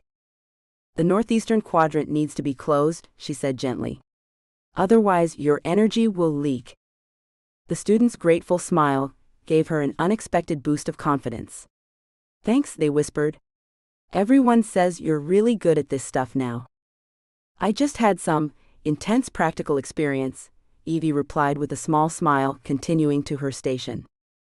Reaching her assigned circle, Evie arranged her materials with methodical care, so different from her chaotic impromptu ritual that had somehow called one of the most feared entities from the infernal planes, instead of generating a simple energy boost for her basil. She placed each component deliberately: salt for boundaries, herbs for focus, a small sphere of cleared quartz for clarity, and her personal grimoire now filled with precise notes in both her looping handwriting and Veru's elegant script. Crumble, who had insisted on accompanying her despite academy regulations, watched approvingly from her bag, occasionally peeking out to supervise with critical eyes. "The rosemary goes in the southern quarter," came a tiny, judgmental squeak from her bag. "I know," Evie whispered. "I was getting to that." A commotion near the entrance drew everyone's attention. Verix entered, causing an immediate hush to fall over the hall. Professor Thistlewick hurried over, whispering urgently, probably about observer protocols and the strict no-interference rules for finals. Verix nodded once, regally, before taking a position along the wall with other approved observers. When his eyes found Evie across the room, his formal expression softened fractionally. She felt warmth spread through her chest, purely emotional now without magical enhancement. It was strange to think that just weeks ago, they had been bound by crimson magic that flared whenever they got too far apart. Now the only pull between them was something entirely different, something they had chosen. Professor Thistlewick cleared his throat, standing at the front of the room with his mood-reactive robes glowing a nervous lime green. "Students, welcome to your intermediate summoning practical examination. Family members and approved guests, please remain in the designated observation areas." He glanced pointedly at Verix, who somehow managed to look both compliant and mildly threatening while doing absolutely nothing. "The examination parameters are as follows," Thistlewick continued, his enchanted quill floating beside him, recording every word. "Summon and maintain control of a minor botanical spirit for exactly 3 minutes before respectful dismissal. You may begin when ready." Around her, students frantically checked notes and double-checked circles. Evie took a deep breath, suddenly calm. She knew this. The fundamentals hadn't changed, even if her understanding of them had deepened immeasurably. Her hands moved with confident precision as she activated her summoning circle. She thought back to that first night, when she'd been so desperate to save her dying plants that she'd attempted a ritual far beyond her skill level.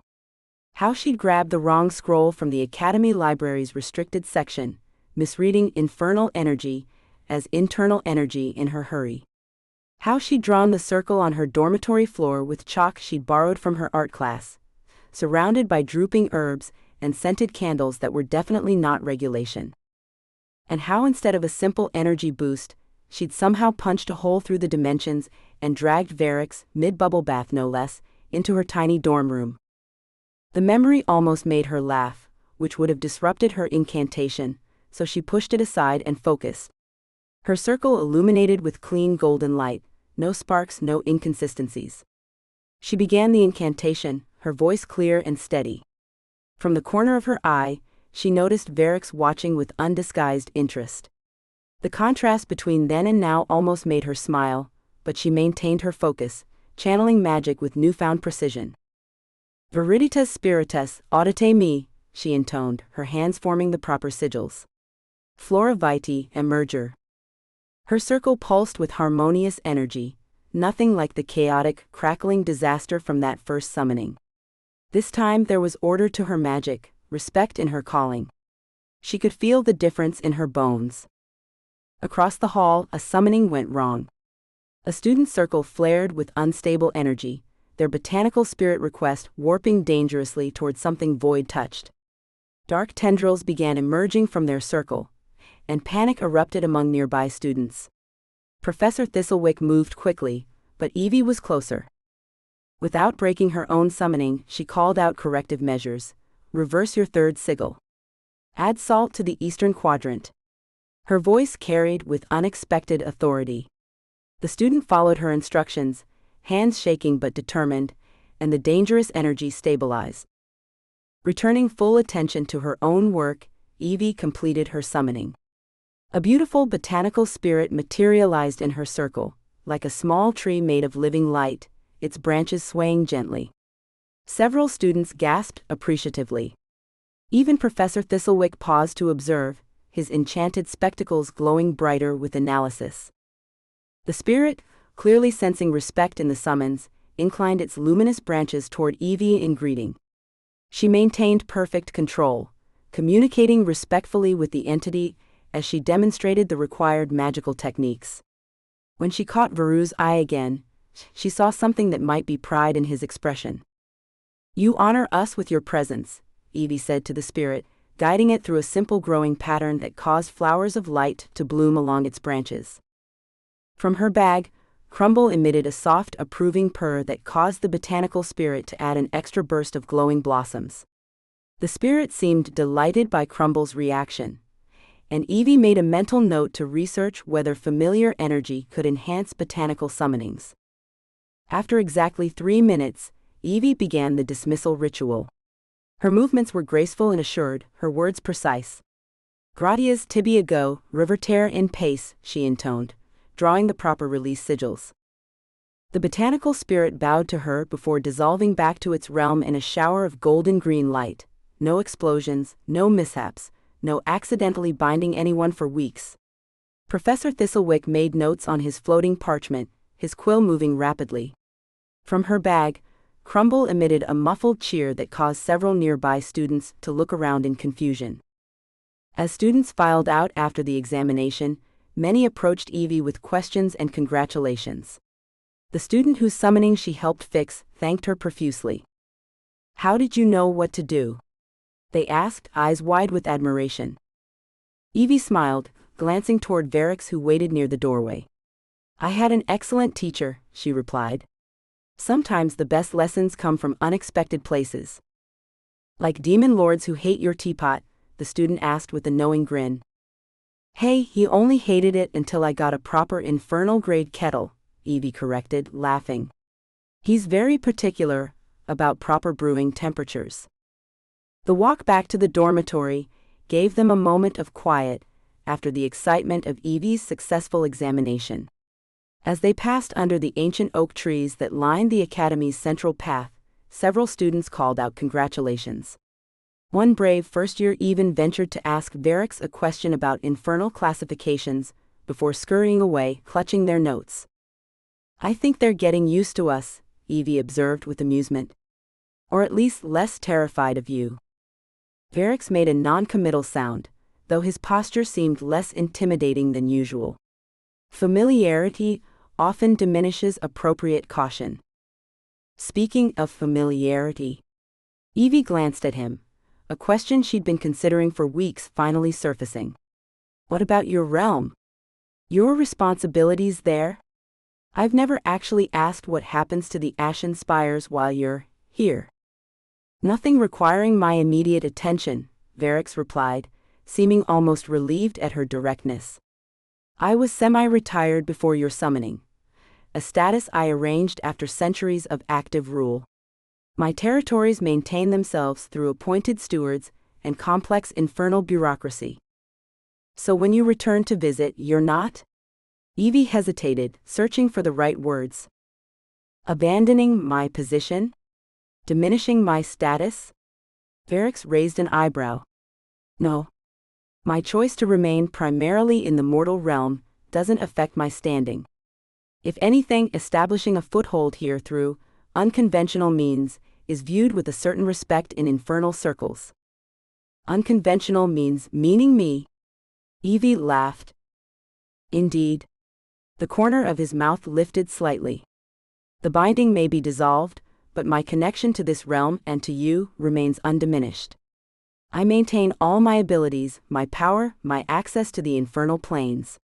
I simply choose to exercise them elsewhere." Crumble, trotting alongside them, made a chirping sound that seemed almost like agreement. "So you can still go back whenever you need to? For Demon Lord business or volcanic spa days?" Evie's tone was light, but a hint of vulnerability showed in her eyes.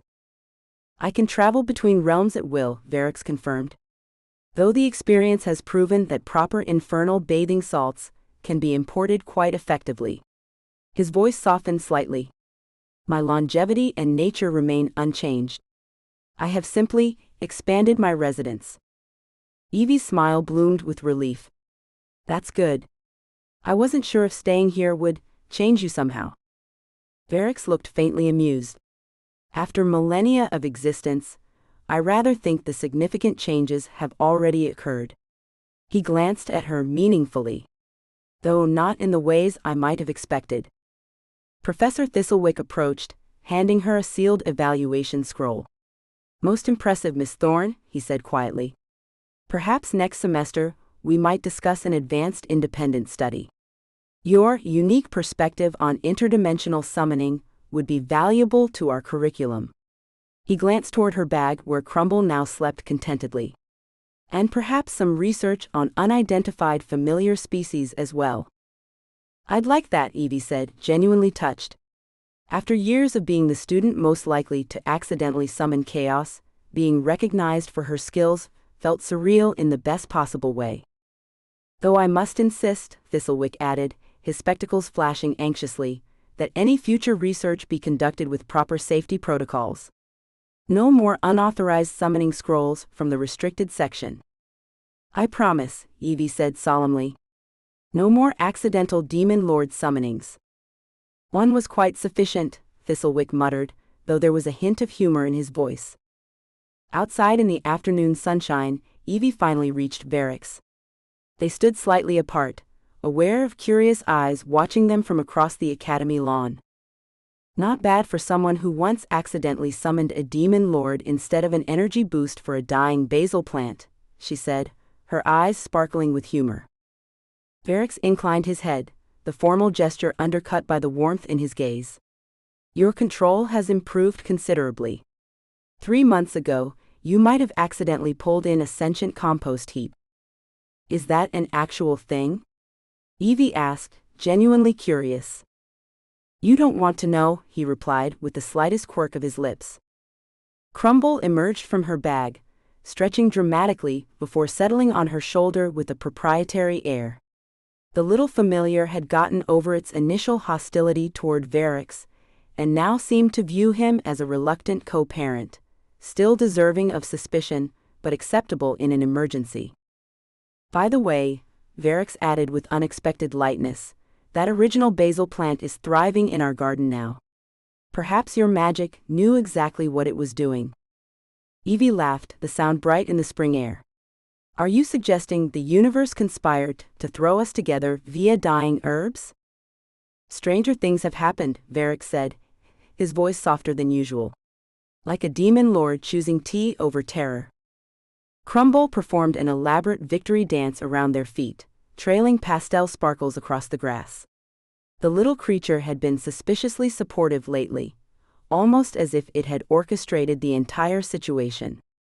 Evie wouldn't put it past them. "Fine," Evie said, offering her hand to Varrick with playful formality. "Would you care to join me for tea? No magical binding required, no plants to save, just us." As he took her hand, a choice, not a compulsion, they walked together toward their shared home, the dormitory that had somehow known what they needed before they did. Behind them, Crumble glowed with smug satisfaction, as if it had planned everything from the beginning. "Does Crumble seem particularly pleased with itself today?" Varrick asked quietly, as they walked across the academy grounds. "Crumble always seems pleased with itself," Evie replied, watching as her familiar pranced ahead, occasionally stopping to cast important-looking glances back at them. "But yes, even more than usual." "Should I be worried?" "Almost certainly," Varrick said, but there was no concern in his voice, only fondness, for Crumble, for her, for the strange life they'd built together from the chaos of one miscast spell. Epilogue. Please stop summoning me again. Varrick stood in the doorway of Wormroot Academy's Advanced Summoning Lecture Hall, arms crossed, watching the last students file out. Several cast nervous glances his way, though a few brave souls offered tentative smiles. His guest lecture on infernal contracts, ethical considerations and proper syntax had been surprisingly well received, despite Professor Thistlewick fidgeting anxiously whenever Varrick mentioned soul-binding clauses.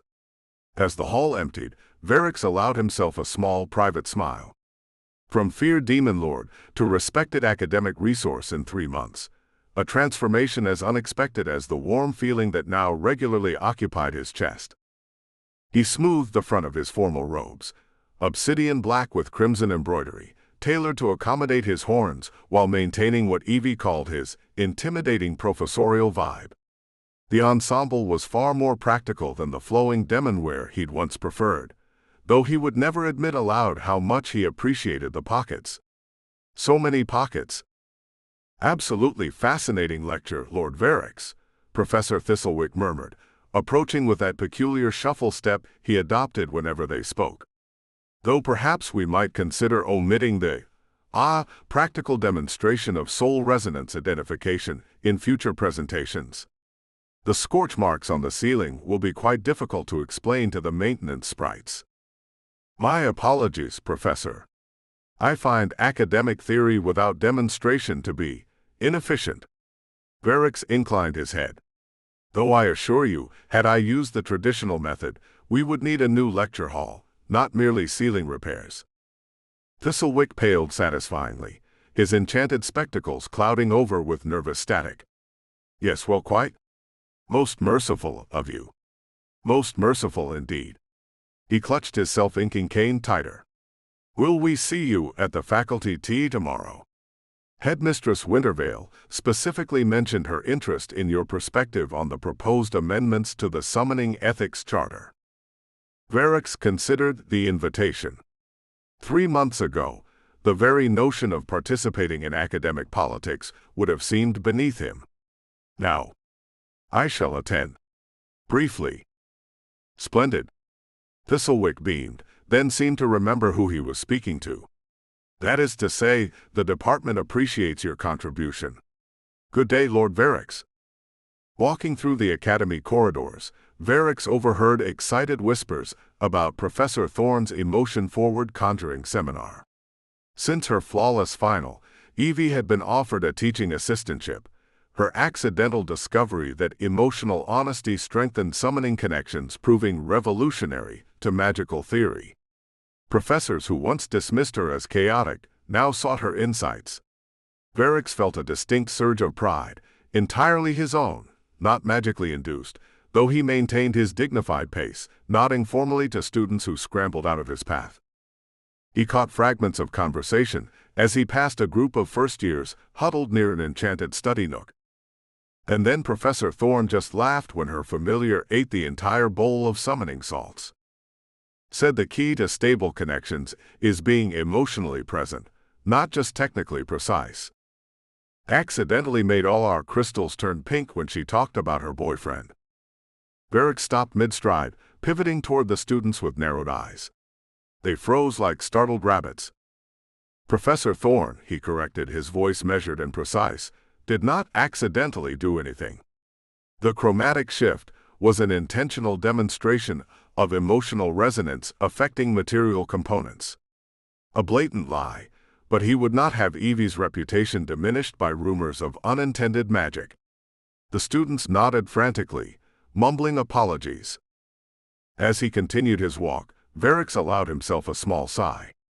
The relationship between Evie Thorne and himself had become something of an academy legend, with new embellishments added weekly. Last week, he had overheard a particularly creative third-year claiming that Varix had challenged 17 ancient entities to magical combat to win Evie's heart. Preposterous.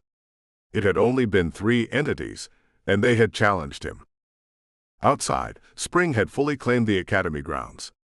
Enchanted cherry trees scattered blossoms that changed color mid-air, and magical flora responded visibly to passing students' emotions. Varix noted how the plants leaned subtly toward him as he passed, no longer intimidated by his presence as they once were. He recalled Evie's laughter when she first noticed this change. They've decided you're not so scary after all. He'd responded with appropriate disdain, but privately he found the acceptance pleasant. Like belonging, perhaps. A clump of whispering ferns actually brushed against his robes as he passed, an unthinkable familiarity weeks ago. He resisted the urge to stroke their fronds in return. He had standards to maintain after all. No matter that every plant on campus now treated him like some kind of oversized, horned gardening assistant. Varix entered their dormitory, now officially registered as a specialized faculty-adjacent residence, After Headmistress Wintervale decided creating a new housing category was easier than explaining why a demon lord shared quarters with a teaching assistant. The space had evolved over weeks of cohabitation, magical walls expanding to accommodate Veru's growing collection of ancient texts, alongside Evie's chaotically organized research. Their styles no longer clashed but complemented, her bright chaos tempered by his elegant restraint, his formal precision softened by her warmth. He hung his formal robe on the exact hook designated for it, smoothing an invisible wrinkle from the sleeve. Beside it hung Evie's teaching robes in various states of rumpled abandon, violet, amber, and that particularly hideous shade of teal she insisted brought out her eyes but actually made her look like an underwater pastry. He had given up attempting to organize her wardrobe weeks ago, after discovering she had enchanted her favorite sweater to slither away from his neatly folded piles and re-rumple itself. The cottage hummed with quiet magical energy, wards he had constructed for their protection, charms Evie had added for ambiance, and the unique resonance that had developed between their magical signatures. The result was a space that felt unmistakably theirs, a harmony neither could have created alone. In the garden, Varix carefully trimmed the spellthorn bushes that protected their cottage boundary. The magical plants required exact handling, too gentle, and they grew wild, too severe, and they sulked for weeks. He worked with meticulous focus, speaking occasional words of infernal encouragement that made the thorns shiver with appreciation. Crumble watched from a sun-warmed stone, its expression somehow both judgmental and approving. The familiar had gradually accepted Veru's permanent presence, though it still relocated his left boots with suspicious regularity. "Maintain your integrity on the southeastern corner," he instructed, a particularly rebellious thorn bush that had developed a tendency to grow heart-shaped gaps in the defensive perimeter. "Your purpose is protection, not decoration." The bush quivered, then defiantly sprouted a tiny crimson flower exactly where he had just trimmed. Varric sighed. "I see her influence has corrupted you beyond salvation." Crumble made a snuffling sound that resembled laughter, its fur shifting to a smug lavender hue. The familiar had initially treated Varix as an invader to be sabotaged at every turn, hiding his possessions, sneaking fish oil into his tea, and once memorably teleporting his favorite chair to the academy fountain.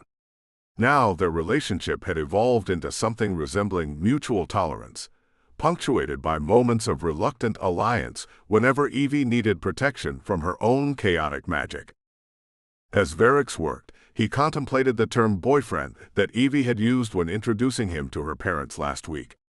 The word felt juvenile, entirely insufficient for what they had become to each other. He much preferred his own terminology, a long-term cohabitation arrangement with benefits, though Evie laughed every time he said it, especially the benefits part. His thoughts were interrupted when a thornbush tendril curled affectionately around his wrist, instead of snapping to attention as properly trained magical flora should.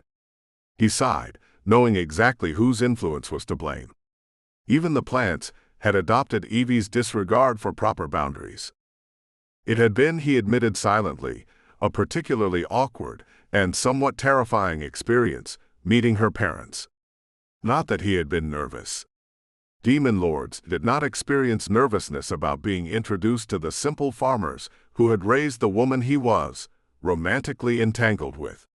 But he had found himself uncharacteristically concerned with making a favorable impression, going so far as to temporarily glamour his horns into a more modest size and wear what Evie called his least intimidating black ensemble.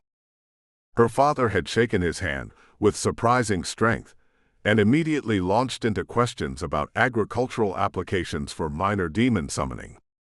Her mother had simply hugged him, and thanked him for making our Evie so happy. No one had mentioned his horns, his unusual eyes, or the fact that he had once ruled over a section of the infernal realms. They had merely set an extra plate at dinner, and asked if he preferred apple or cherry pie for dessert. The garden door opened as Evie returned from her seminar, her copper curls windblown and her teaching robe slightly askew. She carried 2 steaming mugs, including the infamous teacup of emotional clarity, now decorating their mantelpiece, more a souvenir than magical tool.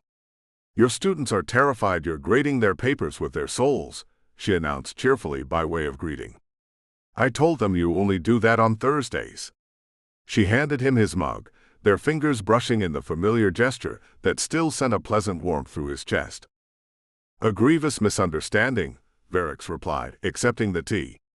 "I only extract partial soul components, and exclusively for papers that fail to properly cite sources."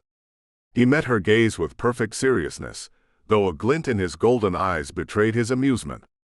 "How was your seminar?" Evie grinned, her freckles especially prominent against the flush in her cheeks. "Professor Wintervale herself attended. And she didn't even flinch when I used our binding contract as a case study in emotional amplification theory." She dropped onto the garden bench, sending a small shower of dried leaves and forgotten bookmarks into the air. "Also, I think Crumble ate another student's familiar." There was a suspicious bulge, and a lot of guilty purring around fourth bell. Crumble made an indignant noise, its fur shifting to an innocent baby blue.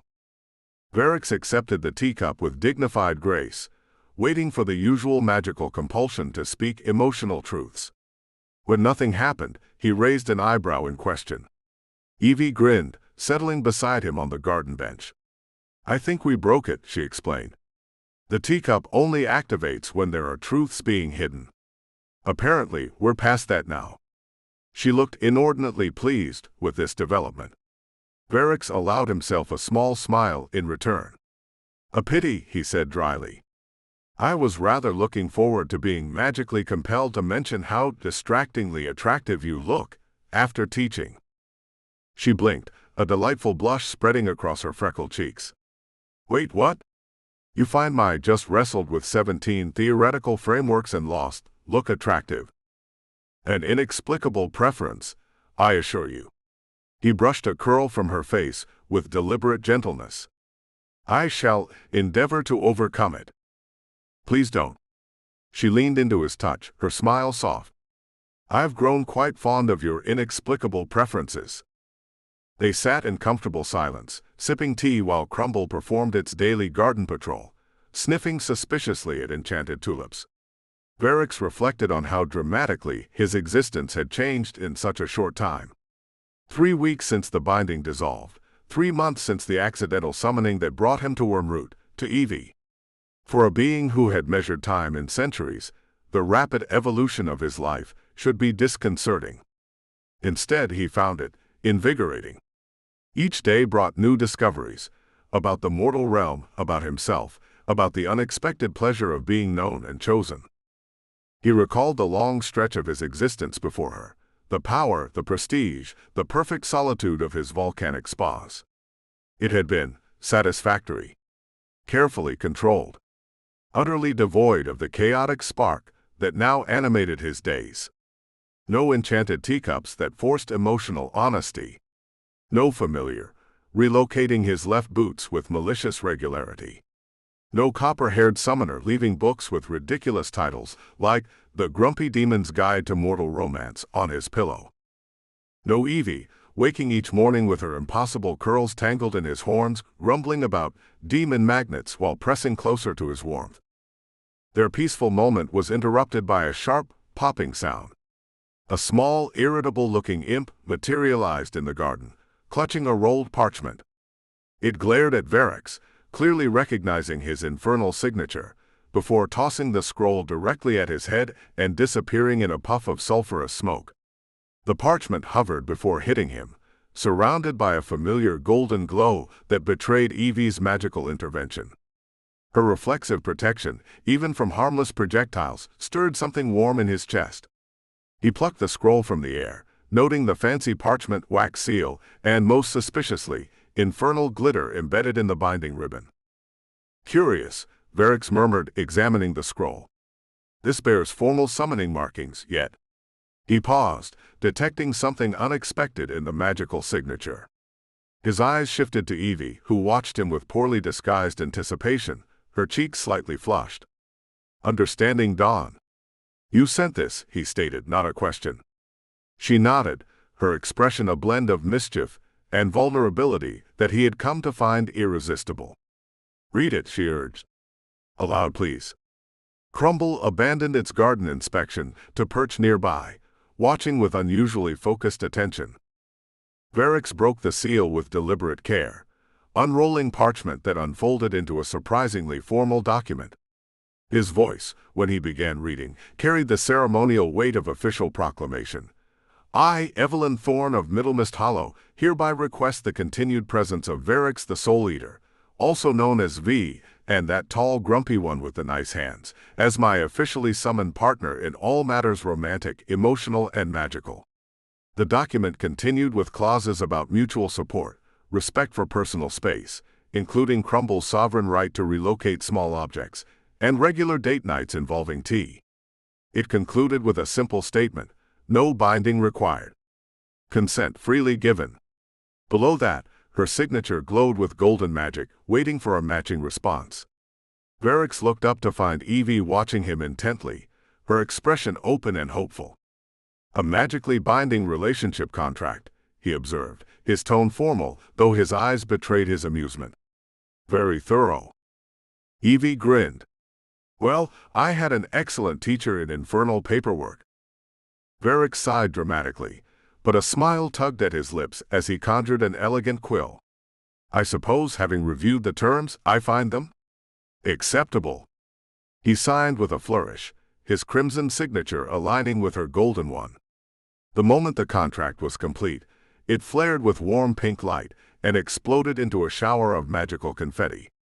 Before Evie could celebrate, Varix pulled her close, kissing her with the unhurried confidence of someone who has all the time in the world, which for the first time in his very long existence was precisely how he felt.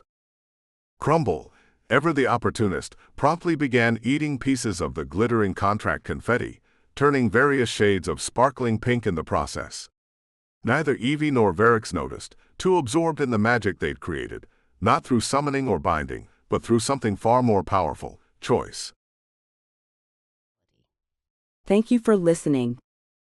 Please visit me at winvalentine.com to stay up to date. Please subscribe, leave a comment, and review.